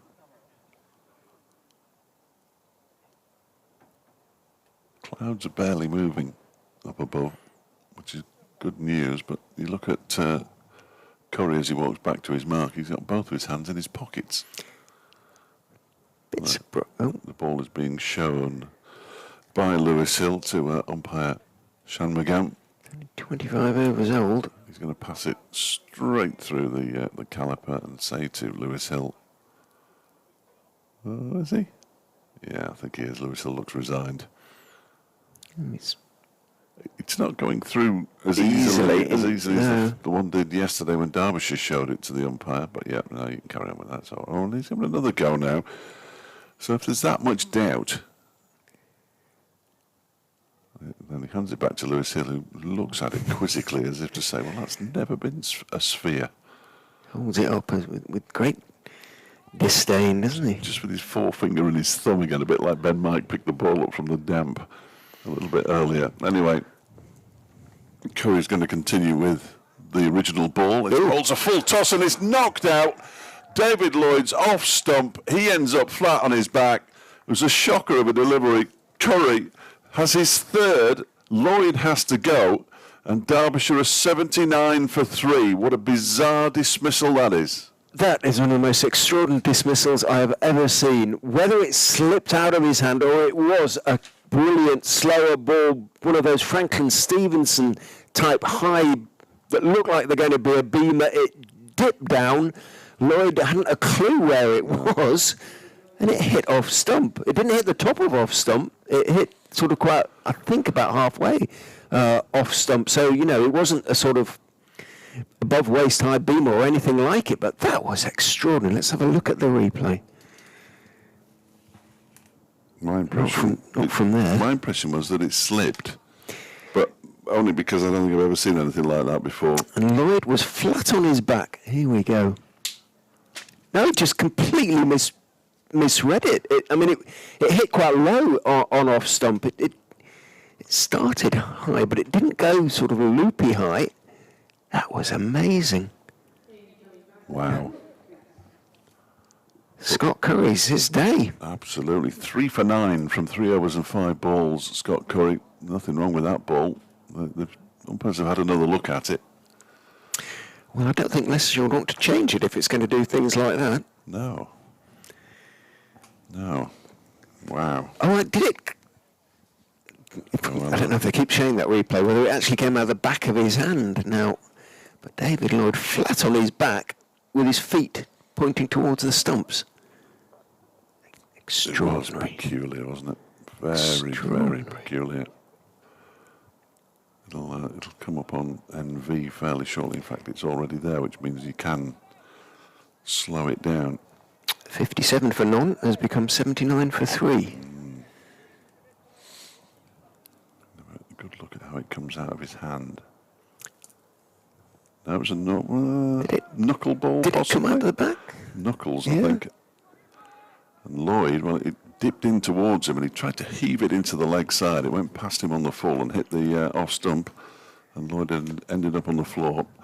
Brooke Guest is the new Derbyshire batsman, pushes his first delivery out into the offside. And Derbyshire in a spot of bother again. 79 for 3, as Richard said, from 57 without loss. And Lloyd, Rees and Came all back in the pavilion. This is not looking good. Well, that was an amazing, extraordinary dismissal. I genuinely haven't seen anything like that.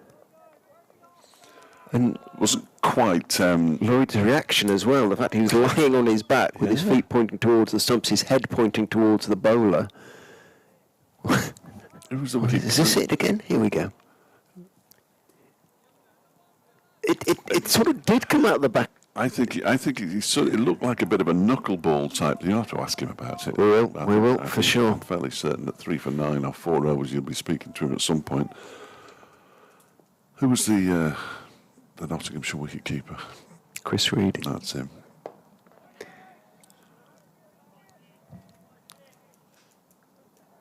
Well, is it me? Yes. Well, Ben Mike bowls and it's pushed by I'm still shaking my head. Pushed by Madsen in relatively conventional style out towards wide mid-off. Was that against South Africa or somebody like that? When the ball... New Zealand. Was it New Zealand? Yeah. In a test match, a ball that he just didn't see, and it looked like it was going to be a beamer, and he basically was bowled all ends up by it.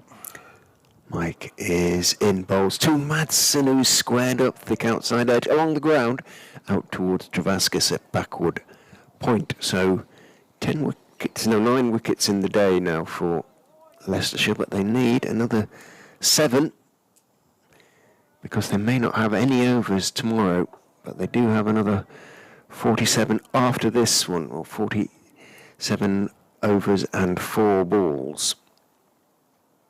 That was a remarkable dismissal. Ridiculous, really, wasn't it?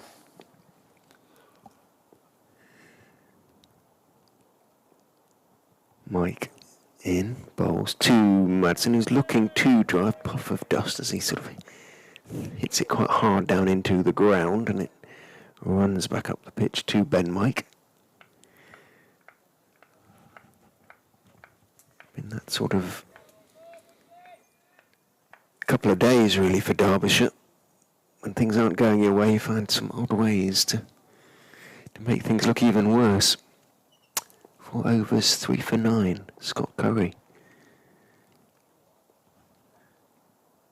Mike is in and bowls, and that one is discomforting. Wayne Madsen maybe thought it was going to bounce a little bit more than he did. Might just have come back into him a little bit, and he was taking his bottom hand off the bat as he leant forward and managed to block it out on the onside, but flinched slightly as he did so. Suddenly it feels a very different game. I think from the moment you said how flat the pitch looked. That's it. Chalk one up for 16 points to Richard Ray. Absolutely flat out there at the moment as in goes Mike and bowls to Madsen, short and wide, and someone as good as Madsen is not going to miss out in those circumstances. Didn't even try and hit it hard, just knew he had to time it right and place it right, and he did just that with his horizontal bat, just reached out and helped it down to wide third man for him. And any really good batsman, the easiest of 4s. Yes, he wasn't going to miss out there, was he, Wayne? Moves on to 6, his first boundary.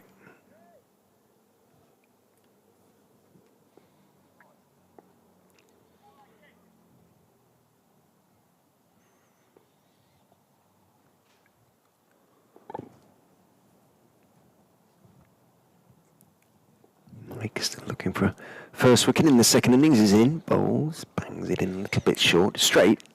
Madison on the back foot deals with it comfortably off stump out into the offside. End of the over, just the 4 runs from it. 9 overs for Ben Mike, none for 39 as a consequence. Back to the destroyer.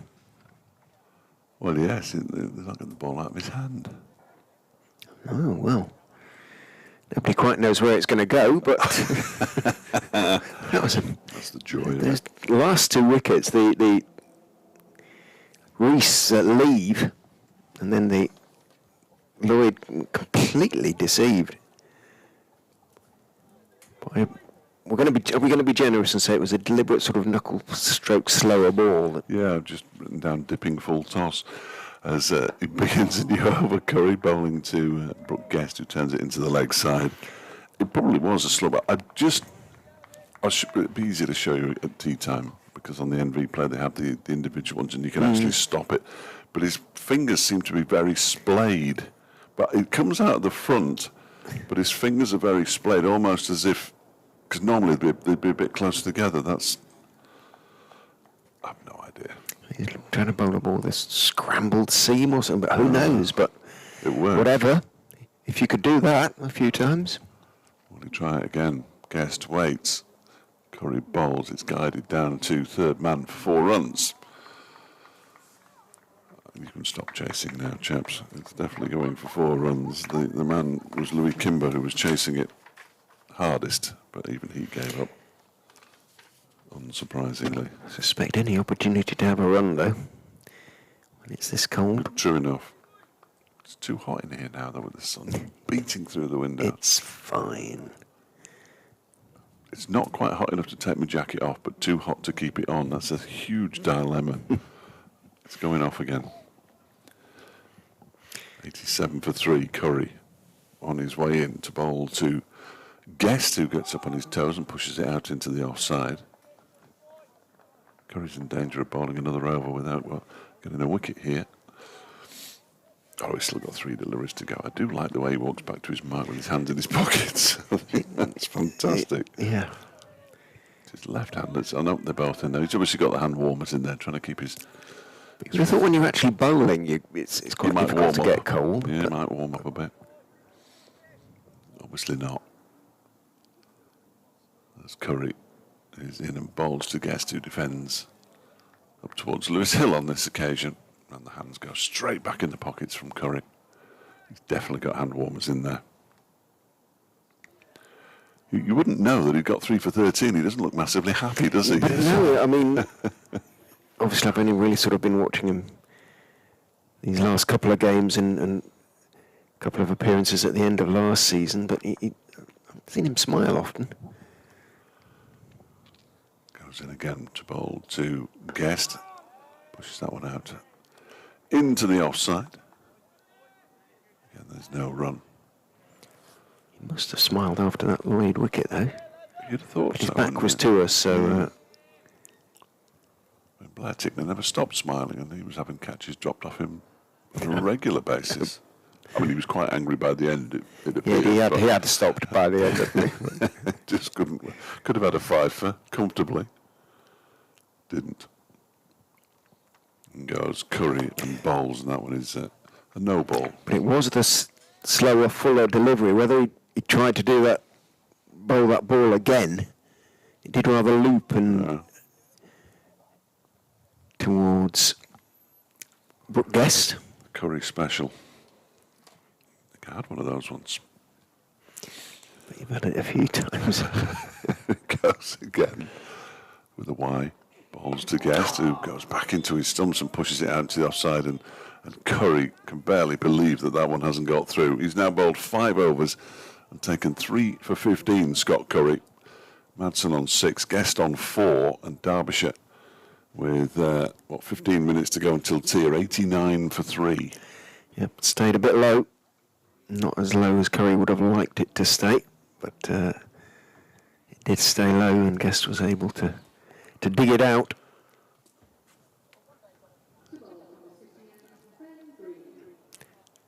Well, Ben Mike's return has been a relatively brief one. And he's coming off again, and Green, who settled into a decent rhythm in his first spell of 6 overs, none for 12. He's going to get another pre-tee opportunity, 15 minutes to go, so we'll probably should have 3 overs. We'd hope so. One would hope. In he comes. I can't remember. I was on. Yes, it is me, isn't it? Yeah, outside off stump, and sorry, I was. And cut away by Madsen, but he had to reach for it a bit. He got plenty of it, timed it quite nicely, but because he was reaching for a bit, he couldn't quite get it fine enough, and it went more or less straight to Trescothick. Did it? Travaskis. I'm doing it on purpose. At backward point, not. Solitary feather floats across in front of the box. Green is in and bowls again, width, and again has to reach for it. This time he doesn't time it. Wayne Madsen, a thick bottom edge into the ground, and it bounces very easily and slowly towards Liam Travaskis. Do you ever wonder when you see a solitary feather like that, wonder where the rest of the bird is? Yeah, indeed. It's back again, look. Oh, yes. Or what bird it has come from? Is it pigeon feather? Do you think? I don't know. Yeah, could be. Could be anything. Green is in and bowls straighter this time, and solidly behind it is Wayne Madsen. Back down the pitch it goes.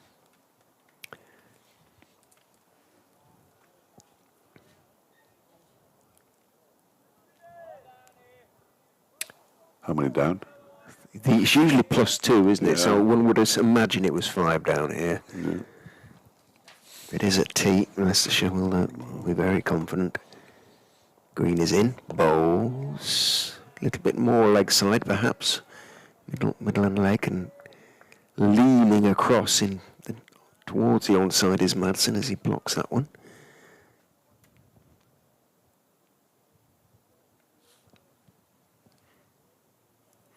I would imagine that could become something of an internet sensation, that dismissal of David Lloyd. Yes, I think it might. I have no doubt that the county championship site will retweet it. In goes Green and comes back in, and Madsen is cramped up a little bit there. He went back, I think he was looking to force it, and it came back a touch and played it okay in the end, but indicates that there's movement with his right hand, so whether it was off the pitch or through the air. Well, they do retweet it with the commentary on it. They won't thank me, Scott Curry, for saying what a terrible delivery it was. In goes Green and bowls straight, and again a little bit squared up as Madsen comes off the outside half of the bat out into the offside to Hill, who shows it now to umpire Hartley, but if I was Lewis Hill, I'd be inclined to hang on to it, to be honest, at the moment. Hartley certainly isn't interested, hands it straight back to Lewis Hill, who jogs over to the wicket-taking Scott Curry and hands the ball to him with a grin. Fascinating post on X from Nottingham Forest. I know it's football, but I think you'll enjoy this one after this delivery. From the beginning of the new Scott Curry over 3 for 15, his figures at the moment. He bowls to Guest, who defends it out into the onside. Ben Mike fields. They've just lost 2-0 at Everton. And the Nottingham Forest official Twitter feed has put 3 extremely poor decisions, 3 penalties not given, which we simply cannot accept. We warned the PGMOL that the VAR is a Luton fan before the game, but they didn't change him. Our patience has been tested multiple times. Nottingham Forest Football Club will now consider its options. They're mad, aren't they, at Forest? In goes Curry and bowls, defended by Brooke Guest up towards mid-off. And there is No one. Mark Clattenburg, of course, is working at Nottingham Forest as a refereeing consultant. Nice work if you can get it. They have had a pop already this season, I remember. Mr. Clattenburg was in the middle of it when he was just either side of saying Gladiators ready, as Curry is in and bowls, and that one is defended by Brooke Guest again, up to Lewis Hill. It's a very straight mid-on. That's when he had saw his tattoo on his arm to commemorate his time at the Euros. From Leicestershire, home skipper Lloyd is Curry's latest victim, left splayed. Splayed. Wow. Well, the stumps have been splayed. I'm not sure Lloyd was splayed. Should have got the L in there. As Curry is in and bowls to Guest, who defends this one backward of square on the offside. And there's no run. 2 balls left in the over. A couple of overs left before tea after this as well.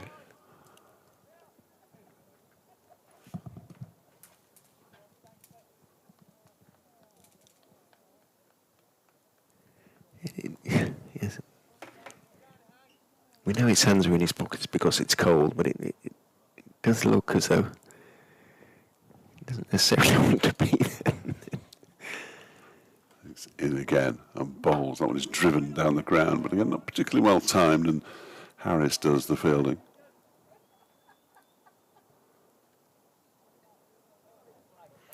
Again, lots of waving at the pavilion and pointing. Oh, pads. Rishi Patel is saying, pads and a helmet, please. So it would appear that Travaskis might get the almost compulsory. Obligatory over a spin before the interval. In goes Curry and bowls. That one is turned off his gloves by Brooke Guest out of fine leg. Hence the reason it didn't travel very far. He picks up another single and moves on to 5, 90 for 3. Umpire Shanmugam was very helpful there by just tapping his hand with his other hand to suggest it had come off the gloves. That's what it looked like, but you can never quite tell. You're absolutely right. Look at that. Liam Travaskis on to bowl what will be presumably the penultimate over of the session from the City end. So I was just distracted by Ben Cox, who's doing some shadow batting. If Ben Cox has to bat again, I'll eat my hat. I've said that once before, inadvisedly, but there's not a chance in the world that he's going to have to bat again. One would be surprised. Absolutely. All sorts of pointing going on.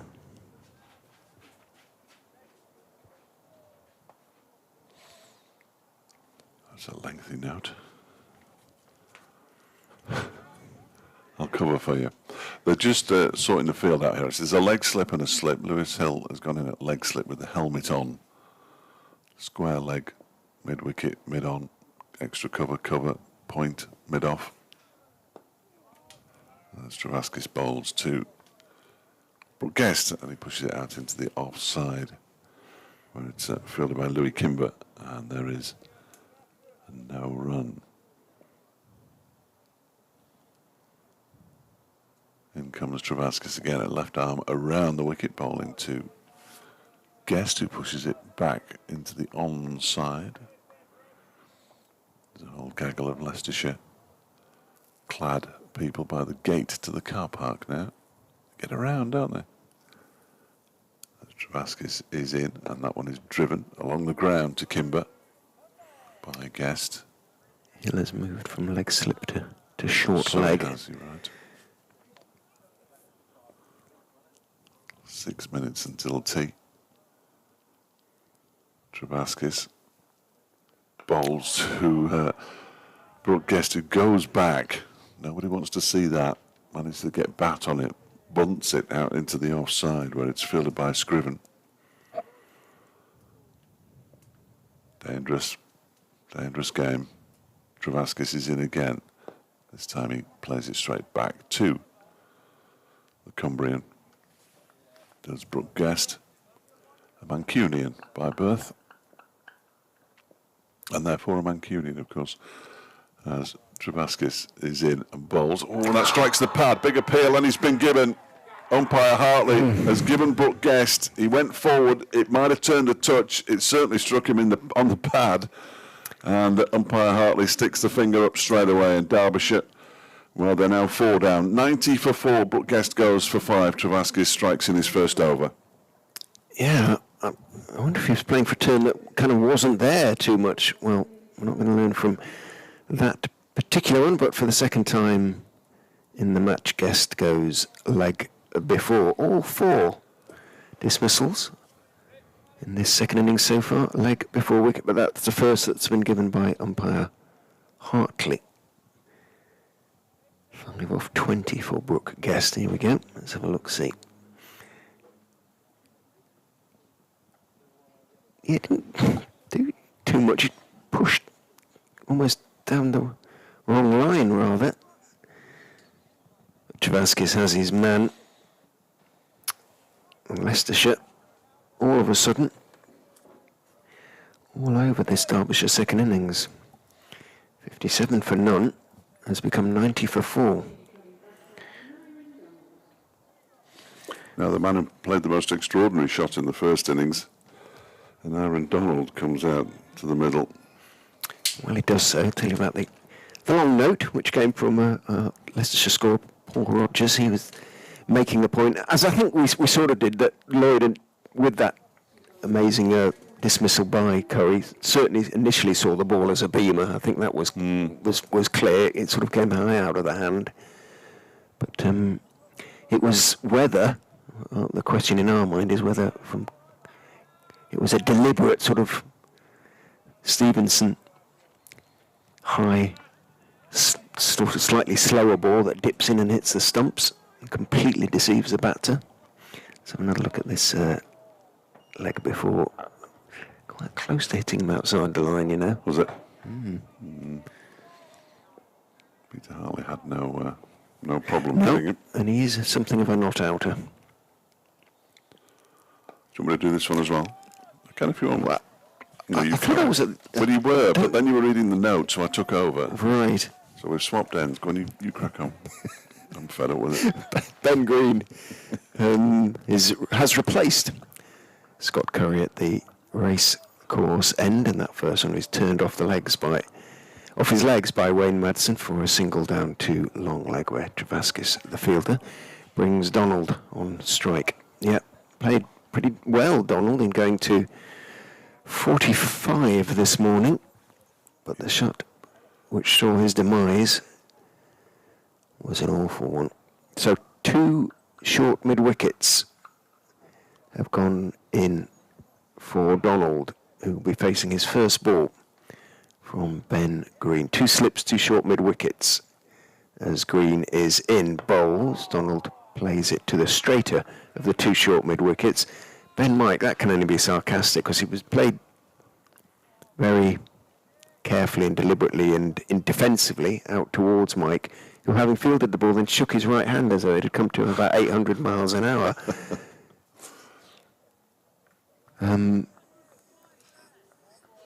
So I'm not quite sure what Ben's about with that gesture. Might just have maybe just cold hands. In goes Green. Bowls Fuller, looking to drive, and he's got it wide of mid-off there. Has Donald. Didn't time it as well as he would have liked, but got enough on it to get it away wide of Marcus Harris, who has to run 10 yards or so to his left. Does so, fields, and Donald is off the mark with the single. 92 for 4. 3 balls till tea, or 1 or 2, of course. So the clock ticks around towards 4 o'clock.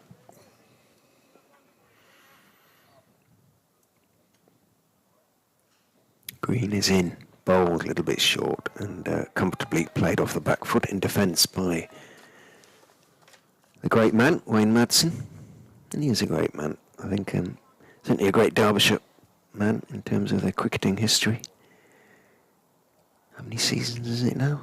Ooh, plenty. An awful 15, lot. 16. I was going to say about 15, something Something like like that. that. I can't remember. I did know. Green is in. Bowls edge just short of Kimber at first slip. Didn't really get up. Again, all sorts of hands on heads out there. Hill, Mike, Scriven, they've all got their hands on their heads, but although it found the outside edge, it didn't really get up, and it was short of Kimber at first slip. You almost did it again there. Wasn't far short of him. Madsen waits as Green is in, bowls to him. Everything behind that one. Plays it out towards a straight mid-on, and that, ladies and gentlemen, is tea. And, well, just as the morning belonged to Leicestershire, so too has the afternoon. First part of it very much belonged to Derbyshire. Harry came and Lewis Rees played really nicely in taking them past 50, the opening stand of 57, but then came leg before wicket to Scott Curry, one that stayed low, unquestionably. Rees padded up to a delivery from Curry round the wicket that was going on to hit off stump. And David Lloyd was bowled by Curry in extraordinary circumstances. Slower ball, which looked initially like it was going to be a beamer, dipped down and hit the bottom of off stump, leaving Lloyd absolutely flat on his back on the pitch. And then just before, T. Brooke Guest, given out leg before to Chvaskis. Ball that umpire Hartley decided to hit him just in line with off stump. 92 for 4 at T. An evening session of 42 overs is coming up in around 20 minutes' time, so we probably need to go for a lie down. We'll see you shortly.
We're back.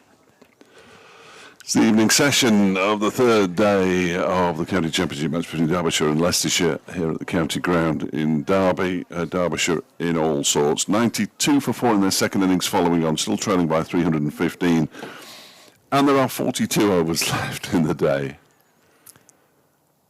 Travaskas, the left-arm spinner, is in from the city end and forward to his first delivery goes Brooke. Goes an Iron Donald, I beg your pardon, pushing the delivery out towards shortish extra cover. In goes Travaskas. He's driving this time, Donald. He's squeezed it past the aforementioned short extra. Louis Kimber fell across to his right. Couldn't quite get there. Marcus Harris covering behind him could, but Donald picks up one, moves on to 2. Umpire Shamnagam, rather athletically, runs across from square leg to point. He's decided it's easier to see rather than looking into the sun at point. Travaskas into Wayne Madsen, very full. Madsen waits for it though, doesn't try and step out and drive. Tries to clip it through the leg side, doesn't time it, and he's a bit cross with himself because it went straight to mid-on. 2 slips, leg slip and a conventional slip as Travaskas blows on his left hand and grips the ball, goes in, bowls, drifting on towards leg stump, turned by Madsen out towards Scott Curry. 3 wickets for Curry in the afternoon session, and then immediately hands the ball to umpire Hartley, who throws it on to Louis Kimber, who in turn throws it to umpire Shamnagam, who's the man holding the gauge, and it isn't going through the gauge. Well, Leicestershire did show it a couple of times before tea, but after Hill had shown it to umpire Shamnagam the first time, that's when it started to do all sorts of strange things. But Hill, from the way he held it, clearly didn't think it was in any way spherical. Certainly not perfectly so, and they've given up on it now. The umpires agree. And out comes the box of replacement balls, carried by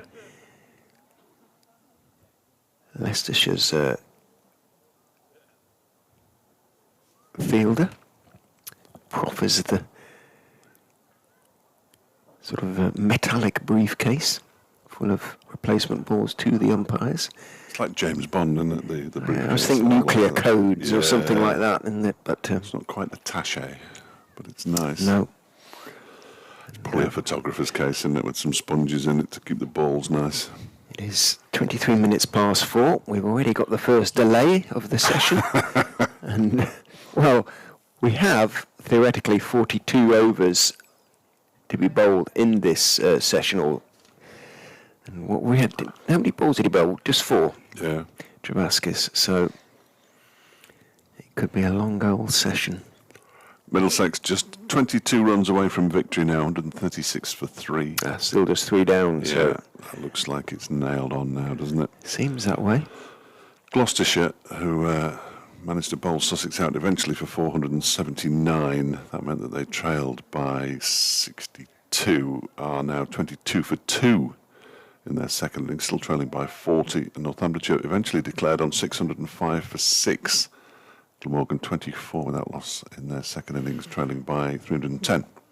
Travaskas with a new old ball goes in and bowls to Madsen, tosses it up nicely, driven by Madsen out into the covers. Ben Green dives to his right at a deepish extra cover, makes the stop. Madsen, who'd set off quite quickly, realised that Green had a bit of work to do to make the stop, and in the end completed the run at a relatively gentle pace. And that is Wayne Madsen's 15,000th first-class run. Well batted, sir. In goes Travaskas, bowls, thick inside edge from an Iron Donald as he stretches forward in defence to that, and probably deserves more celebration than it has actually got. Maybe Sue will announce it. Do you think she's aware? Should we go tell her? Jane might. Beg your pardon, Jane. Jane, the Derbyshire scorer and announcer. Wayne Madsen's 15,000th run, according to Cricinfo. That's the easiest way. According to Cricinfo, When he got to 8, he's got 15,000 first-class runs. Not all for Derbyshire.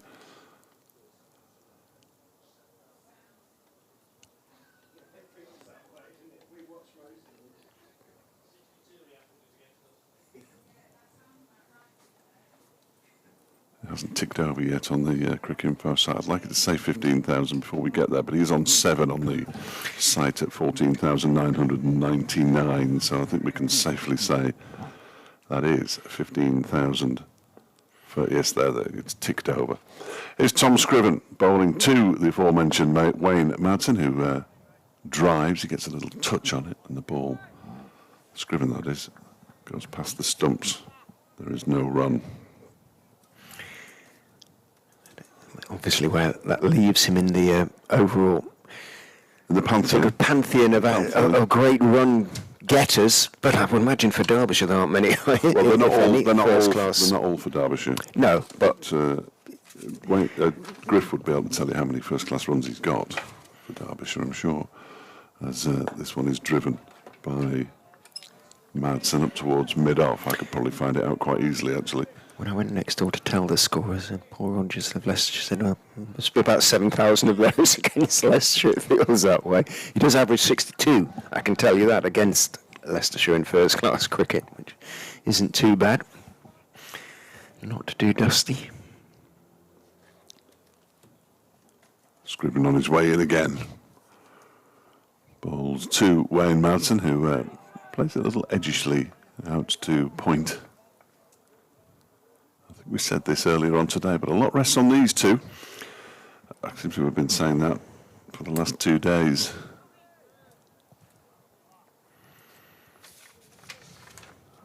Well, I have been saying it for the last 2 days.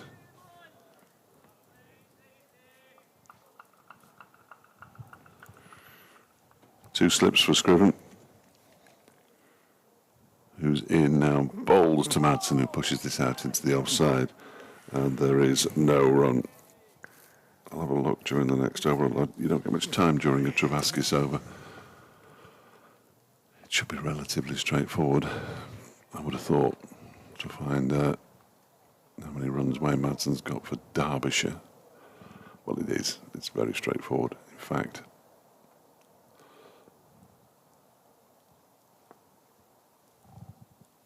That's the wrong one. As this next ball from Scriven is defended into the ground and back towards the bowler by Wayne Madsen. And there is no run. So his first-class record. The runs for Derbyshire are now 13,692. Got 1,000 for KwaZulu-Natal, 227 for the Dolphins, 79 for a South African composite 11, it says here. Scriven is in and bowls to Madsen, who flicks that away off something. Was the bat on it? If there was, it's 4 to him, and there was. And Madsen moves into double figures. He's on 12, and Derbyshire move up to 98 for 4 as the final ball of the Scriven over goes to the boundary down at fine leg. Jane going to announce it, do you think? I don't know. No. I might put him off, do you think? I don't know. I mean, I'm not sure. It kind of deserves recognition, though, doesn't it? A little bit. Maybe when he goes off at the end of play, or yeah. So Wayne Madsen during that he's innings past 15,000 runs might be the way to do it. It's not for Derbyshire, so David Griffin might object to it. But you're right. I think it's a fairly impressive achievement. Liam Travaskis from City End steps in and bowls. Donald is forward. Travaskis, of course, was the bowler when Donald gave him the charge and tried to deposit him over the pavilion, and rather embarrassingly missed and was bowled this morning. I don't think he'll do the same this afternoon. Travaskis is in. Donald forward in defence. Pitch of the ball kills it stone dead almost into the pitch. Hill, who was at leg slip and has now moved to forward short leg, crouches as Travaskis goes in, bowls a little bit short, but gets away with it because Donald went back and cut it away into the offside, but absolutely straight to bend green. A couple of yards either side, and that would have raced to the boundary. Travaskis is in, probably over pitches slightly there and getting forward, but drives it straight back to him. Donald remains on 2.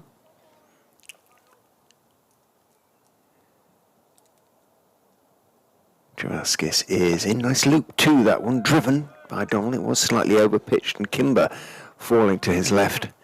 That short, straightish extra cover makes a good stop. Doesn't stop it cleanly, but takes all the pace off the ball, and as a consequence, Green has a very easy stop.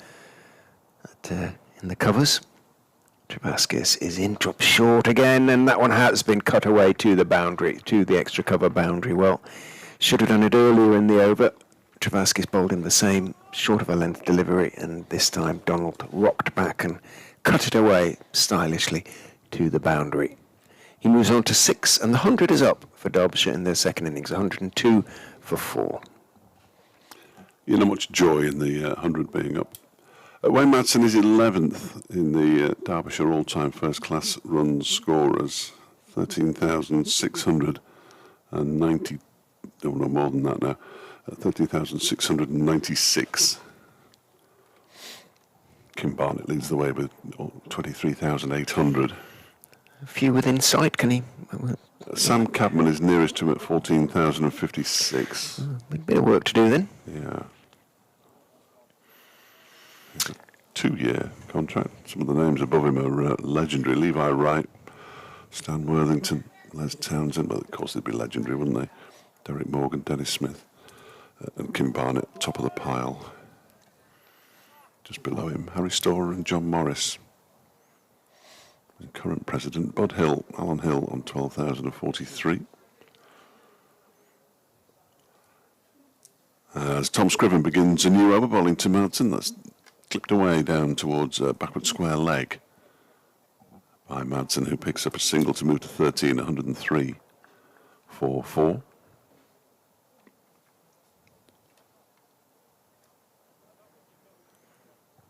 It's all a bit sleepy, well, in the commentary box certainly, but just quiet out there at the moment. One more wicket and all of a sudden Leicestershire will be alive again, I'm certain. Scriven sets off, running away from us from the racecourse end, bowls to Brooke Guest, who plays it out into the offside, immediately points his bat and at Wayne Madsen and says no. Remember, this is the changed ball. They got So the old ball to do. Yeah. They're getting movement with the old ball. This, the changed ball, at the moment isn't doing half as much. Well, I often say, and I'll say it again, as Scriven is in and bowls to Guest and pushes his right into the onside where it's fielded by Scott Curry, that when we played Wednesday evening in the Foss Evening Cricket League, if a ball was a cube, you'd use it. Well, it had one side that looked far bigger than the other because it was misshapen. That's the ball we're playing with tonight, boys. So yes, you don't know where it's going as a bowler, but the batsman's got no idea. Comes Scriven again and bowls. That's it. Inside edge onto pad, possibly. As down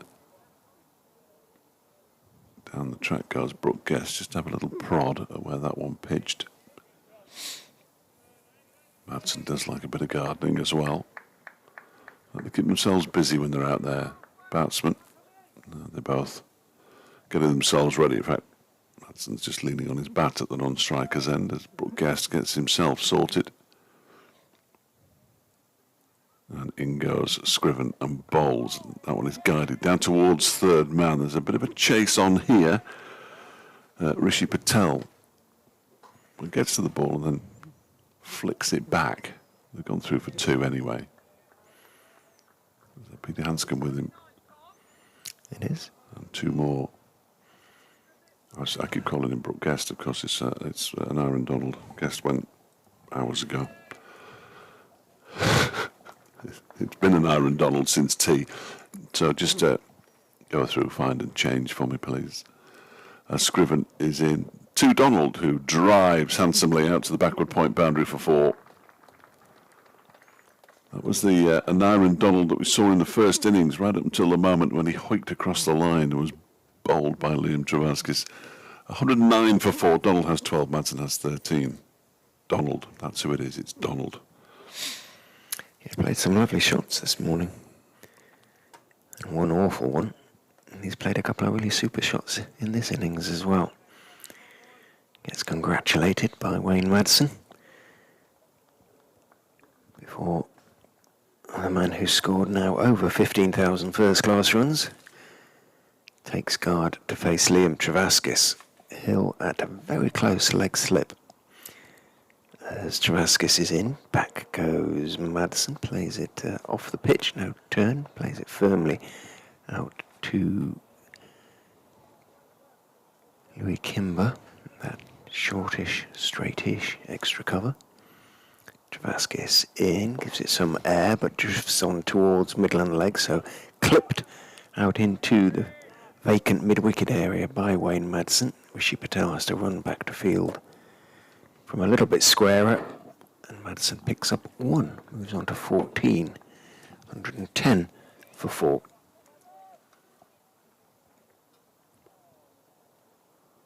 Middlesex 4 down now, but 11 runs required for victory. Travaskis steps in, bowls, drops short, cut for 4. Well, and Aaron Donald has played that shot a couple of times. Once he picked out the fielder, but twice now he has cut it away to the boundary very nicely.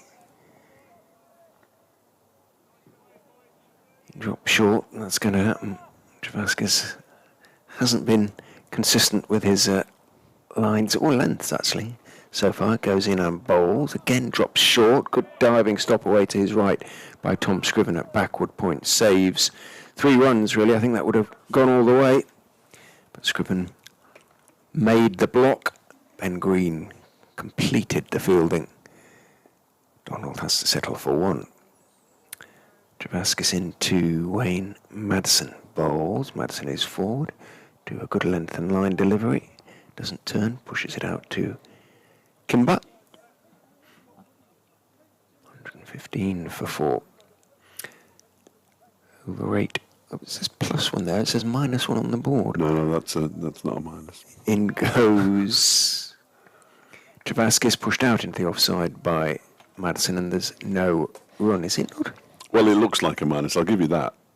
It looks like a minus and it smells like a minus, but it's not a minus. The minus goes closer to the 1. There is no capacity to put plus on. Oh, okay. So the 1 on the far side is the equivalent of a plus, but it is a minus, you're right. But it isn't minus, it's plus.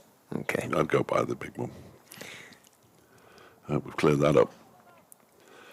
Tom Scriven's going to... No, I don't think it'll make any difference anyway. Gary Charlesworth is here by himself today because his wife refused to come this morning. So that's a bit harsh. Nope, it's too cold. Go on, Shell. Good to hear from you, Gary. 115 for 4. Donald 17, Madsen 14. 17 off 18 deliveries. And Aaron Donald. He's on strike now. Tom Scriven is going to continue from the racecourse end here at the county ground in Derby. He's on his way in now to bowl to Donald, who doesn't show a great deal of foot movement as he guides this ball out into the offside. And there is no run. Worcestershire need another 243 runs to beat Durham, but they're not going to get them because they're 215 for 6 at Kidderminster. Gloucestershire not having a good time. No. It's a shame. Well, it is actually because they're nice down there, aren't they? 26 for 4. They are against Sussex in their second innings as Scriven bowls, and that one goes past the edge of a flashing Donald blade and into the hands of Ben Cox, who whips off the bails. That means that Gloucestershire still trail by 36 against Sussex at home, so that one might end up with a positive result one way or the other. Gloucestershire the other side to get no bonus points in the opening game of the season here. As Scriven is in and bowls to Donald, who pushes this one out into the offside. And there's no run. Glamorgan are 30 without loss, but still trail Northamptonshire. They're playing in their second innings now by 304 at Wantage Road. Middlesex continue to inch towards victory over Yorkshire down at Lord's in their second innings. As in goes, Scriven again and bowls. That one is defended by an Aaron Donald. And there's no run. Liz Deploy was the most recent man out by the look of it for 42. Former Derbyshire skipper, or skipper from last season, certainly. When you've got Ryan Higgins and Stephen Eskenazi steering you home, that's what you get. And Middlesex have won by 6 wickets. Here is Scriven on his way in and bowls to Donald. That one's on his pads, turns it into the leg side. Not fielded cleanly by Scott Curry. But there was never going to be a run there. Not too many other games nearing completion. In fact, this is probably the closest. As things stand, 6 more wickets will give Leicestershire the victory. Derbyshire still 292 in arrears, batting again. Scriven bowls, and that's defended by Donald. Straight into the ground. Scriven picks up, tosses the ball away. And the over comes to an end. 14 to Madsen. Donald has 17. That was a maiden over. Scriven 11 overs, 3 maidens, 0 for 29. 115 for 4 now, Derbyshire. And the new old ball continues to refuse to misbehave as far as Leicestershire are concerned, or swing, or stay low, or do anything very much, really. Yeah, they wanted it changing. Indeed. Why? Is the question. Travaskis will continue from the City end, 4 overs, 1 for 12. His figures at the moment, steps in and bowls to Madsen, who's turning past the leg slip. Hill dived across to his left. Whether the ball was just in the air as it was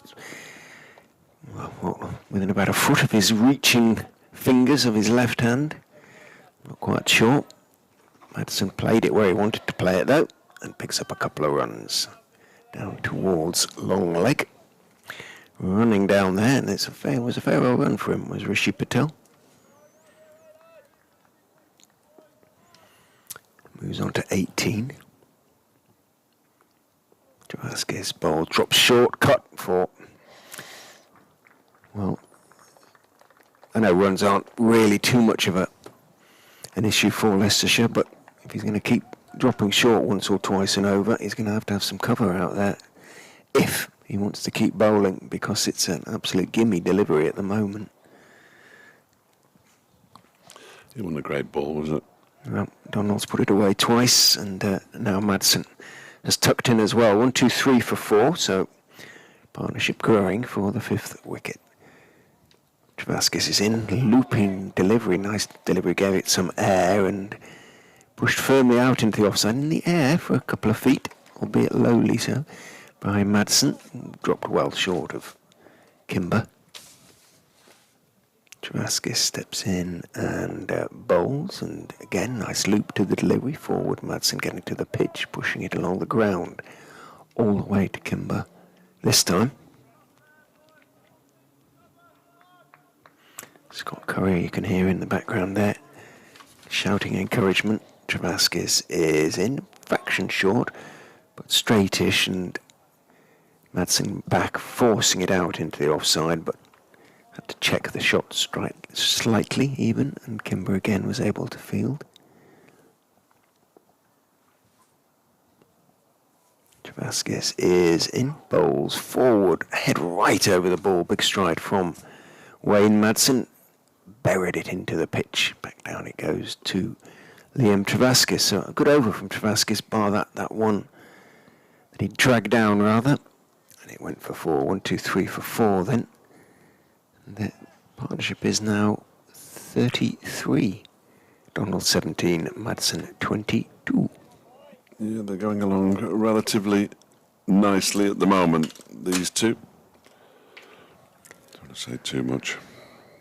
That can have no effect on it, but you don't want to say too much. Tom Scriven in from the racecourse then, bowls to Donald, gets high up on his toes and forces the ball to mid-off, and there's no run. Having charging issues. And trying to get the charger things into the charger issues. It's an absolute nightmare. There we go.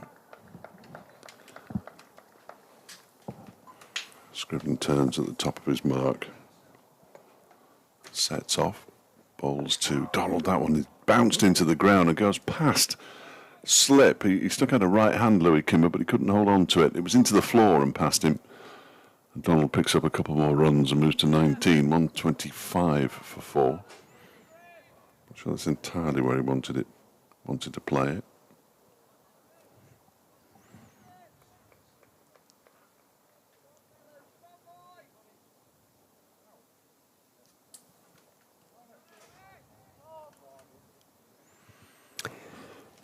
Here comes Scriven once more. He's in and bowls. That one's turned into the leg side by an Aaron Donald. Straight to the fielder, Curry. Again, there's no run.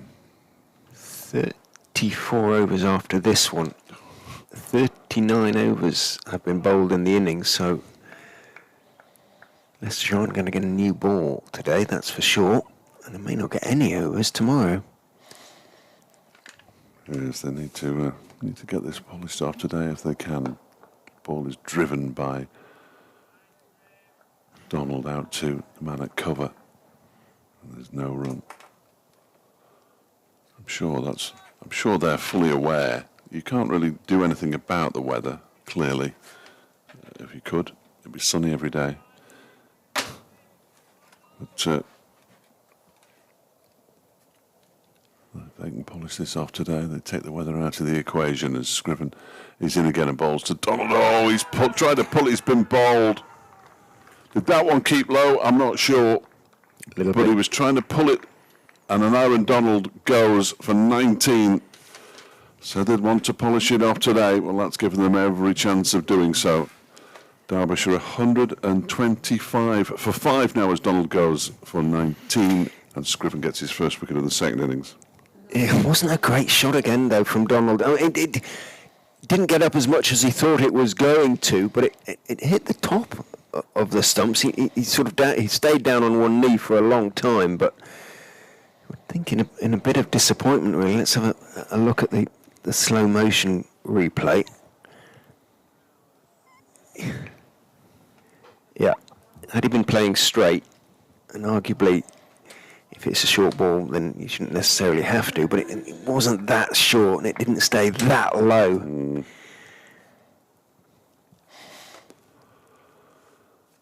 O'Dell batting for the second time today.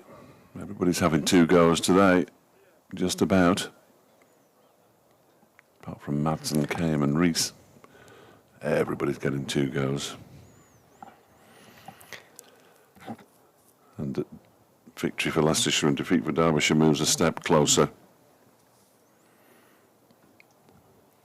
Dahl batted pretty well earlier on today, in fairness to him. Yeah, I don't think he'd have played the shot that he played to get out, the sort of mistimed pull. If he wouldn't have played it, I'm certain if he didn't have the last man at the other end. Who didn't look like he wanted Brown. to face too many, did he? No. Pat Brown. He turned down a comfortable single at one point. And O'Dell made 35 before he was caught by Rishi Patel, one of the 2 late victims for Scott Curry. He's done the damage at the top of the order, second time around with 3 for 16 from 6 overs. A wicket for Liam Travaskis and one for Tom Scriven as well. Dahl takes guard. He's just about ready. He's ready now. And Scriven comes in and bowls to him, and that one is pushed into the onside where it's flicked up off his right boot by Scott Curry. The over comes to an end. 2 runs, but importantly, the wicket of an Aaron Donald in that over. 125 for 5, 22 to Madsen. Dahl faced just 1 delivery, is yet to get off the mark. Derbyshire trail by 282 still. And Leicestershire need 5 more wickets. Thompson coming next ahead of Connors, or what? Oh yes, Connors will be 10 or Right. 11. Okay, so it'll be Thompson. Well, possibly. Tickler.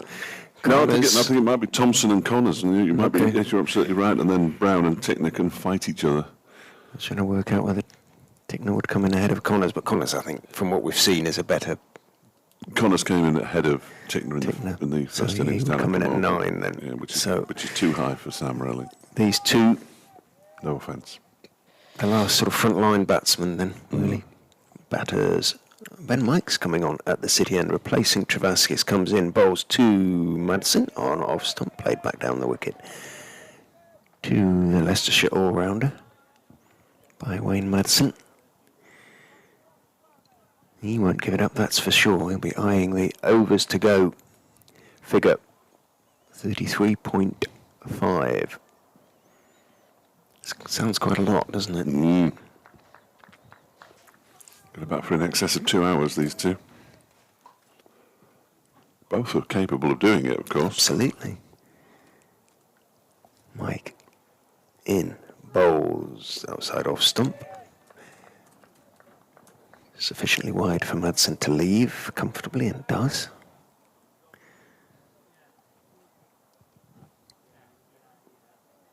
Solitary goal waddles across the ground. Ben Green down on one knee, stretching his left hamstring a little bit down there, so he might be coming back on before too long. Still looking for his first wicket in Leicestershire colours. Mike comes in, bowls to Wayne Madsen on off stump. Madsen on the back foot.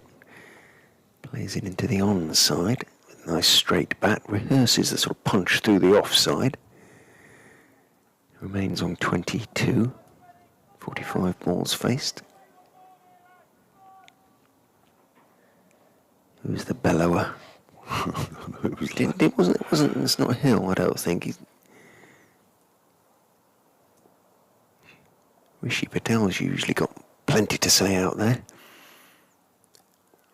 Mike is in, bowls to Madsen, who's looking to get forward and on drive, a front foot on drive, but doesn't time it, looks down at the bottom of his bat, just checks for cracks, it's okay. Pushed it down the pitch on the onside, Mike fielded in his follow through. Rishi Patel's out of your sight at the moment. He's down at long leg. You can usually hear him, though. He's usually likes to keep involved, or stay involved.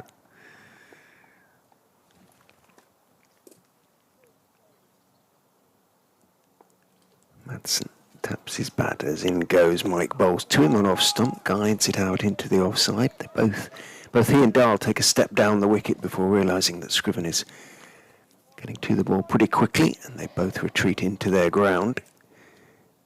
Interesting, Madsen, when preparing to face the ball, his bat is anything but sort of straight, anything but perpendicular. It's out at a sort of 45-degree angle almost, but somehow or other, when it comes down, it's usually nice and straight.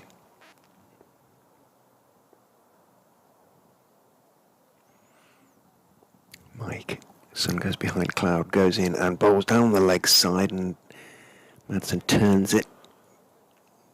I don't know how many of his 15,000 plus runs he scored with that shot, but plenty. I would suggest just turning it off his legs, picking up ones, twos, fours, whatever. And he picks up one there and keeps the strike. So Dahl, just the one ball face so far, can continue to have a careful look from the non-striker's end.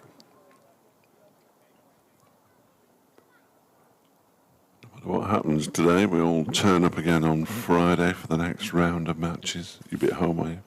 We are at Hampton, Northamptonshire. Derbyshire at Headingley. You're heading up north.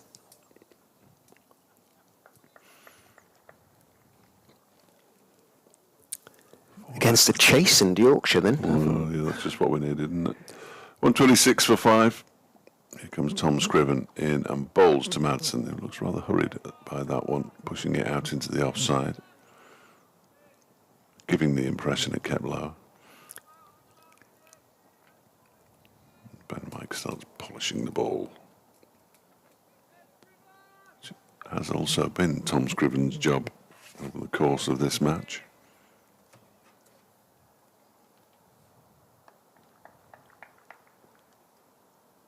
And Scriven's on his way in once more. Racecourse then bowls to Madsen, who he almost plays that leaping in the air, even though it kept low. I think at least one of his feet, if not both of them, were off the ground as he pushed it backward a square on the offside. It's an extraordinary shot. Doesn't make a lot of sense from where I'm sitting.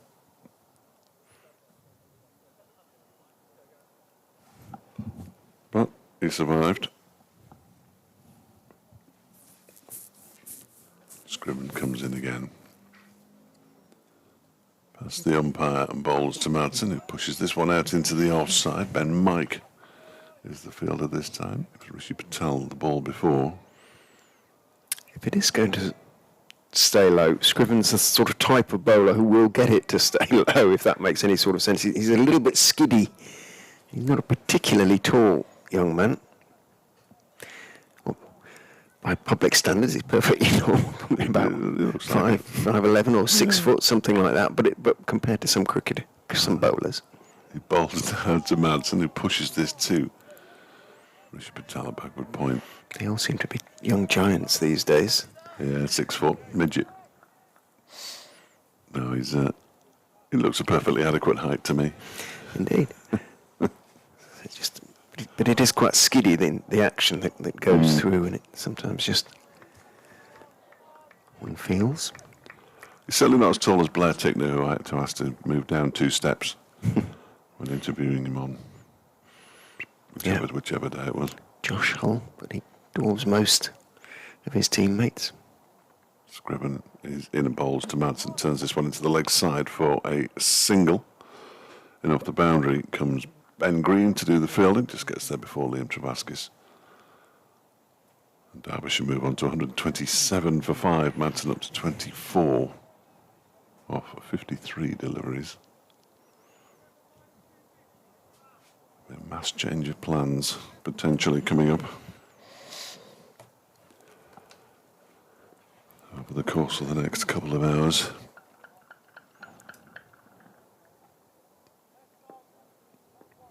Because Leicestershire's players are all out on the field, so they can't book the tee-off times.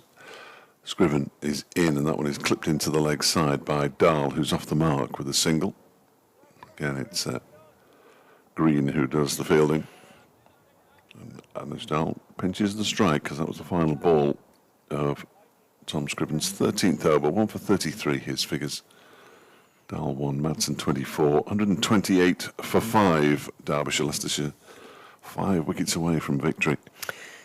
Well, it would be very premature asking for it, were they to be so presumptuous, and I'm sure that they won't be. And if the weather's as bad as you seem to say it's going to be, it might not be. Anyway, Yeah, no, indeed. absolutely, yeah.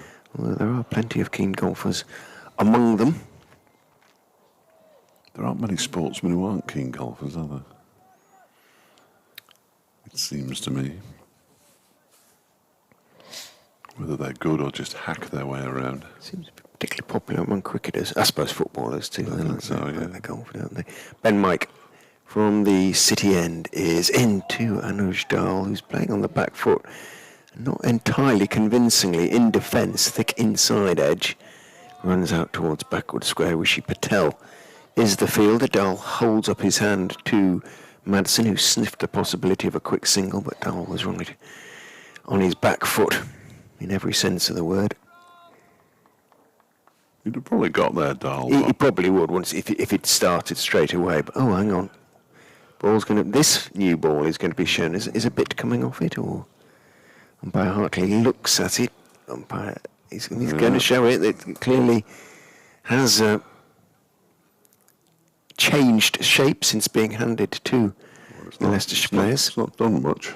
No, it's how many overs is it? I didn't make a note, which I should have done when the ball was changed. Was it? But I can't read it because I'm just looking. It's about 35 overs, something like that. 32.4. 32.4. So this one has done another 10.4 overs, added to the age that it was.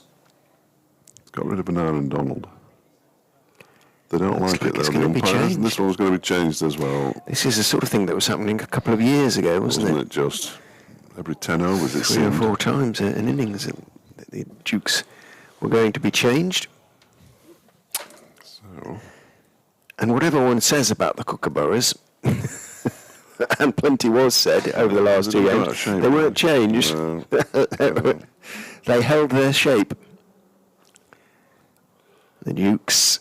didn't do anything at all. Which aren't machined, they're hand-stitched, aren't they, the seams? I believe so. And whether that's got anything to do with their struggles to hold their shape, who knows? So they've got the old metal box out again. So 32 point, whatever it was, now 42.1. All the information that you want right at our fingertips. While they changed the ball, we know about Middlesex's win. Gloucestershire 35 for 4, trailing Sussex by 27. Glamorgan yet to lose a second innings wicket at 39 without loss, trailing Northamptonshire by 295 at Wantage Road. Well, that's it, of course, in the second division. Worcestershire at 238 for 6 now. They need another 220 to beat Durham at Kidderminster. They get a day off there. Be a shame. You wouldn't want to miss a final day feed at Kidderminster. Very nice. Just to walk across the ground. I'm not sure what it's like in April when it's 6 degrees, by the way. I'm saying how nice Kidderminster is. You're in a tent, so I imagine that there's a lot of coats being worn. Ben Mike, with a new old ball in hand, goes in and bowls to Dahl, who is staying on the back foot, slightly short of a length delivery and fiddling it out into the onside. Curry comes into field. I spoke to John Curtis during the closed season about moving to Kidderminster, because obviously they were talking about it then. And he said, yeah, no, it is nice, but not necessarily in April. I can fully get on board with that. JC is Worcester-based, isn't he? So a bit of travelling to do as well.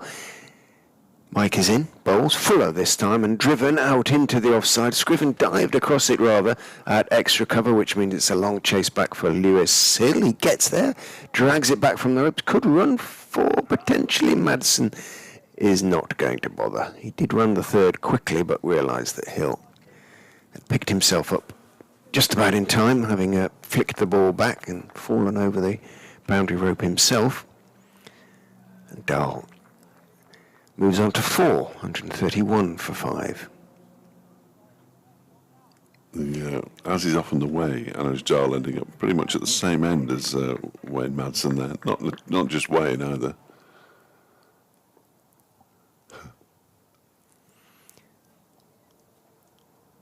Mike in 2, Madsen, who is cutting for 4.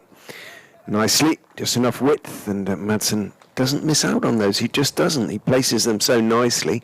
Rarely tries to, never tries to overhit them. He knows it's all about placement. He uses the pace of the ball and guides it down to wide third man. And although Ben Green was out on the sort of point boundary, had no chance of getting across to cover to cut that one off.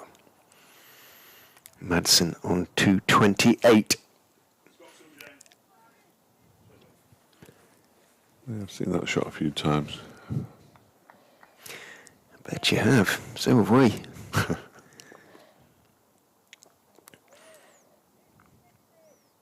Wait, so that slightly open stance. Mike is in to him. Outside off stump, lifts his bat over the line of the ball. Lets it go through. Curry. Warming up now with real intent.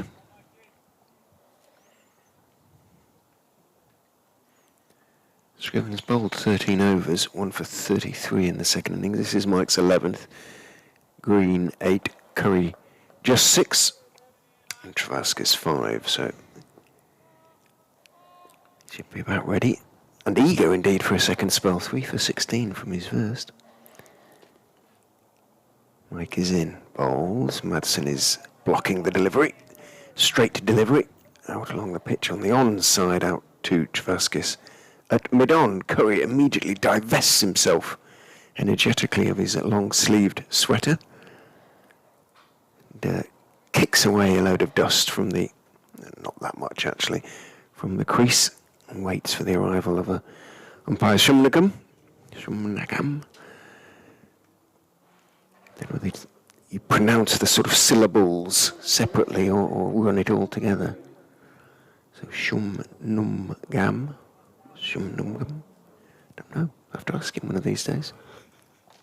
That would be polite, wouldn't it? Well, it would really. Rather than stab in the dark. I was just gone with Shanmugam.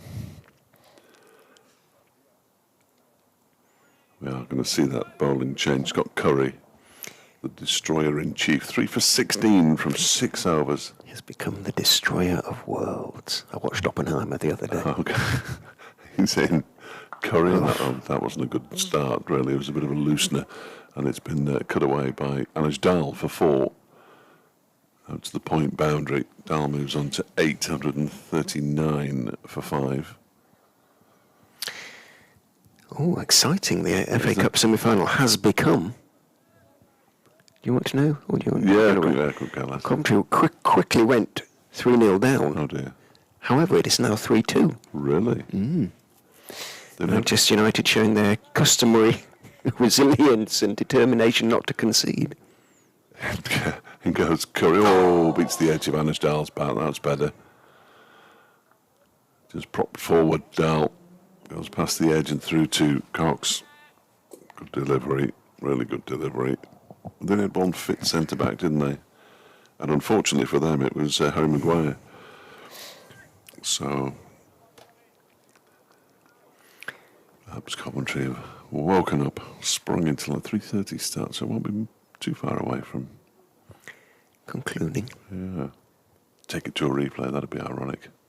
Curry is in, and that one is just turning Dal's bat in his hands as he plays it out into the offside. Before you message in, I know there can't be a replay. You imagine that, Pep Guardiola would do his nut. It goes to Pennos, does it? I think there probably The semi? I think there's extra time. I've no idea. Oh, well, yeah. But I've no idea, really.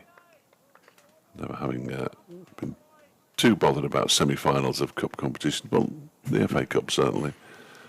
As this next delivery from Curry's turned into the leg side by Dal, fielded by Scriven, who immediately removes some of the sweat from the nape of his neck and rubs it on the ball, which is far healthier than saliva, we're told. 139 for 5. I always use sweat. I could never get saliva to polish. It didn't really work. It had to be sweat. Spit on it. Just Yeah. lick the ball. Curry bowls, and that one is turned again to Scriven. And there's no runner. Flies landed on the outside. There we go, he's gone. At the window. Oh, very daring. How irritating is that? Very thick glass, this. I assume it's toughened, but nobody's actually hit the ball onto the glass yet. It's quite hard because there's a little balcony overhang Yeah. directly above our windows. Alex Hughes cleared the media centre back in a T20 a few years ago. As this next delivery from Curry is a full one, it's whipped off his toes by Dal down towards the long leg. He thinks about coming back now. Wayne Madsen has to turn and get back into his crease at the far end. There was never really two there, despite the fact it was Dal who would have been running to the danger end. Had they gone for two, they settled for one. The bails were whipped off by Cox. Smart work by Cox because it wasn't the greatest throw, and he had to sort of run backwards and flick the ball backwards at the stumps and hit them. He was on to 9 with a single and pinches the strike. Madsen's got 28, 140 for 5. The important number, bottom of the screen. 30 overs left today. So, 6th wicket partnership now worth 15.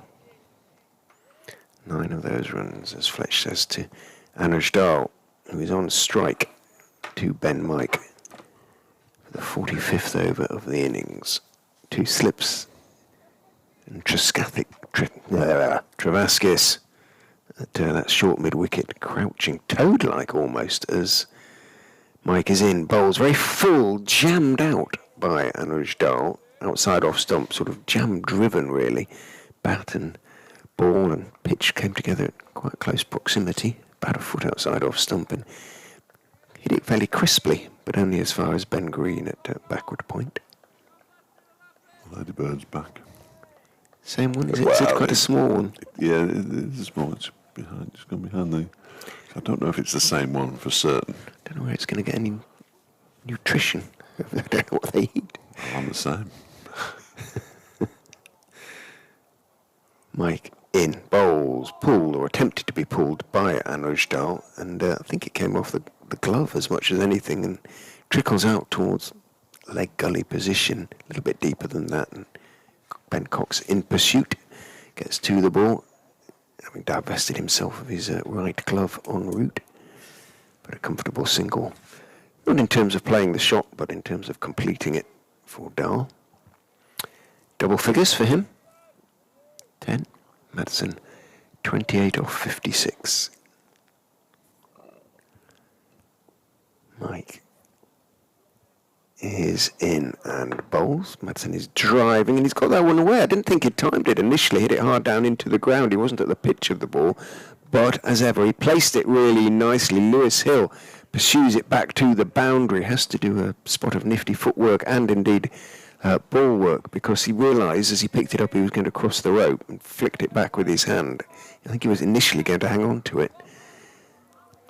Turned, got back over the rope, picked it up, got his throw away, but Madsen picks up 3 into the 30s now, on to 31.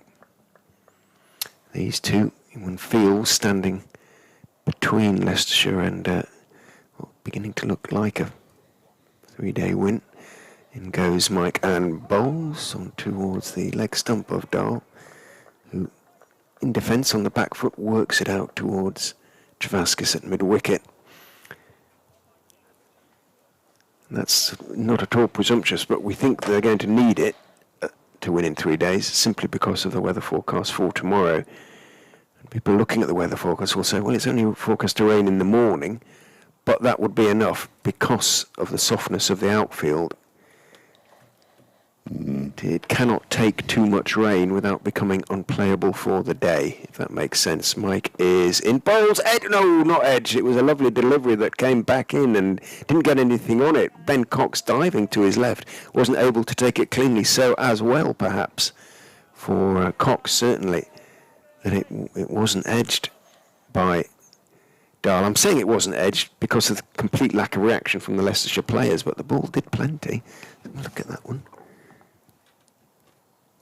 Well, it sort of swung back in a bit, came back in a bit, but wasn't a great shot and stayed a touch low.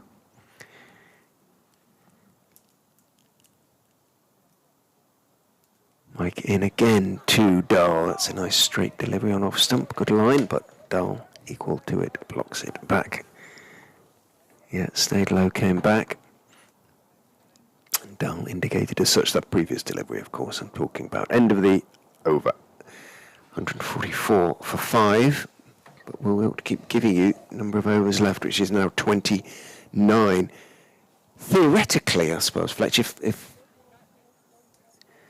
Derbyshire was 8 down, we could yet get more than 29, couldn't we, with the extra half hour? I think we could get 37. That would take us through till Thursday. If the light were to hold up, and at the moment, the sun is blazing. Scott Curry begins a new over to Wayne Madsen, who pushes the first ball into the onside, but it's fielded by Tom Scriven. And there is no run. Madsen approaching another milestone of sorts, which I'm going to tell you about, hopefully in another run's time. I've done some calculations. The votes are in, and the winner is Curry on his way in again. past umpire Shamnagam and bowls to Madsen, who guides this out into the offside, straight to Ben Mike this time. I'm sure if he's decided this ball's not worth polishing. No, there we go. He's going to give it a good old rub on the back of his right leg before giving it to Harris, whose runs at the moment, what, 215 was it? Was it 214? 214. Certainly going a long way to winning this one for Leicestershire. That's next delivery. It's a strange looking shot as Curry bowled a short of a length delivery and Madsen pulled it, or attempted to pull it into the leg side. And he practices that shot again. It was that sort of situation that accounted for Donald, wasn't it, really? Just not getting up. As much as the batsman expects, that got up a little bit more than Donald's, but it was that little bit shorter. Or the ball that accounted for an Iron Donald. As Curry is in again and bowls to Madsen. That's down the leg side. It's a really, really good take by Cox. Diving away, full stretch, one-handed, away to his left-hand side. Excellent piece of wicket keeping. Raised a hand in apology. Scott Curry. He's got sort of quite a boyish haircut, hasn't he? He's real short back and sides. Yes. Job. It just looks like old-fashioned. You can imagine him with a bit of Macassar in it. As he's in again and bowls to Madsen, who pushes this one up to mid-on while Lewis Hill does the fielding. Other products, I don't think you can get Macassar. We probably can from somewhere, but like a Brill Cream boy. Remember the old anti-Macassars on the back of the... I do, yeah. Little doilies to make sure that the gentleman's hair didn't spoil the three-piece suite. As this next delivery from Curry, takes a leading edge, goes straight into the ground, but surprised Wayne Madsen a little bit, so I'll have to wait until next over, until I give you my stunning statistic, because that was a maiden over from Scott Curry, the first of his 8 overs sent down in this second innings, 3 for 21. He has taken in this second innings 144 for 5, 10 to Dahl, 31 to Madsen, and 28 overs now remain.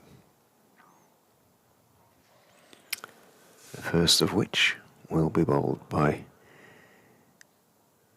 Benjamin Munro Whitworth Mike. Wow. Great name. And Ashdal checks his guard, then waits as Mike is in, bowls to him on off stump, played Ashdal prefers really on the back foot, out into the offside. Scriven the fielder. He's going to hand the ball to his captain Lewis Hill. The goals, the gallery. There's 5 now, 6. Tide must be in I don't know where the nearest... Cleethorpes? Is it on that side? Because Yeah, I think so. probably not much in it, is there? No, we're pretty much somewhere around here is the middle of the country, furthest away from the sea. Mike is in, bowls, fuller length, so walking forward slightly is Dahl, defending again out into the offside. And I'm sure I've asked listeners to tell me where it is, but it is in Derbyshire, I'm fairly sure, the place that's furthest from the sea, although I have a vague recollection of being corrected. It's in this area, certainly. One of the things for which Derbyshire is famous, is it? Oh, there's a plaque. Is it? No. Wouldn't be surprised. Well, there should Why be, shouldn't not? there? Yeah, with absolutely. arrows pointing to all the Indeed. birds. Yes, that's an idea. Tourist board. Mike is in. Bowls goes past the outside edge of Dahl's bat with a full delivery outside off stump, and it was an odd little jab from Dahl on the back foot. It swung past his outside edge, and Wayne Madsen indicates there was a little bit of outswing there for Ben Mike. It would have been, from Dahl's point of view, a very disappointing way to go, though, because he could have left it. Didn't. It was a good 10 inches outside off stump. He was drawn into sort of jabbing at it. Unfortunate, perhaps not to get a faint edge through to Cox. Mike getting a little bit of late movement is in. Again, bouncer, but a little bit too short, Dahl. Barely needs to duck. Coventry have only got 3 minutes of stoppage time to save But- themselves. Pentakov. Oh, Oh, that's a pressure penno, isn't it? yeah. Who's going to take that, I wonder? Oh, my word. Who's going to step forward? Good My heavens. goodness. Almost as if that was planned. Brunty will be having kittens somewhere in Cornwall. In goes Mike Bowles, very wide outside of stump, and once again Dahl is sort of drawn in. He couldn't reach it, so he had to sort of pull out of the shot in the end, but he wanted to, and he just needs to perhaps restrain his attacking instincts here. If it's wide, let it go, unless it's absolutely sitting up. 144 for 5. Sometimes you can't help yourself, though, can you? No, You yeah. think, oh, that looks good. I can smack that somewhere. And the latest news from Wembley. Oh, VAR getting Oh, involved. no, don't spoil that. They're going to. Blown for a penalty, but they're checking it. They always check it, though, don't they, apparently? Mike is in. Bowles down the leg side, taken by Coxon. Oh, he's gone! Caught down the leg side. Absolute strangle. Dahl stepped across, tried to help it on its way. Ben Cox took it away to the left, and that is the way things have gone, really, for Derbyshire today. And to a certain extent yesterday as well, of course. Dahl stepped across, tried to help it on its way, got a little inside edge, and although Cox had a fair way to go, well, he made his ground comfortably. Again, he didn't have to play the shot, but again, as Fletch said, sometimes it's instinct. And flicked at it. Faint edge, gone. Caught down the leg side. 6 down for Derbyshire. Yeah, so that's a big blow. There have been many big blows throughout the course of the last couple of days, but 144 for 6 now. Leicestershire edging ever closer to victory. Haji Wright has scored the penalty for Coventry in the 5th added minute, and it is 3-3. Oh, that's a shame. Little Manchester United. Yes, absolutely. Everybody gutted. They've scored 3 goals in the last 19 minutes, Coventry City, from 71 to injury time. It's really hard to understand because Man United, they have such backbone and strength of mind. And sorry, Manchester United supporters, if you happen to be listening, but You'd want that no matter who the Premier League side was. absolutely, Coventry were yeah. playing It's against, a wouldn't sort of giant killing situation, isn't it? Potentially. little poke in the FA's ribs for what they've done in the course of the last 7 days. But yeah, terrific effort from. They're doing their best to make it a competition for Premier League clubs only that can win it. It is Alex Thompson, the new batsman, coming out to join Wayne Madsen. It was the final ball of the over. It was a wicket maiden for Ben Mike, Who now has 1 for 51 in the second innings. But that he will take wickets with better balls, I would suggest, Ben Micah. But it's still it's as Marcus Harris said yesterday. He said, it. look, sometimes you get lousy decisions when, so if people are going to drop me, that's fine. I know it's called a strangle and all the rest of it as a new over from Curry begins and Madsen just about manages to push it out into the offside. There was a slight misfield from Ben Mike, but no damage done from a Leicestershire point of view. It's just another way to get out, and if you try to flick it away down the leg side instead of moving inside the line and letting it go through and moving your bat out the way, you're going to get caught occasionally. So Alex Thompson, who is batting for the second time today, in a matter of hours, really made 15 earlier. He's at the non-strikers then as Wayne Madsen tries to flick that one away. Scott Curry fancies his chances of a catch down the leg side as well there, but he didn't get much joy from anybody else, really. I don't think you need to say 8 down now, Leicestershire, just for your information. It is 6 down, and you're saying 8 down. It's a matter of time. Time is limited. 26 overs and 4 balls left in the day's play as this next one is pushed out into the offside by Wayne Madsen for a single. He moves to 32. That is 1,900 runs he scored against Leicestershire now at an average of 55.8. Well, Leicestershire scorer Paul Rogers told me he was averaging 62 against Leicestershire before this innings, and he's not been out in it. So I find that very hard to believe, because before this innings he was averaging 58.3 right before this innings. at the start of the match. Okay, so he's been out once for 32 runs. So yeah, that makes sense then, doesn't it? Still not bad. No, steady away. Curry in the bowls to Thompson, who defends that one up towards Tom Scriven at mid-on. I mean, I could be wrong. I'm just taking it from Cricket Archive, but You're unlikely to be there. Cricket Archive usually is a pretty reliable source. 1900 first-class runs against Leicestershire in his. more than any other Yes. first-class team, of course. A lot of work to do here.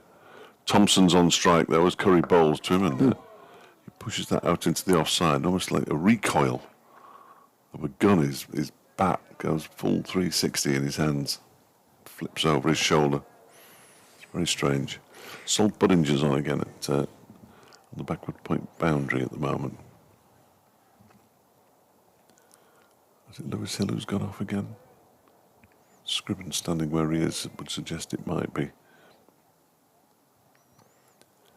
As in goes Curry, final ball of his 9th over, and that one is pushed up towards the aforementioned Scriven at mid-on, and it's a dot ball, 1 run from the over, 145 for 6 now, Derbyshire, Madsen 32, Thompson yet to get off the mark, 26 overs left in the day. Which is more than enough, you would have thought, to get the final 3 wickets. It looks like they're still playing at Wembley, which worries me a touch. Marcus Rashford has been taken off.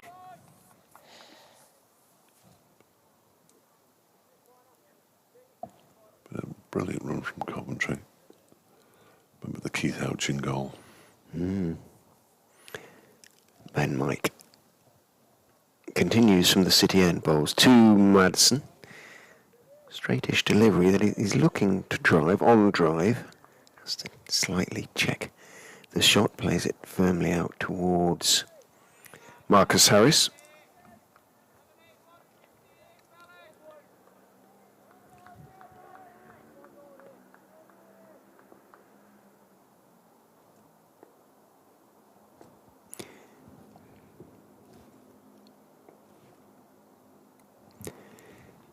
Mike is in. Ooh, leading edge. He banged it in and it popped up a little bit towards the sort of hip stroke ribs of Madsen. And he's looking down quizzically at his bat because he just tried to push it away into the onside. A little bit too soon. It possibly stopped a bit.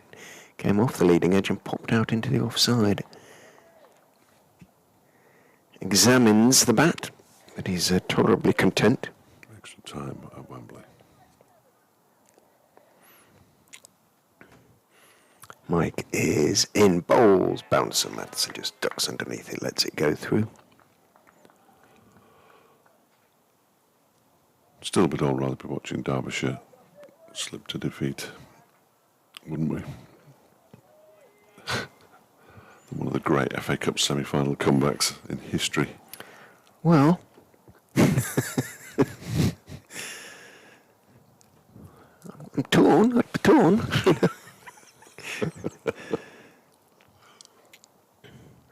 Mike bounces in and bowls full, nice on drive this time, and he's going to pick up 4 for that one. Wayne Madsen, lovely shot. He's leant into it and pushed it firmly. Nice mellow sound of ball off bat, and he picks up 4. Moves on to 36, 149 for 6. There's one thing I can't find on Cricket Archive. I'm sure Debbie Griffin would be able to find it, but it might take him some time. The number of boundaries that Wayne Madsen scored and stuff like that. We've been to the hundreds and hundreds of boundaries. I mean, astonishing, really.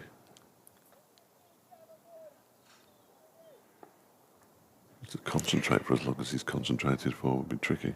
Field comes in to save one as Mike is in. Bowls. Madsen's looking to cut. Gets a thick bottom edge. Bounces down into the ground and is taken by Cox behind the stumps.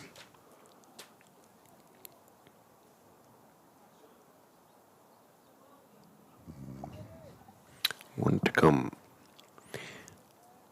Thompson. He's hardly the sort of rabbit, is he? So, no, not you know, with 6 down, it's a bit early to beat, perhaps. But anyway,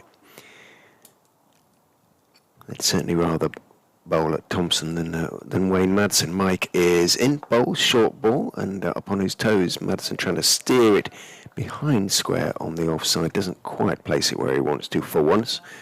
And Green can just step to his left at backward point, make the stop, keep Madsen in his crease. But I don't think Madsen was particularly looking for one there. I think he's got complete faith in his partner, Alex Thompson. As he should. You'd want to be able to trust your number 8, wouldn't you? Yes. Connors, Brown and Tickner, not quite so sure, but a bit monumental effort by Derbyshire. I've just seen the word monumental on the tweet.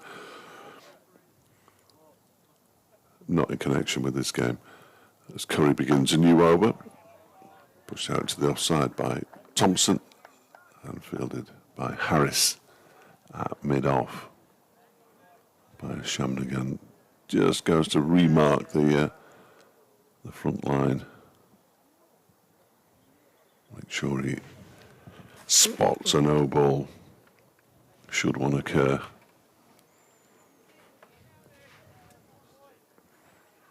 And Scott Curry's on his way in once again. Alex Thompson pushes this one into the onside this time, where Ben Green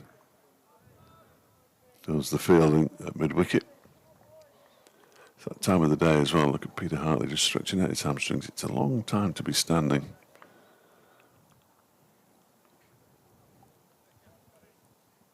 Especially as you advance in years. He's at square leg at the moment, standing on one leg. As Curry is in and bowls to Thompson. That one's pushed out into the offside square by the Derbyshire off spinner. I've got 1 wicket in this match. He's unlikely to bowl again, clearly. And it means he has 13 for the season now, having taken 12 in the first match.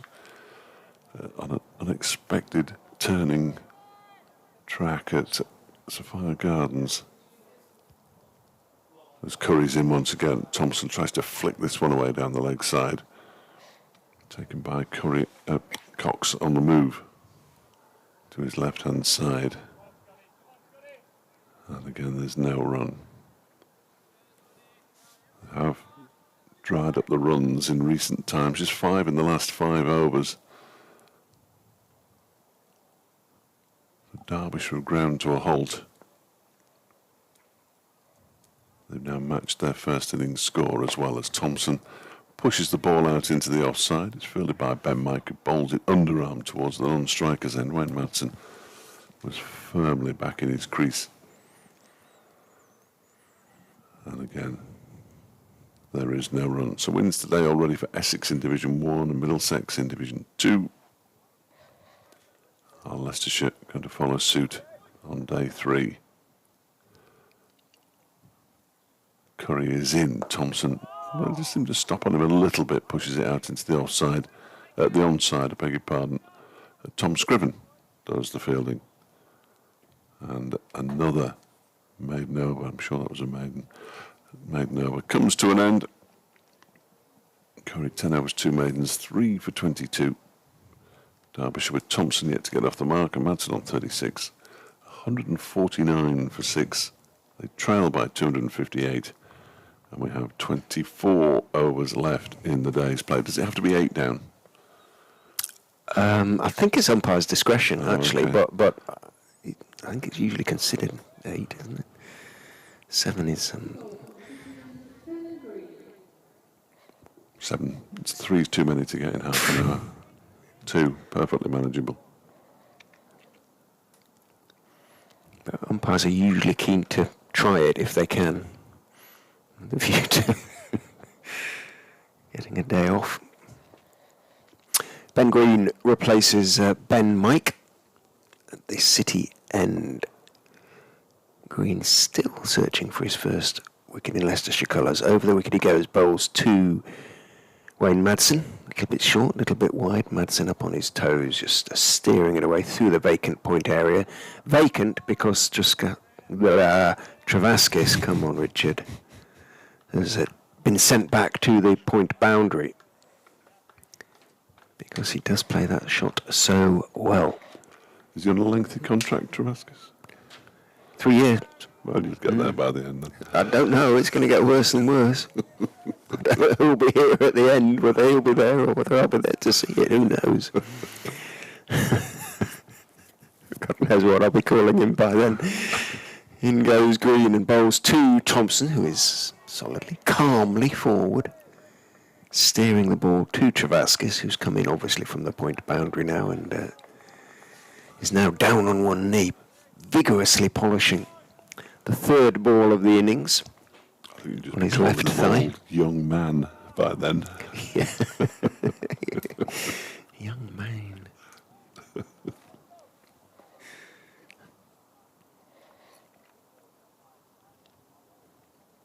Green is in, bowls far too wide, looking for a little bit of outswing. Started wide, might have gone a fraction wider, but Thompson wanted nothing to do with it. I said that Derbyshire should match their first innings total in the last over. It's absolute nonsense. 167. Yeah, absolutely nowhere near. So bit of work to do. Yeah. 17 more, 17 short of that at the moment. 3 slips now for Green as he bowls to Thompson, who leaves, but judges it well. It was one that went straight on. He wasn't looking for the outswinger. He was hoping to dip that one back in. It didn't really, but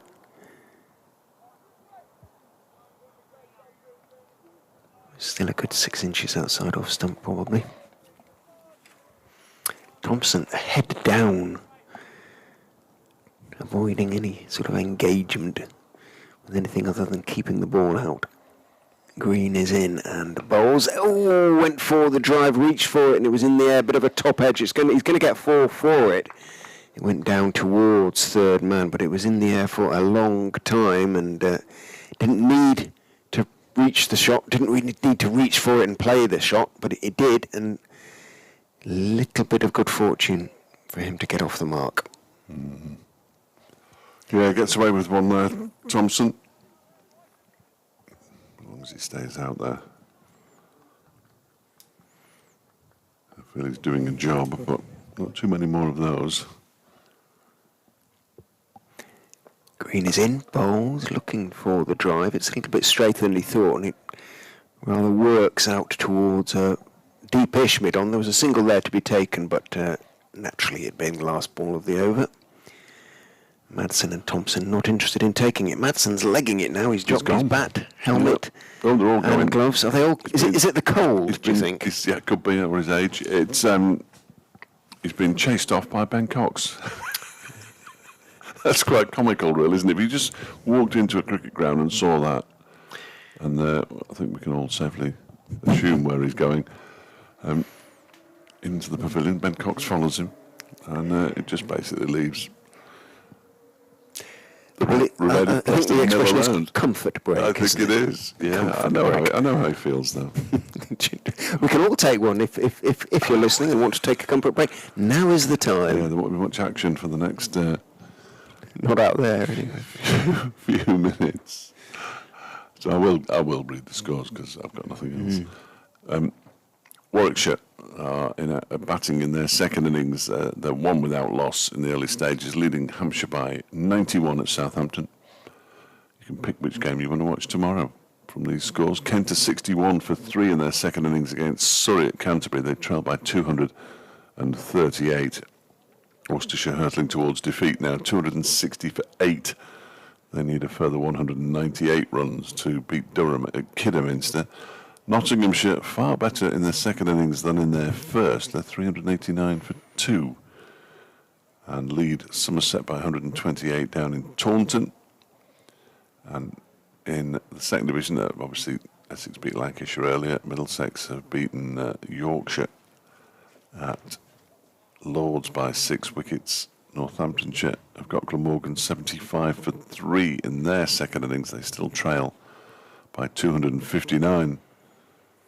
The Welshmen, and Gloucestershire, well, they're falling apart. They're 57 for 5 in their second innings, trailing Sussex by 5 runs at Hove. Sussex are worried about the impending, almost certainly to be named storm. I don't know if it is. Wayne Madson's on his way back out again, incidentally. He's walking out rather than sprinting, so... He's wiping his brow. He was getting desperate. He doesn't feel the urgency to get back out in the middle as that he did to get off in the first place. Indeed. At 154 for 6, Scott Curry is standing at the top of his mark. I just have to wait for Wayne Madsen to put his gloves on and helmet, sort his bat out. Alex Thompson all out there on his own. I don't think anybody even came out with a drink for him. Well, no, that's the Hasn't last, been out there long, in that's fairness. That's the last thing you need, I suppose. Certainly don't bring any more drinks out for Wayne. He's had enough. And so has Scott Curry, it would appear. Yeah, you're right. He was standing at the top of the mark, though. He was. He's gone to fetch his sweater, actually, down to our left-hand side. It's going to be Tom Scriven to take over from the racecourse. And 23 overs remain in the day. 4 more wickets required by Leicestershire. Derbyshire desperately need to bat out those 23 overs minimum. And hope. Yeah. Somebody just walked into the ground by the club shop over there. They look like they're going to the South Pole. Scriven is in and bowls to Madsen, who plays the first ball after that unexpected break into the onside. And there is no run.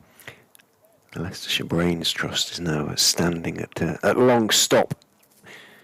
Alfonso Thomas, James Taylor, in absolutely identical stances, sort of legs akimbo. Power stances, those are. Yeah, that's what they're known as. They've been to the they've read the psychology books. Scriven is in the bowls to Madsen, who clips that into the leg side, shouts no straight away. The ball eventually reaches Lewis Hill at a wide mid-on. Thompson has a best of more than 50, 54. He's got a couple of half centuries in his career. Average is 17, or nearly 18 really, 869 first-class runs, so absolutely no mug with the bat. 41, well, this is his 41st first-class game. Goes Scriven again. That's clipped nicely into the leg side by Mads. Ben Mike's out there, though. And Madsen picks up a single, moves to 38, 155 for 6. Henry, who's on his day off today. Just put in our group. Dupavillon has taken 5 for 20 today. The first person to reply has put brilliant. Pity he wasn't here. He's arriving at the beginning of May. The home game with Sussex is likely to be his first game. Darren Dupavillon. Scriven is on his way in again. Bowling to Alex Thompson, who pushes this one out into the offside. And there's no run. The person I feel sorry for is whoever that is. Is that the coach over there? That's Alfonso, yes. walking back in front of the boundary bar there. So James Taylor's left him. He's got a new friend. He's over there now by the members' pavilion with somebody else. They can be fickle sportsmen, can't they? Scriven's on his way in again. Bowls to Thompson. Oh, leading edge into the offside. I thought for a moment that had beaten the bat. If that crashed into his pads, I think there'd have been a very loud shout. Indeed. Yeah. As it is, he got his bat on it. And he's still there. Going to try and give him one here. I mean, clearly he is the weaker of the two out there, but he is perfectly capable, Alex Thompson.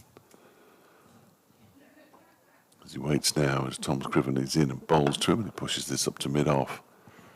Marcus Harris waits for it to arrive, picks it up, there is no run, and the over comes to an end. 1 run from it. Madsen 38, Thompson 4, 155 for 6. And there are 22 overs remaining in the day now, which is about an hour and a half. So that's 7:15. And an extra half hour. I don't think we'd be playing at 7:45. It's hard to believe, although... Can you play the extra half hour with the lights on? I have no idea what the regulations might be in that have we not read them? respect. I haven't. Alas, I'm sorry. There are a lot. I haven't memorised them, certainly. I just wonder. Green from the City End is into Madsen. They're offering him the single. He leaves. It does come back in. And Madsen holds the pose for a while and then indicates with his right hand. Ooh, that one moved a bit. And Cox has his, having obviously stopped the ball, taken the ball, has his hands on his head for a while as Madsen turns back, smiles at him. Come on, Greener, is the encouraging cry.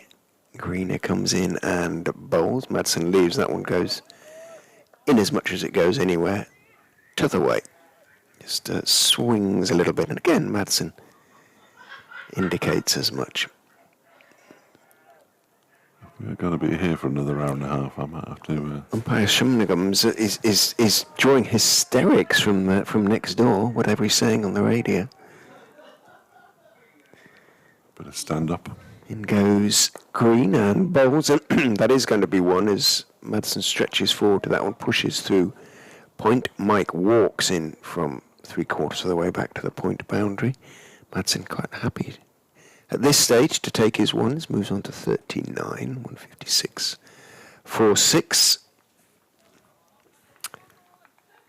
12 wickets in the day for Leicestershire, but they need 4 more, and they may not have tomorrow.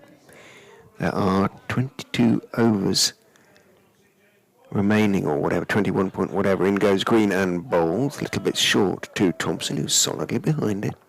Back down the wicket to Ben Green. No run. They should be able to get them in the 21 overs that remain, surely. Should. I think the light's going to hold out for that long. Yeah. There are very few clouds around. Just the shadows, really. In goes Green and bowls straight, but ball doesn't do too much, and Thompson has no real issues blocking it out. It's down into the on side. These windows are double glazed, you know. Yeah, well, I suppose we've got our doors open. Well, both doors are open, still. but sometimes the guys aren't aware that Well, that's we up to are them. picking isn't it? stuff up. If anybody finds any secrets out from next door, nothing to do with us. They know we're here. The field spreads because there are now, well, there is now just one ball left. In goes Green and bowls and whipped out to mid-wicket boundary. Might be 4. No, it will be cut off down there, and Thompson can take 2, and does. So short of a 4. Probably as good as Thompson could have hoped for. Yeah, good result. Moves on to 6, 158 for 6. 21 overs remain to be bowled today. Means that Wayne Madsen's back on strike, which is what they wanted. He must have a way with words, because as far as I can work out from earwigging the conversation that's bellowing through the window from next door, whatever umpire Shan McGann said was about the over rate. As Tom Scriven begins a new over. That one's pushed out into the offside, and having taken 2 at the end of the last over to make sure that Thompson wasn't on strike. I don't think Wayne Madsen's bothered, by the way. They take the single off the first ball of the over, and Madsen moves on to 40. Might be a message for Leicestershire there. Don't just give. Giving the runs away won't make any difference at all. But I don't know why I even thought of that. 159 for 6. Scriven bowls and Thompson guides this backward of square on the offside. Liam Travaskis does the fielding, the backward point. What we could do with is the sun shining on something and halting play for about half an hour. It used to be the way here, of course. Yeah. It's shone in the batsman's eyes. Sadly, that forced them to turn the square around. Just by the 90 degrees, not the 180 that somebody was asking about in a meeting once, as this one is pushed into the offside. And there's no, if we turn it round, why don't we do it by 180? Be twice as good then, wouldn't it? That and stickers sticking on car parking permits sticking on windows. All the important things are discussed at general meetings. Scriven is on his way in once more. Thompson waits and lets that one dribble through. Kept low. Wide of the off stump. It was a fair way wide of the off stump, I think. I was never at any stage worried about that one. Again, it's Scriven who gets the ball to sort of stay low a little bit.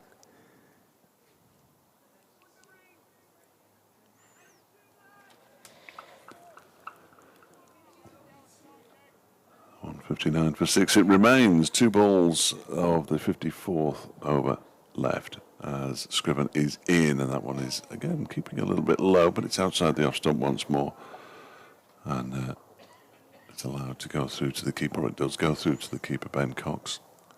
1 ball now left of the over, after which we will have 20. It gets down to sort of 10. Leicester start becoming a little bit anxious, you would think. Yeah, that's when it gets interesting, isn't it? Not that this isn't interesting, but field spreads. No apparent reason. As Scriven is in and bowls. That was pulled into the leg side by Alex Thompson, and they take the single that's on offer. And that's the end of the over. 160 for 6. Thompson moves on to 7 and keeps the strike. Wayne Madsen has 40.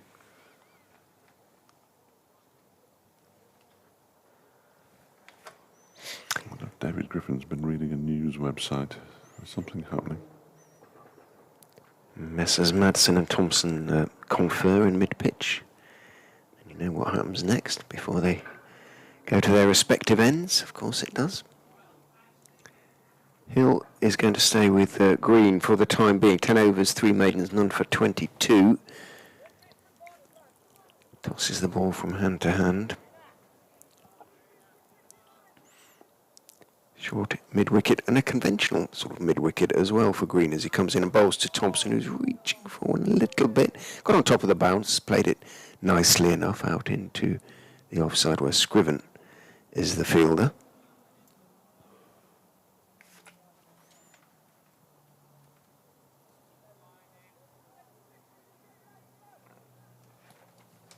To come, Sam Connors, Blair Tickner, as Green is in and bowls on towards Midland leg, but Thompson pretty much in control, just turning the delivery out to Liam Travaskis, who is that sort of short mid-wicket. Is he taking another chunk out of the pitch?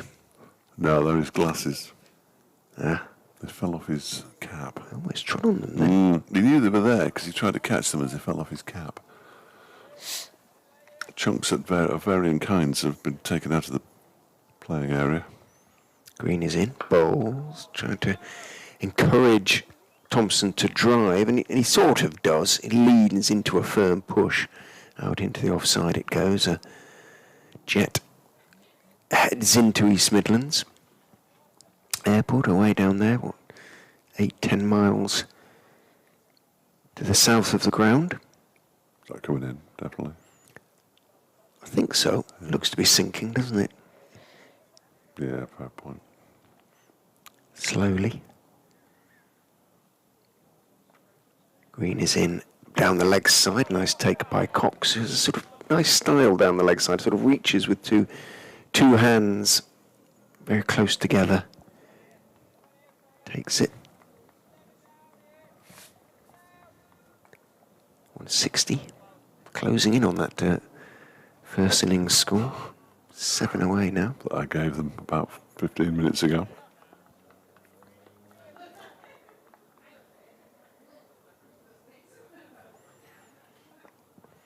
In goes Green, and again Thompson.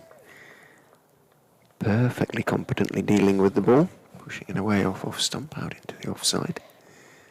Field retreats. It's something of a concern that between them, the entirety of the Derbyshire batting line have only got about 100 runs more than Harris.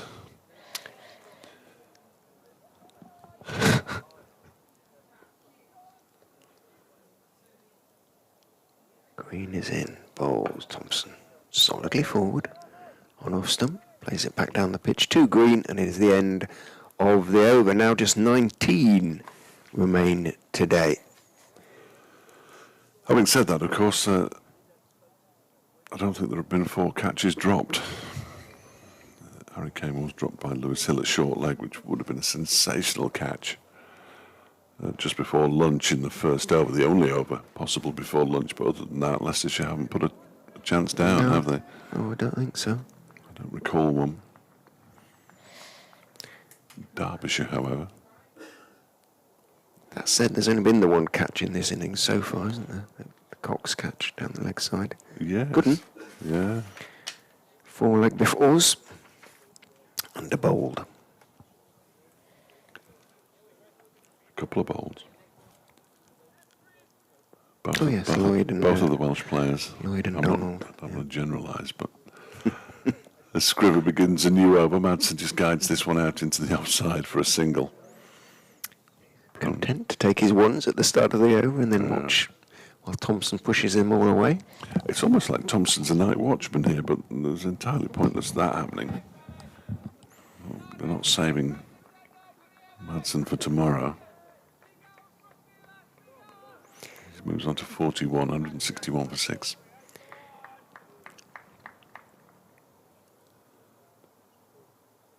Scriven at the top of his mark. Past the umpire now, bowls to Thompson, who again, well, it keeps a little bit low. Pushes it out into the offside. He's quite a tall man, but he's actually played the deliveries that have kept low as well as anybody, really, Yeah. without fuss. What's Ben Mike doing? It's some sort of weird stretch, or Is that a stretch? I don't He's just know. having a rest. He's flat on his face at one of the 2 catching mid-wickets. nobody seems concerned, put it that way. No, Picks himself up. Getting back to his feet again now. He's ready.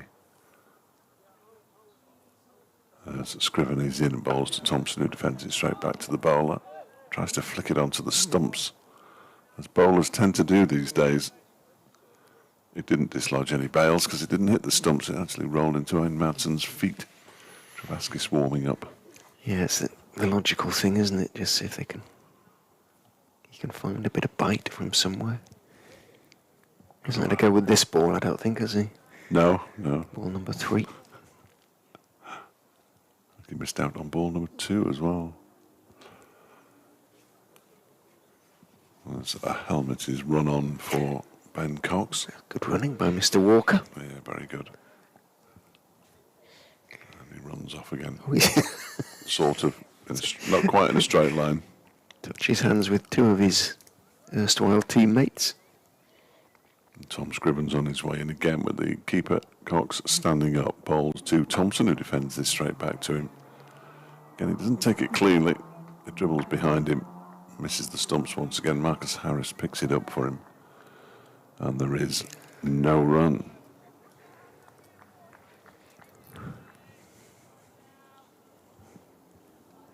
Marcus Harris just holds his right arm up as if he was acknowledging something. Perhaps a congratulations for that piece of fielding. It's around this time that cricketers tend to try to make their own amusement. Scriven is in, and that one is down the leg side. There's a big appeal for a catch. Not from Scriven. No. I think you're allowed to appeal, though, aren't you? Absolutely, of course you are. Contrary to the moans. I do think that if I was at the club match at my club, I would be screaming "Stop begging" at this point. But that's just something that you do. I mean, whenever anybody appeals, no matter what your vantage point is, that's the cry. The helmet and the fielding pads are by the boundary's edge at the moment, so we are going to see Travaskis, I fancy, as in comes Scriven and bowls to Thompson. He defends this one into the onside. And there's no run. It's the end of the over. 16 overs, 1 for 37 for Tom Scriven. Derbyshire with Thompson on 7, Madsen on 41, and 161 for 6.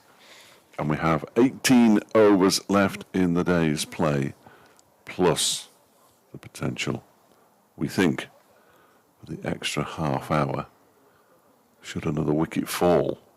So it's crucial that these two stay out there from a Derbyshire point of view if the bad weather is on its way, as is being forecast. Pads are being donned. Stretches are being affected. That's Scott Curry who's stretching his lower back. Travaskis is ready to go. Madsen's ready to receive, but Lewis Hill who's putting on the pads to go in at short leg. Now it's Sol Budinger. Oh, that old trick. Let the substitute do it. He's a specialist. I've no idea if he is or not. Roman Walker's now having to sprint out with something else. A helmet. Well, if you bring the pads, you'd think maybe to bring a helmet. Well, yeah. Unless he brought the wrong helmet because he thought it was going to be Lewis Hill, who it had been.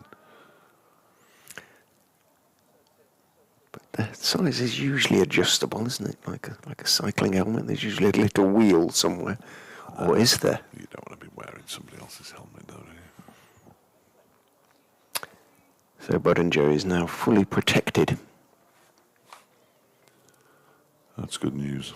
He's going to go in a leg slip with everybody else on the boundary except Hanscom, who is at a conventional slip. In goes Travaskis. I'm genuinely not doing it on purpose.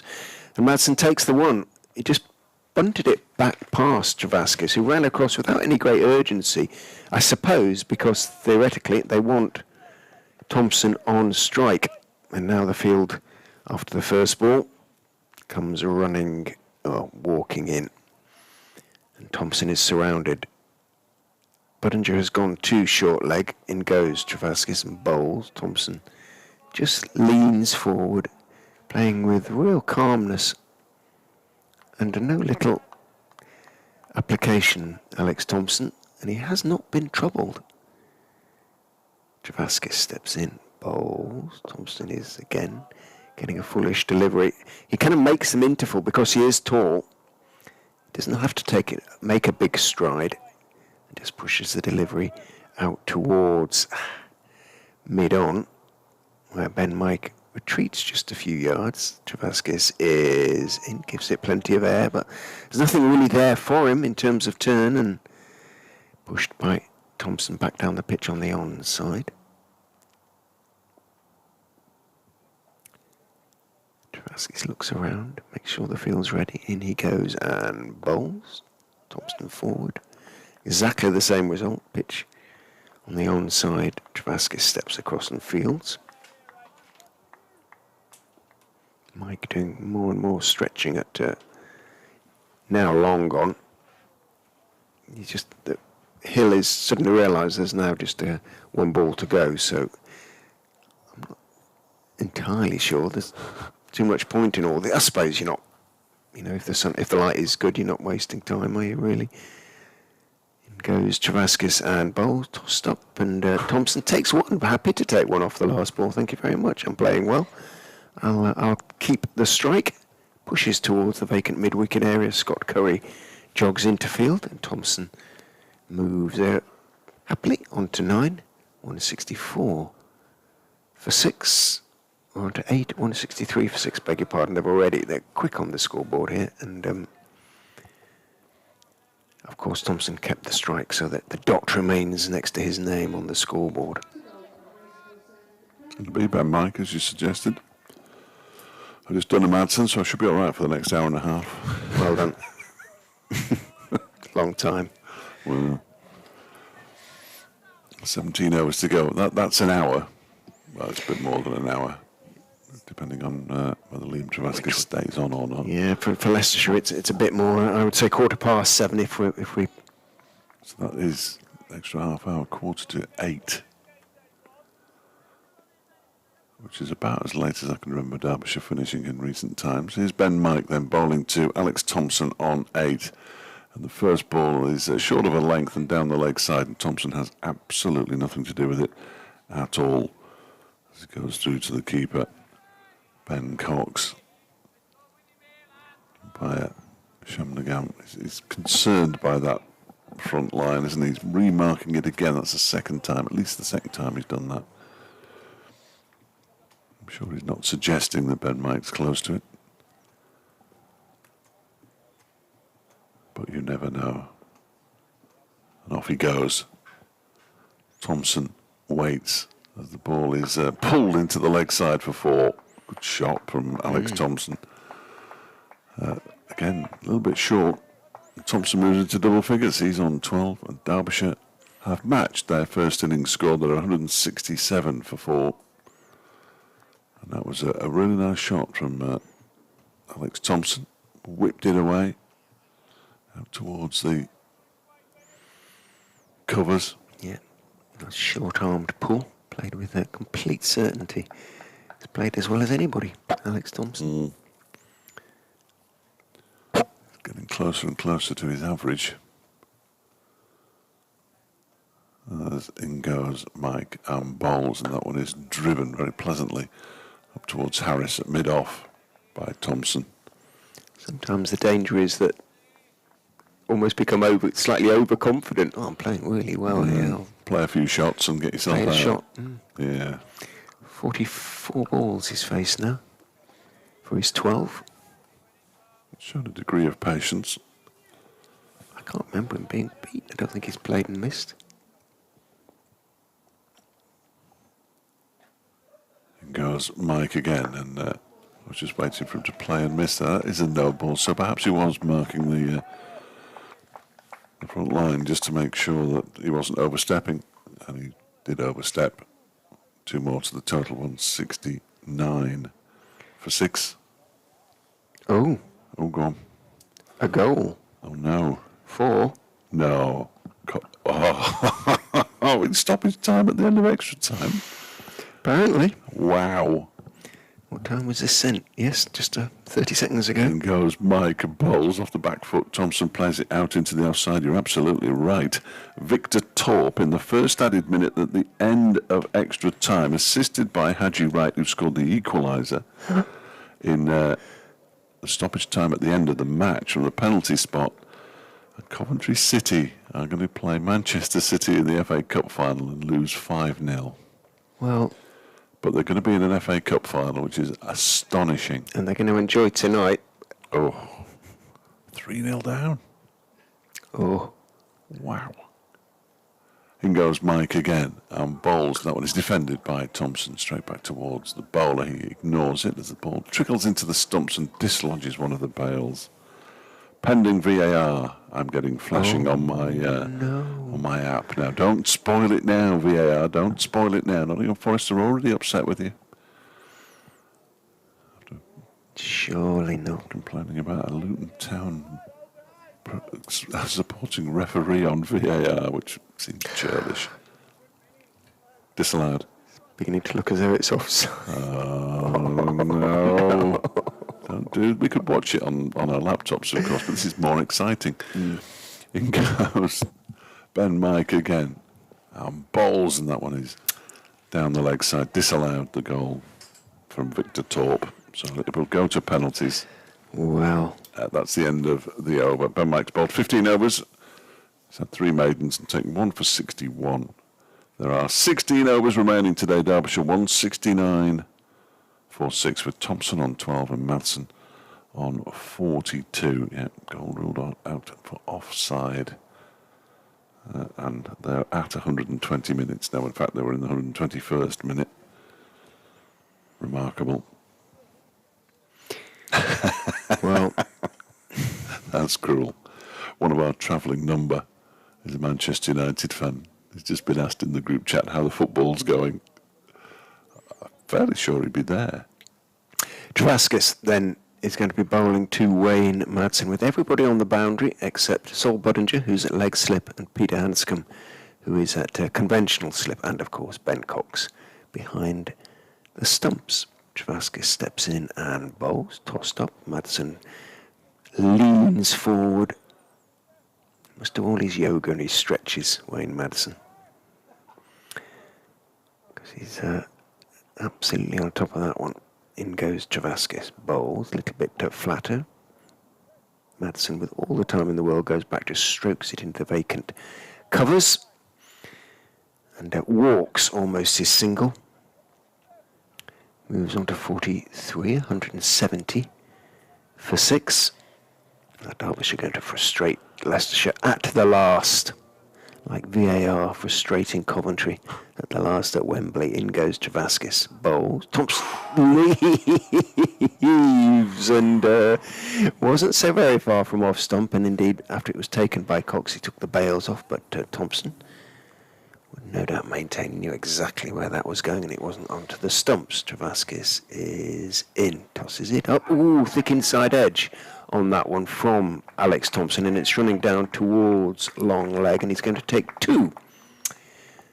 But just those last 2 deliveries, for the first time, arguably, Alex Thompson has looked just a fraction uncertain. Well, not the previous one, I suppose. He was certain he was going to miss.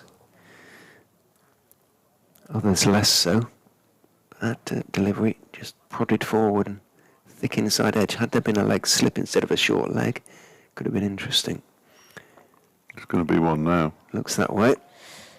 Or is he going to come over the wicket? Yep, he is. Hoping for another inside edge. Lewis Hill, Leicestershire's captain, is going to do the honours at leg slip. Puts on a box and a helmet.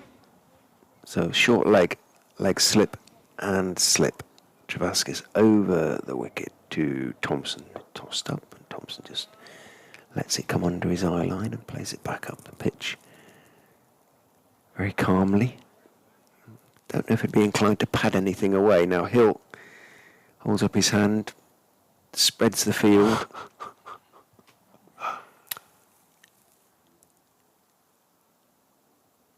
Travaskis is in, played down into the ground, and Thompson takes his one. Having played it kind of defensively past short leg, realises there's one to be had, takes his one. Moves on to 14, 173 for 6, but the number of overs remaining ticks down to 15. Yeah, but they'll probably give up giving Alex Thompson a say we could get another 15 runs before the close of play, and off you go. Ben Mike has ball in hand, so he's going to bowl, or continue to bowl from the racecourse end here at the county ground in Derby. Apparently the VAR offside was extremely close. I've just had a message saying that he was offside by a toenail, and then a description of VAR that wasn't... It is horrible, isn't it? I don't like it. That sort of thing, I bet, yeah. Favouring the Premier League teams. Feels that way. Mike on his way in to bowl to Thompson, who goes onto the back foot and punches it out towards the point boundary. He's going to get a couple of runs. Liam Travaskis catches up with the ball and hurls it back in. And they do indeed get back for 2. Thompson moves to 17, 175 for 6. So a penalty shootout at Wembley after what sounded like quite the game. Coming from 3-0 down. Almost snatching it at the end. Should have just let it stand, really, shouldn't they? Mike's on his way in once more. Bowls to Thompson, who goes back on his towards his stumps and forces the ball out towards the cover boundary. I don't think he's got the legs to get all the way there. It's another long chase for Liam Travaskis, and they're going to come back for 3. He keeps the ball in the field of play by about a yard. And Thompson moves on to 20 now, 178 for 6. Oh dear. Ridiculously. Yeah. I don't like it. Called. Just nobody in the stadium knows what's going on. It stops play. Correct, clear and obvious. Yes. That isn't clear and obvious. No. By any stretch of the imagination. All it's done is, instead of discussing refereeing decisions on Match of the Day, they discuss VAR decisions on Match of the Day. Madsen back on strike. He doesn't seem to have had it for quite a while. He ducks underneath a shortish delivery from Ben Mike as the ball goes through to Ben Cox. He clearly has had the strike in recent times, but he doesn't seem to have had much of it because they've been giving Alex Thompson singles at the end of overs. And he's been taking them. Just looking a little, arguably for the first time, a touch weary, and not exactly as though they're running out of ideas, Leicestershire, but... There's Mike. He's in to bowl to Madsen. Oh, reaches for one outside the off stump there. But given that one away, he would have been very disappointed. He would. Well, in pretty much in a row, Casimiro's missed the first penalty, incidentally. Scriven has bowled 30 overs. Mike has bowled, this is his 25th. Green has bowled 20. Curry's bowled 20. Travaskis, well, he's only bowled 11. All in a row with the follow-on having been enforced. Now they're changing the field again. I wouldn't give them the extra half hour for all the messing about that's been going on. As Mike is on his way in to bowl to Madsen, who drives into the ground. Sticks out both hands, Ben Mike, but can't clutch the ball. And there's no run. He's got 43 from 87. The partnership 34, of which Thompson has 20. Thompson himself has faced 54 balls. Had you right scores for Coventry, who lead the shootout. I have a theory, though, and it happens all the time. The team that misses first goes on to win. Yeah. Not based on anything, really, but just what you watch. In goes Ben Mike and bowls, and Madsen cuts for 4. Down to the backward point boundary. Ball bashes into that little trailer that's holding the big blocks that hold the big sheets down when the square is covered. And it's the end of the over. 16 overs, 1 for 70, Ben Mike. 182 for 6, Derbyshire. 20 to Thompson, 47 to Madsen. And 14 overs remain in the day. And it is 20 past 6. Yeah, it's madness, really, isn't it? There isn't really certainly isn't sort of a golden arm occasional bowler in the Leicestershire side. Louis Kimber bowls a little bit of off spin. He does turn the ball, and he might be worth a try at some stage. Yeah. Try anything, wouldn't you? After a certain point, Travaskis is going to stay over the wicket to the right-handed Thompson. Tosses it up. Thompson just clips it calmly away down towards mid-wicket. The aforementioned Kimber Fields. Travaskis is in. Bowls blocked down into the ground by Thompson. Past the sort of diving Budinger away to his left. Short leg, but wasn't going anywhere in terms of runs. Travaskis in, quicker delivery. A little bit short though, and Thompson can go back and play it firmly out to mid-on. Different when you're trying to bowl a side out when they're not trying to score any runs, isn't it? It's a very different thing. Back round goes Travaskis. Bowls to played in the air for a foot or two by Thompson, pushed but well wide of Budinger. Has his hands on his head, or on his helmeted head, at short leg. But it would have to have been a fairly short mid-wicket to take the catch. Travaskis bowls, tosses it right up, lots of air, but a little bit full. Thompson can just lean forward and play it calmly back down the pitch. Field retreats because presumably there's just one to come in the over.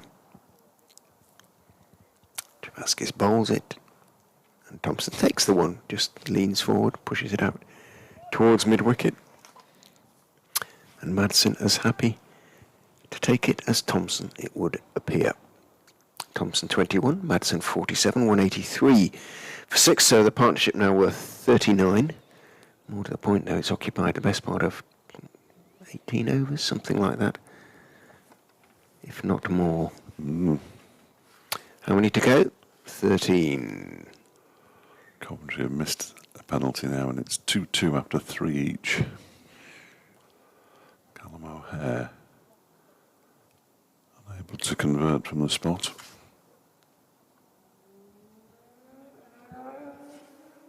Fingers being bitten to the quick at Wembley at both ends, I imagine. Is it going to be an all-City final or an all-Manchester final? Ben Mike's going to continue from the racecourse end. United nudge ahead through Bruno Fernandes. Mike on his way to bowl to Alex Thompson. That one's left alone outside the off stump to go through to Ben Cox. It's Mike's 17th over of the innings, 1 for 70, so a little expensive. This motorbike makes a very strange noise. Crackling engines. Yeah. What news from the capital, Richard? Well, I was actually looking at the weather forecast, see if it had changed at all for tomorrow. But I hadn't 10 minutes ago, but by all means. Here's Mike on his way in again, bowls to Thompson, who pushes this out into the onside where it's fielded by Tom Scriven. And now Coventry have missed another penalty, which I think means that if Manchester United score the next one, they will be in the final. I will not watch the FA Cup final just as on principle now, if they go through, because wouldn't watch it anyway. That's robbery. Looking at that VAR, that is absolute robbery. It's got worse, if anything, for tomorrow. Here's Ben Mike on his way in again. Bowls to Thompson, who drives but mistimes the ball, sort of back towards the bowler. It's actually picked up by Harris, who has a look at the ball. He didn't like the look of the shape of it, I don't think. But he gives it a polish anyway. Goodness knows what shape it's in. It is the third ball of the innings. And now Mike's ready. In he goes. 2 slips in place. Bowls to Thompson, who drives it into the ground. A very acrobatic piece of fielding by Ben Mike. In his follow-through, Rasmus Højlund has just put Manchester United into the FA Cup final by scoring their 4th penalty of the shootout. What a huge disappointment, but furthering my theory. I think that's what's happened anyway. Furthering my theory that the team that misses first loses. Why is that? 183 for 6. Mike is in the bowls to Thompson, who clips this one into the leg side. Nice stop with his right hand by Scriven. If that ball had got through, it may well have gone away to the boundary. And it is indeed confirmed a Manchester Derby FA Cup final. People are going to get very excited by that. As one website has put, Manchester United get the pleasure of losing to Manchester City in the final after scraping through. I'm not sure which of those teams I loathe more.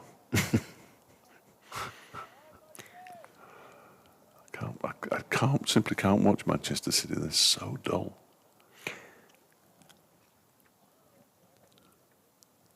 What's going on here? While we're waiting, Kimber's just had a loosener. One of the backroom staff's walking across inside the boundary over there. Anyway, here comes Ben Mike. He's in and bowls, and that one is clipped up towards Lewis Hill, and the single that was on offer is taken. More comings and goings as Scott Curry leaves the field. End of the over. Thompson has 22, Madsen has 47. 12 overs to go now, 184 for 6, and they really start having to think about trying something, and it looks like they're going to. Well, suggested as much. And Louis Kimber is going to see if he can find that little bit of magic or luck. Good luck, obviously, that Leicestershire may need here just to break this partnership for the 7th wicket. They'll take luck, won't they? Or whatever. They will take whatever, I would think.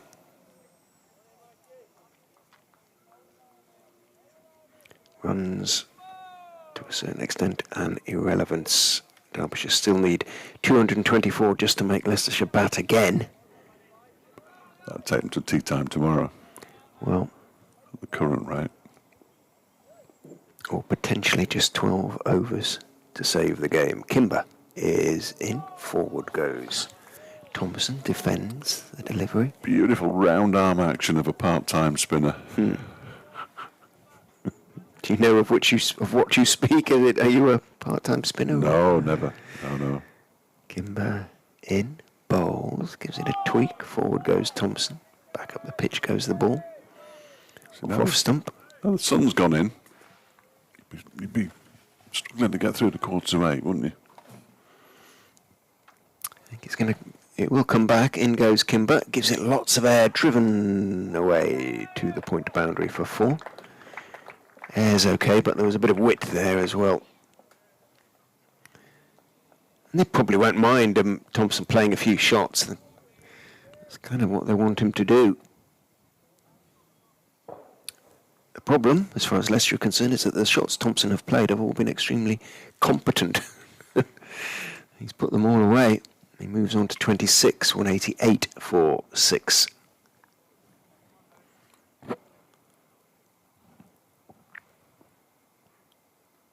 Louis Kimber steps in and bowls, floats the full toss, and it goes through mid-off where Harris makes an absolute meal of it. It wasn't bouncing very kindly, but he should still have stopped it, no question about it, and sort of reaching down two-handed to his left, did his young teammate no favours at all by letting it go through and or not stopping it, and it goes down to the boundary for 4. Sorry, mate. I'm sure he says something along those lines. Like this in Australia.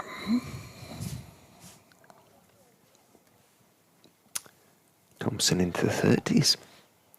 Kimber into him. Bowls. Thompson is pushing firmly, getting to the pitch of the ball. Bounces out to Green in the covers. Time to spread, isn't it? Give him his single. Let us see what will happen. Are they happy? Yeah, they're going to. Yeah, there they go. Excellent. Probably quite enjoying this now in a strange sort of way, Alex Thompson. This is perverse, isn't it, really? Kimber is in to him, tosses it right up. He waits for it, gets under his eye line and clips it gently. But again, perfectly safely to short mid-wicket.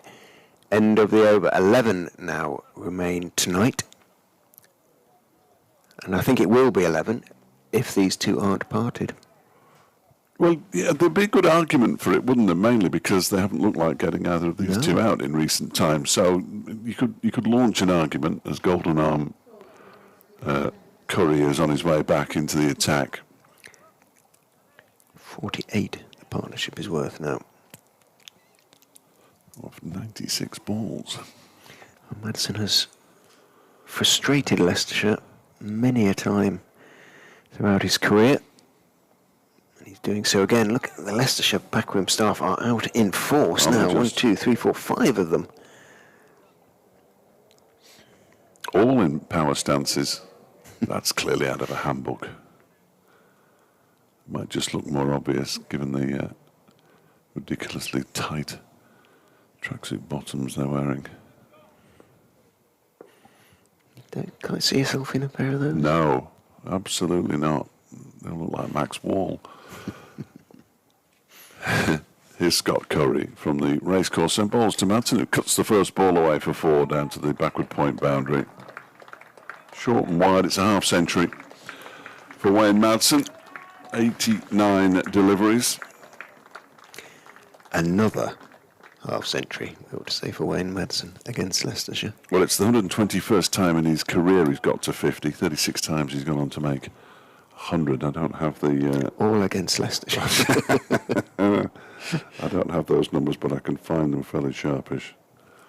As Curry is in and bowls to Madsen, who leaves this one alone outside the off stump. Ball goes through to the keeper. It's his... it's the 18th time he's got to 50 in 39 innings against Leicestershire. 5 centuries, 12 half centuries. Well, almost half the innings he's played, he's gone past. 39 innings, this one, yeah, and 17, 18, I think. This one is defended by Madsen out into the offside. Let me do that maths again. Pushed for a single. Madsen moved to 52, 197 for 6. So he's got 5 centuries and 12 half centuries going into that one. That's 17, isn't it? So he's got 18 out of 39. He's got to 50 or more. 5 centuries against Leicestershire, 5 against Gloucestershire. Retire, please.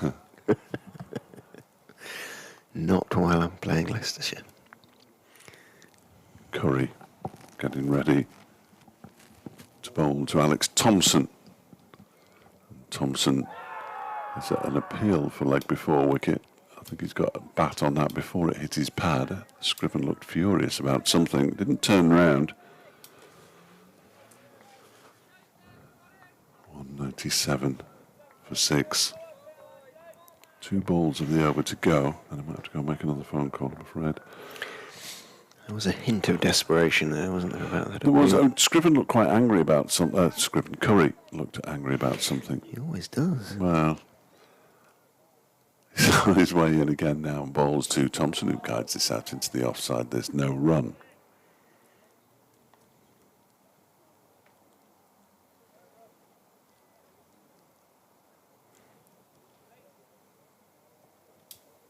Fielders scatter, ready for Alex Thompson to take his customary single. Roman Walker's out there at deep backward square. They're all out there. They've all been out there at some point, haven't they? Buddinger's out there. Yeah, bring them all on. In goes Curry. Final ball of his 11th over is defended by Thompson up to mid-on, where Lewis Hill does the fielding. 30 to Thompson, 52 to Madsen, the partnership 53, 197 for 6. They trail by 210. Importantly, there are 10 overs to go today. Applause for the figures for Mr. Madsen. Motorcycle goes up. Is it heading up Brian Clough Way? Or is it along Frank Whittle Way, which is the dual carriageway that runs on one side of the ground, and the Brian Clough Way on to the south of the ground, the Frank Whittle Way, or Sir Frank Whittle Way, to the west of the ground. Kimber is in to Madsen, turns, but down the leg side. So Madsen, who had gone back and stepped deep into his crease, just watches it in a sort of odd crouch.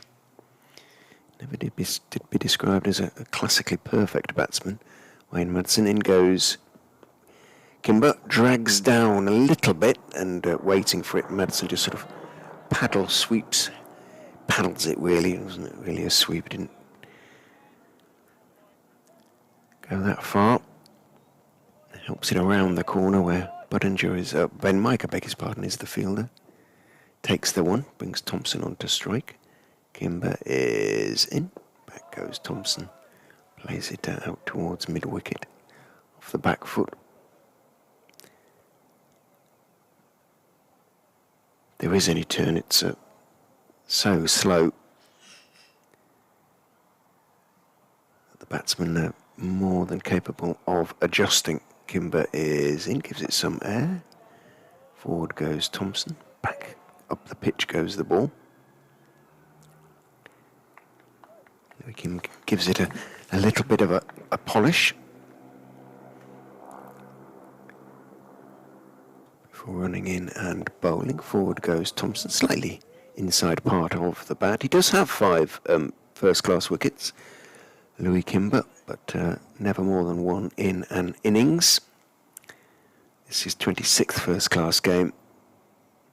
He's averaging 58 runs per wicket. And he goes, gives it some air. Forward Thompson again. Again, slightly the inside part of the bat, but plenty of wood on it. Out towards mid-wicket it goes. End of the over, now just 9 remain tonight. And it is beginning to look as though Derbyshire will take it into tomorrow. And the forecast for tomorrow is very poor.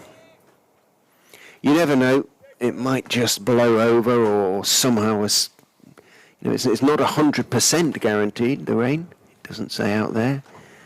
But the suggestion from various weather apps is that it is more than likely. Curry begins a new over from the racecourse end. First ball is played into the leg side by Wayne Madsen. 198 for 6. Yeah, I'm always wary of believing 100% what weather apps say, because you can get up in the morning having looked at it the night before and all of a sudden you look out the window, it's bright sunshine and they've gone, oh yeah, well that passed through, or missed you by 40 miles. It's only got a miss here by 3 or 4 miles. We had weather earlier in the week in this particular area as Curry is in and bowls and Madsen drives. Nice looking shot, but there is cover out there. They run one, they're thinking about the second, but they stick to one as Travaskis gets to the ball and throws it back in. Madsen moves to 54, 199 for 6. I got a message, it was glorious sunshine in Burton on Tuesday night. I was at a football match, and I got a message from somebody in Derby saying it is absolutely hammering it down, and that's what, 8 miles down the road? Less, probably, as the crow flies, so... We're not talking about sort of blanket rain. No. The issue is the outfield, clearly, which has been absolutely sodden over the last few months. As Curry's in again, that's left alone outside the off stump by Thompson to go through to the keeper. Halfway through, Curry's over, then 8 overs after this. It's quite quiet out there. It often happens as well when a team follows on that there's an obdurate partnership somewhere or other. It just turns out that it's the 7th wicket partnership for Derbyshire. As Curry is in and bowls to Thompson, who turns that one into the leg side to Salt Budinger, and there's no run. And some credit has to go to Alex Thompson for lots of credit for the way he's batted, given that they weren't collapsing exactly, but 6 down when he arrived. Anuj Dal had just gone out. Caught down the leg side off the bowling of Ben Mike by Ben Cox. And he is still there. As Curry is in and bowls to him, he goes back and pushes this ball out into the offside when it's fielded by Ben Mike. Looks like Scriven's going to get at least 2 or 3 more overs, judging by the way he's warming up. The one man who'll be most disappointed about an extra day's play, or not, depending on what happens, of course, tomorrow, is David Lloyd, who we will speak to if the game doesn't finish tonight. Otherwise, it's Mickey Arthur. as Curry is in and bowls, and that one is pushed up to Lewis Hill at mid-on this occasion. And again, there's no run. End of the over. Curry's bowled 12 overs, 2 maidens, 3 for 28. He had 3 for next to nothing earlier on when he nipped out Harry Kane, Lewis Rees and David Lloyd in relatively short order. Is that Liam Travaskis who's coming back? No. No, it's Scriven, I beg your pardon, you did say that. 199 for 6. 8 overs to go. Hands umpire Hartley. His sweater and cap, or sweaters and cap, I think they probably have a couple.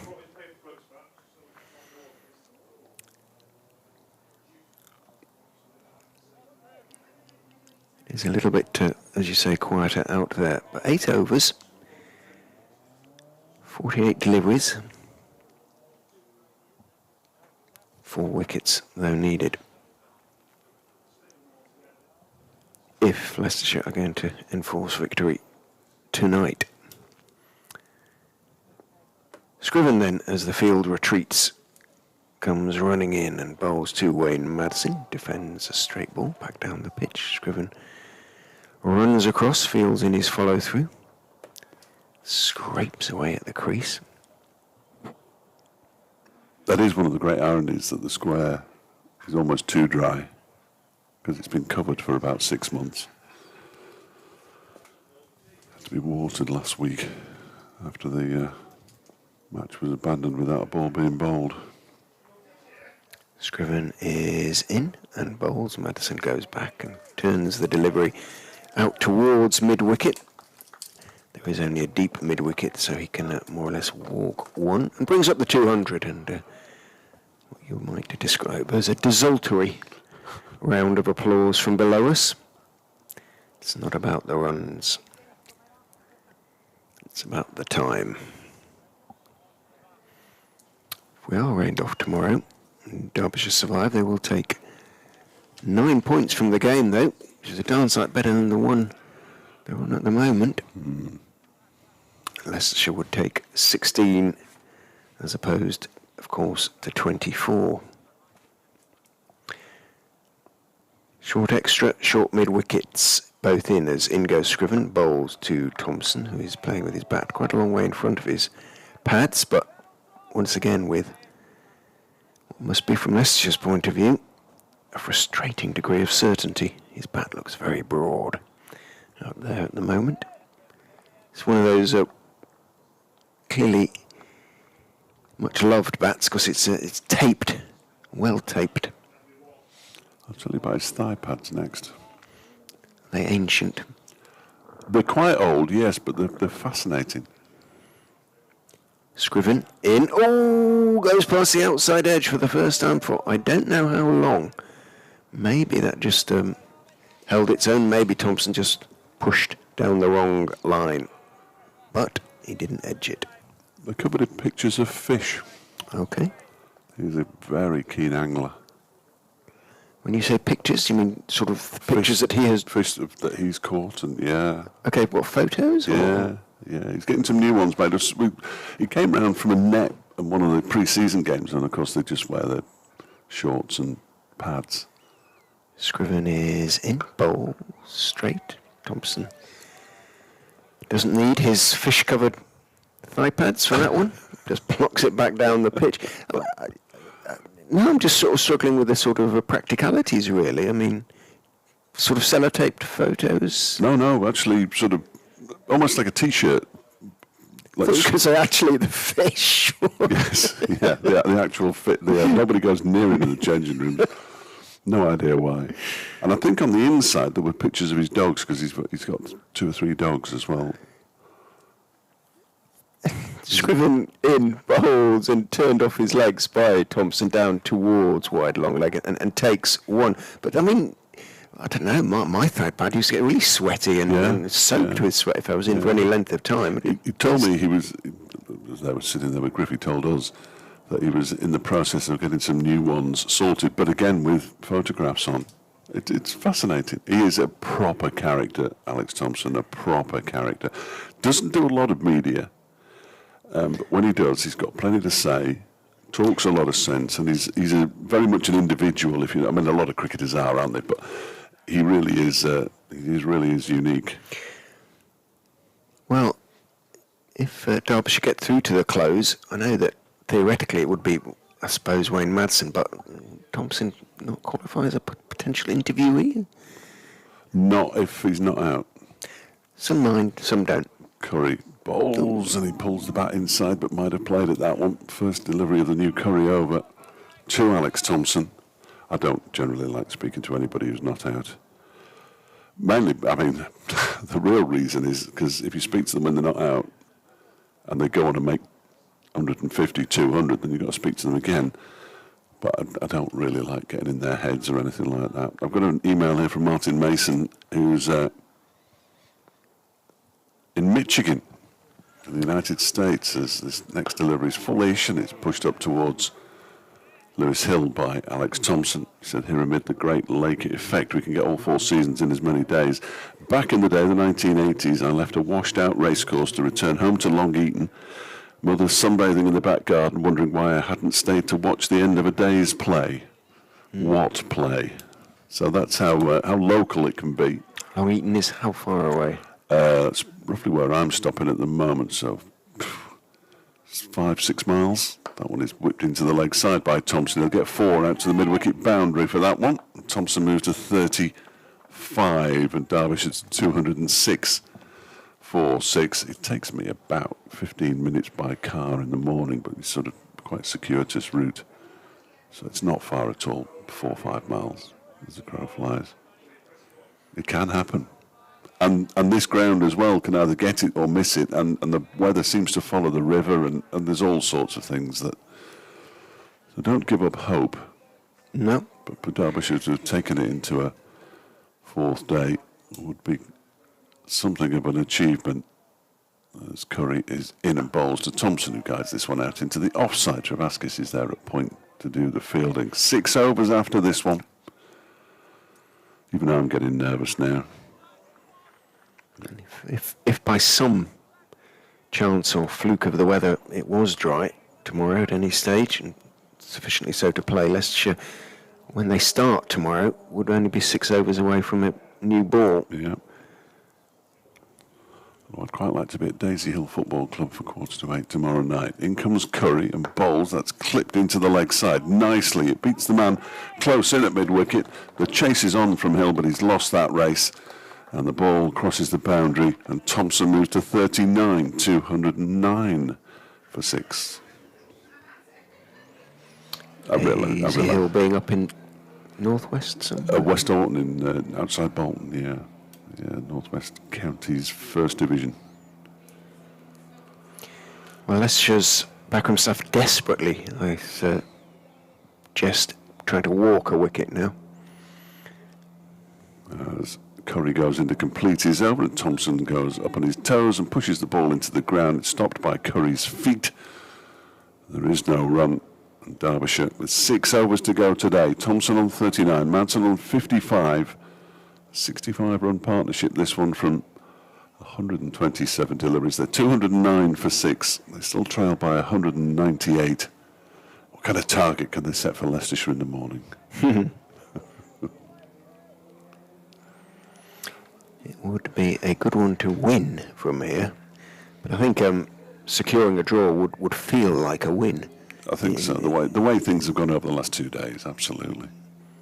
Yeah. It would show. They've been second best from lunch on day one, haven't they? Really. Scriven is in, bowls outside off stump. Madsen reaches for it, but does so with perfect competence. Plays it out down towards deep third man Ben Green. Runs around the boundary to pick it up. Gets there with the ball still a foot inside the ropes. Gets his throw away, Madsen.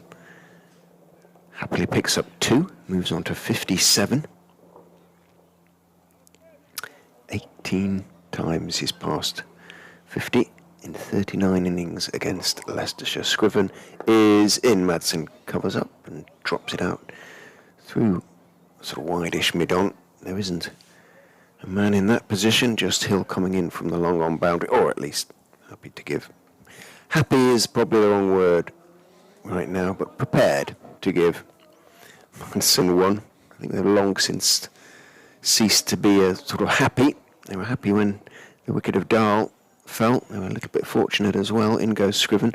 Bowls to Thompson. A little bit short. Thompson right behind that one on off stump. Little awkward time to bat this, I always think, when the shadows of the trees come across the pitch and it's sort of dappled. It's a little bit dappled out there, isn't it? It's mostly in shade now, but... Mike's doing his... He's down on the floor. There's a swarm of bees. He's got his forehead pressed to the grass. Strange, that, isn't it? Perhaps he's... And then he gets up and crouches. Scriven bowls, nice and straight, but meets the equally nice and straight bat of Alex Thompson. You'll find that once, many years ago, he did that and a wicket fell to the next over. It can't be a medical thing, surely. Nobody's showing any sort of concern. It's not something I've seen him do before. Today is the first time I've seen him do it, as far as I'm aware. I'll have to ask him about that tomorrow. Very strange. Or tonight, even, maybe. Scriven bowls, put everything into that, but he just lost the line a bit, and it was nicely turned away through the leg side by Alex Thompson for another 4. And he's drawing in on another first-class 50, because he's moved on to 43. And this has been a really impressive partnership for the 7th wicket. Thompson has not played second fiddle. He's done really well, Alex Thompson. Had a stellar first match down at Glamorgan with the ball. Scriven is in to him. He's solidly forward on off stump, not getting carried away. Blocks it out into the offside. Scriven runs across and fields in his follow through, and that is the end of the over. Now just 5 potentially stand between Derbyshire and saving the game. They'll be back at Hove tomorrow, where Gloucestershire are 81 for 6 in their second innings. That's a lead of just 19 runs. It looks as though they'll be back at Northampton as well. Glamorgan 104 for 3 in their second innings. That stumps at Hove, incidentally. Glamorgan 104 for 3, trailing by 230. Worcestershire have lost to Durham by 185 runs at Kidderminster. No Monday lunch at Kidderminster. But you will get burgers tomorrow. If every cloud. It remains an if. In comes Curry to begin a new over, bowling to Wayne Madsen.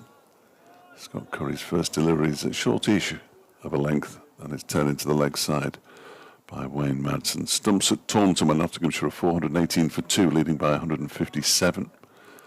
Stumps at Southampton, where Warwickshire are 46 without loss, leading Hampshire by 136.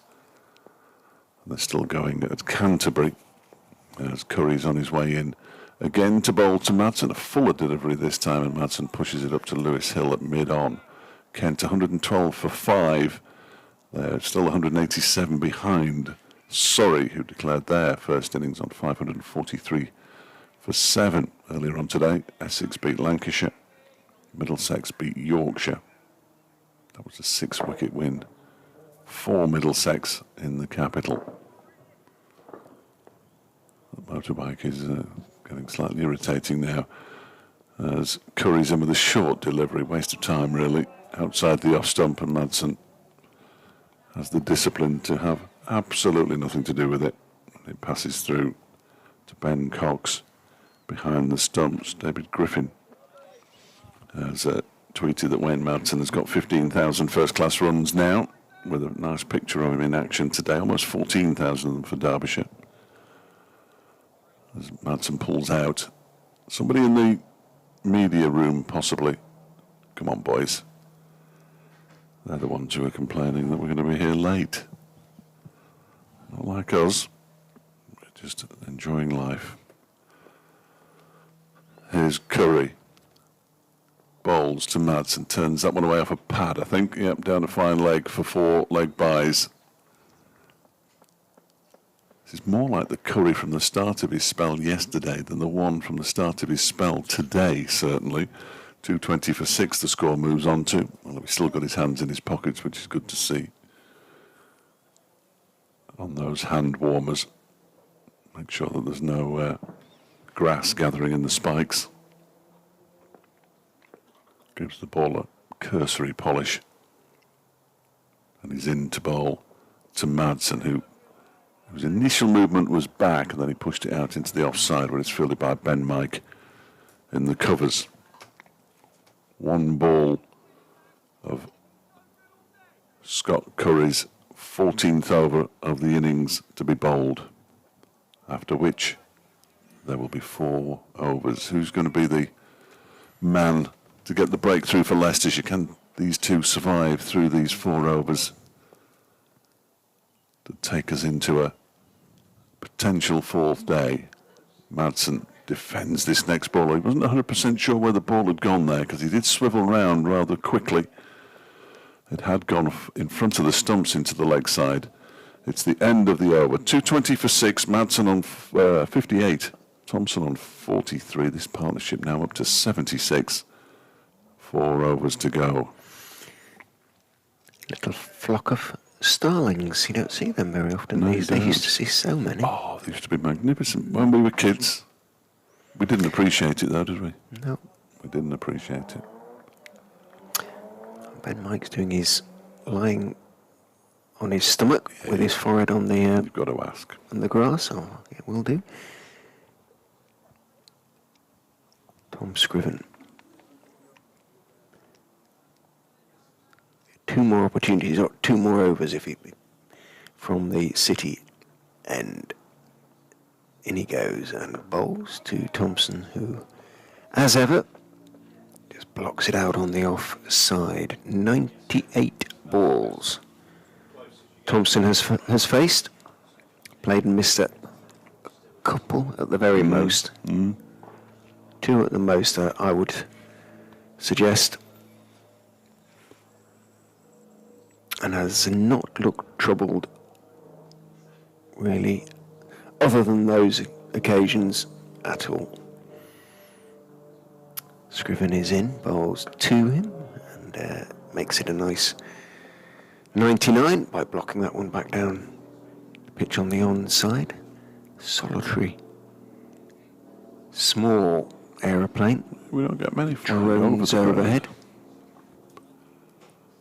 It's the proximity to we're far away from East Midlands.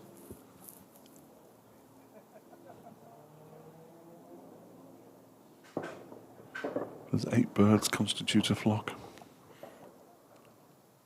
Scriven is in, bowls. Thompson defends on off stump, back down the pitch. The old, well, try anything field, funky field really now.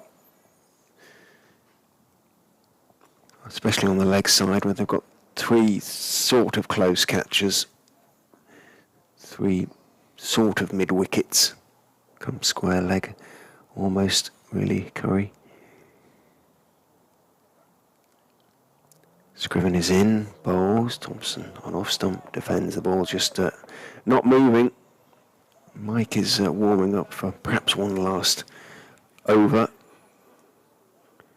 or perhaps just trying to keep warm. I think why they changed the ball. I know another wicket was taken, but it was a slightly fortuitous one, that of Dahl down the leg side. But I might ask Lewis Hill that. In goes Scriven, bowls, and that one is going down the leg side. Off. No. Nothing. So No he didn't play his shot at it. I wasn't sure whether they just clipped the sort of body. Or it might have done. I mean, that's the point, isn't it? If it didn't, then it would have been buys. But not playing a shot and comes off the body, then no runs can accrue. So they don't. How many to go? 2 more for Scriven in this over, his 19th of the Derbyshire second innings. In he goes and bowls, very straight, but again, they're attacking the stumps, or trying to attack the stumps, but the ball's doing absolutely nothing, and Thompson has now faced 102 deliveries for his 43, Madsen 105 for his 58. 145 balls this partnership has occupied without being broken. 220 for 6. Martin Mason's been back. It's a weather-related story rather than a cricket weather-related story, but I quite like it. Before a European match at the baseball ground, Brian Clough drenched the pitch in the afternoon, a combination of the hosepipe and falling asleep. During the match, he was sitting next to Sir Stanley Rouse, of course was the president of FIFA, wasn't he, probably at the time, who asked, "Can I ask you a question, Brian? Make it quick. I'm watching a football match," was the cordial response. "I noticed the grass is soaked and we haven't had a drop of rain all day just down the road." And then the immortal explanation, "Funny place for weather, Derby." Yes. Probably had some balls in buckets as well, I would have thought. Clough, he'll have played on this ground, I'm sure. Griff will be able to tell me. He enjoyed his cricket. It's Ben Mike, is it? Yes, it is. He's back, and he bowls to Wayne Madsen, who turns the first delivery of the new over into the leg side. I just turned to my right, and he wasn't highlighted, but it is definitely Ben Mike. And there are now, well, we're counting the balls down as much as anything, 17 deliveries to go today. How, if a wicket falls, will the umpires feel about another half an hour? It's already gone 7 o'clock. It'll be the latest finish that we've had so far this week. As Mike is on his way in again and bowls to Madsen, who turns it into the leg side, and they trot through for a comfortable single.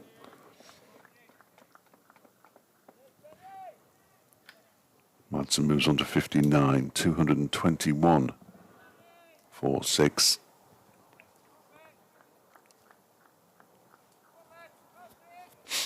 We're not the only game still going on. Still playing at Wantage Road. But it's cold there. I think they're outside.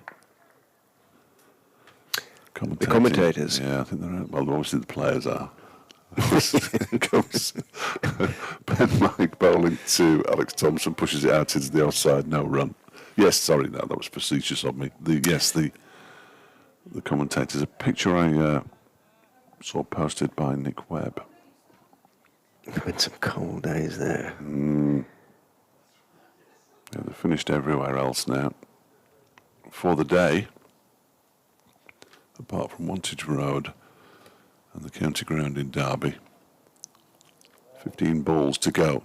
Mike bowls the first of those, and Thompson defends it into the onside. Mike with his hands on the back of his head.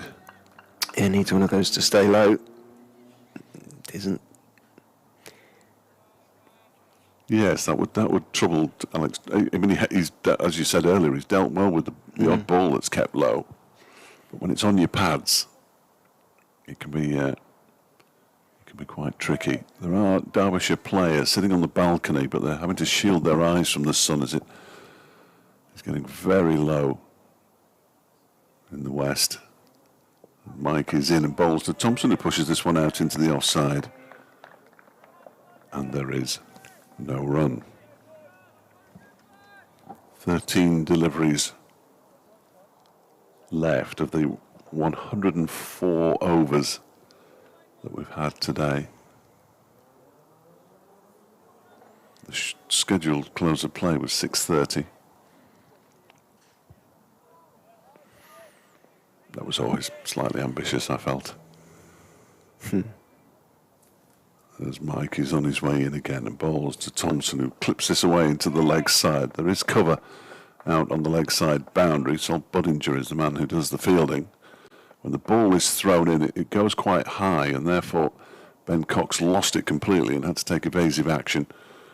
Thompson moves on to 44 and keeps the strike. Madsen has 59, 222 for 6. 2 overs to go. Double Nelson. You know, it went through my mind, because I don't believe in any of that. But yeah, No, absolutely. I was waiting for the players to go, right, come on, lads, double Nelson, here we go. Neither do I. 12 balls then. Ben Cox was having a drink. I thought he was on the phone to somebody then. Yes, coach. Yeah, golf club cancelled that. Booking for tomorrow. Yeah. Tea time. T-double-E. Scriven is in and bowls to Thompson, who Leading is a little edge. uncertain as he tries to play that one on the onside, and as Fletch says, played a fraction too soon, and it sort of squirted off a part of the bat that was not intended to be used on that occasion. Back down the pitch on the onside, but on the ground. Short mid-wickets abound as Scriven is in, bowls down the leg side. Beautiful piece of work by Cox, taking it down the leg side and whipping off the bails. But Alex Thompson was deep in his crease, both feet in. Cox showing what he's capable of, but... He's a good keeper, isn't he? Yeah. Really good keeper.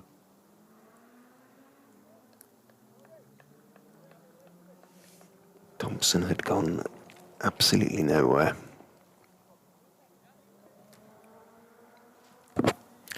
Hanscom steps across the leg slip. Scriven is in, bowls. Thompson is he's appealing for leg before, but that was going down the leg side, surely by, well, certainly umpire Hartley confirms as much. Umpire Hartley's just been told about the burgers. I think everybody's adjusted to coming back tomorrow, whether they are going to play any cricket or not.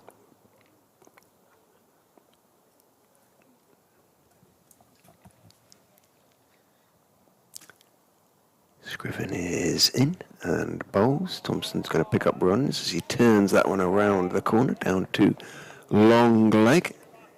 Takes one. Curry is the fielder down there. Thompson on to 45. I suspect he wouldn't mind coming back. Yeah, he wouldn't want to play because... No, I don't think he's keen on coming back at all. Well, with getting his 50, I was just thinking of, but he might like to get it tonight just to mark the occasion. Cheeky little red ink come out to his seasonal Does average that, anyhow. yeah. Scriven is in to Madison now. Madison, of course, covers up carefully as that one zeroes in on his middle stump, plays it out to mid-wicket. Yeah, in some respects, Alex Thompson has been the star of both Derbyshire's the games that Derbyshire have played this season. If you completely discount the first one, as you have to do, really. Well, nobody was the star of that one, sadly. Scriven is in, bowls down the leg side, and a brilliant stop, really, by Cox. Didn't take it cleanly, but I think very few club wicketkeepers would have seen that, let alone got across and got two hands to it. End of the over. The penultimate over of the day.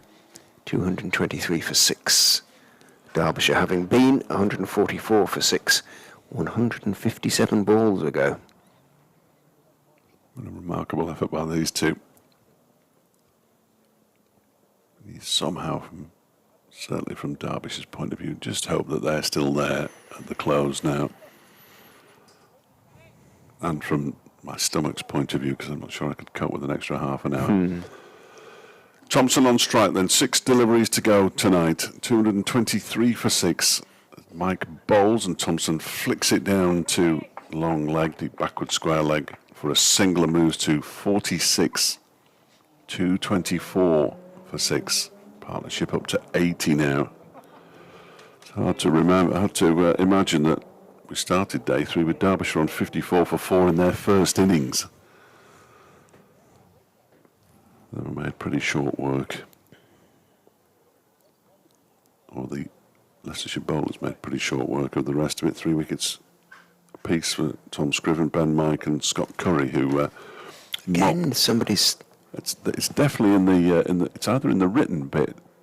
It can't be anywhere else because the rest of the windows from here to there are not tainted. What's tinted? They're not tainted. Well, press... In goes Mike to bowl to Madsen. Oh dear, that was wide. Madsen just watched it go past. In the second innings, got off to a reasonable start, a 57-run. More problems.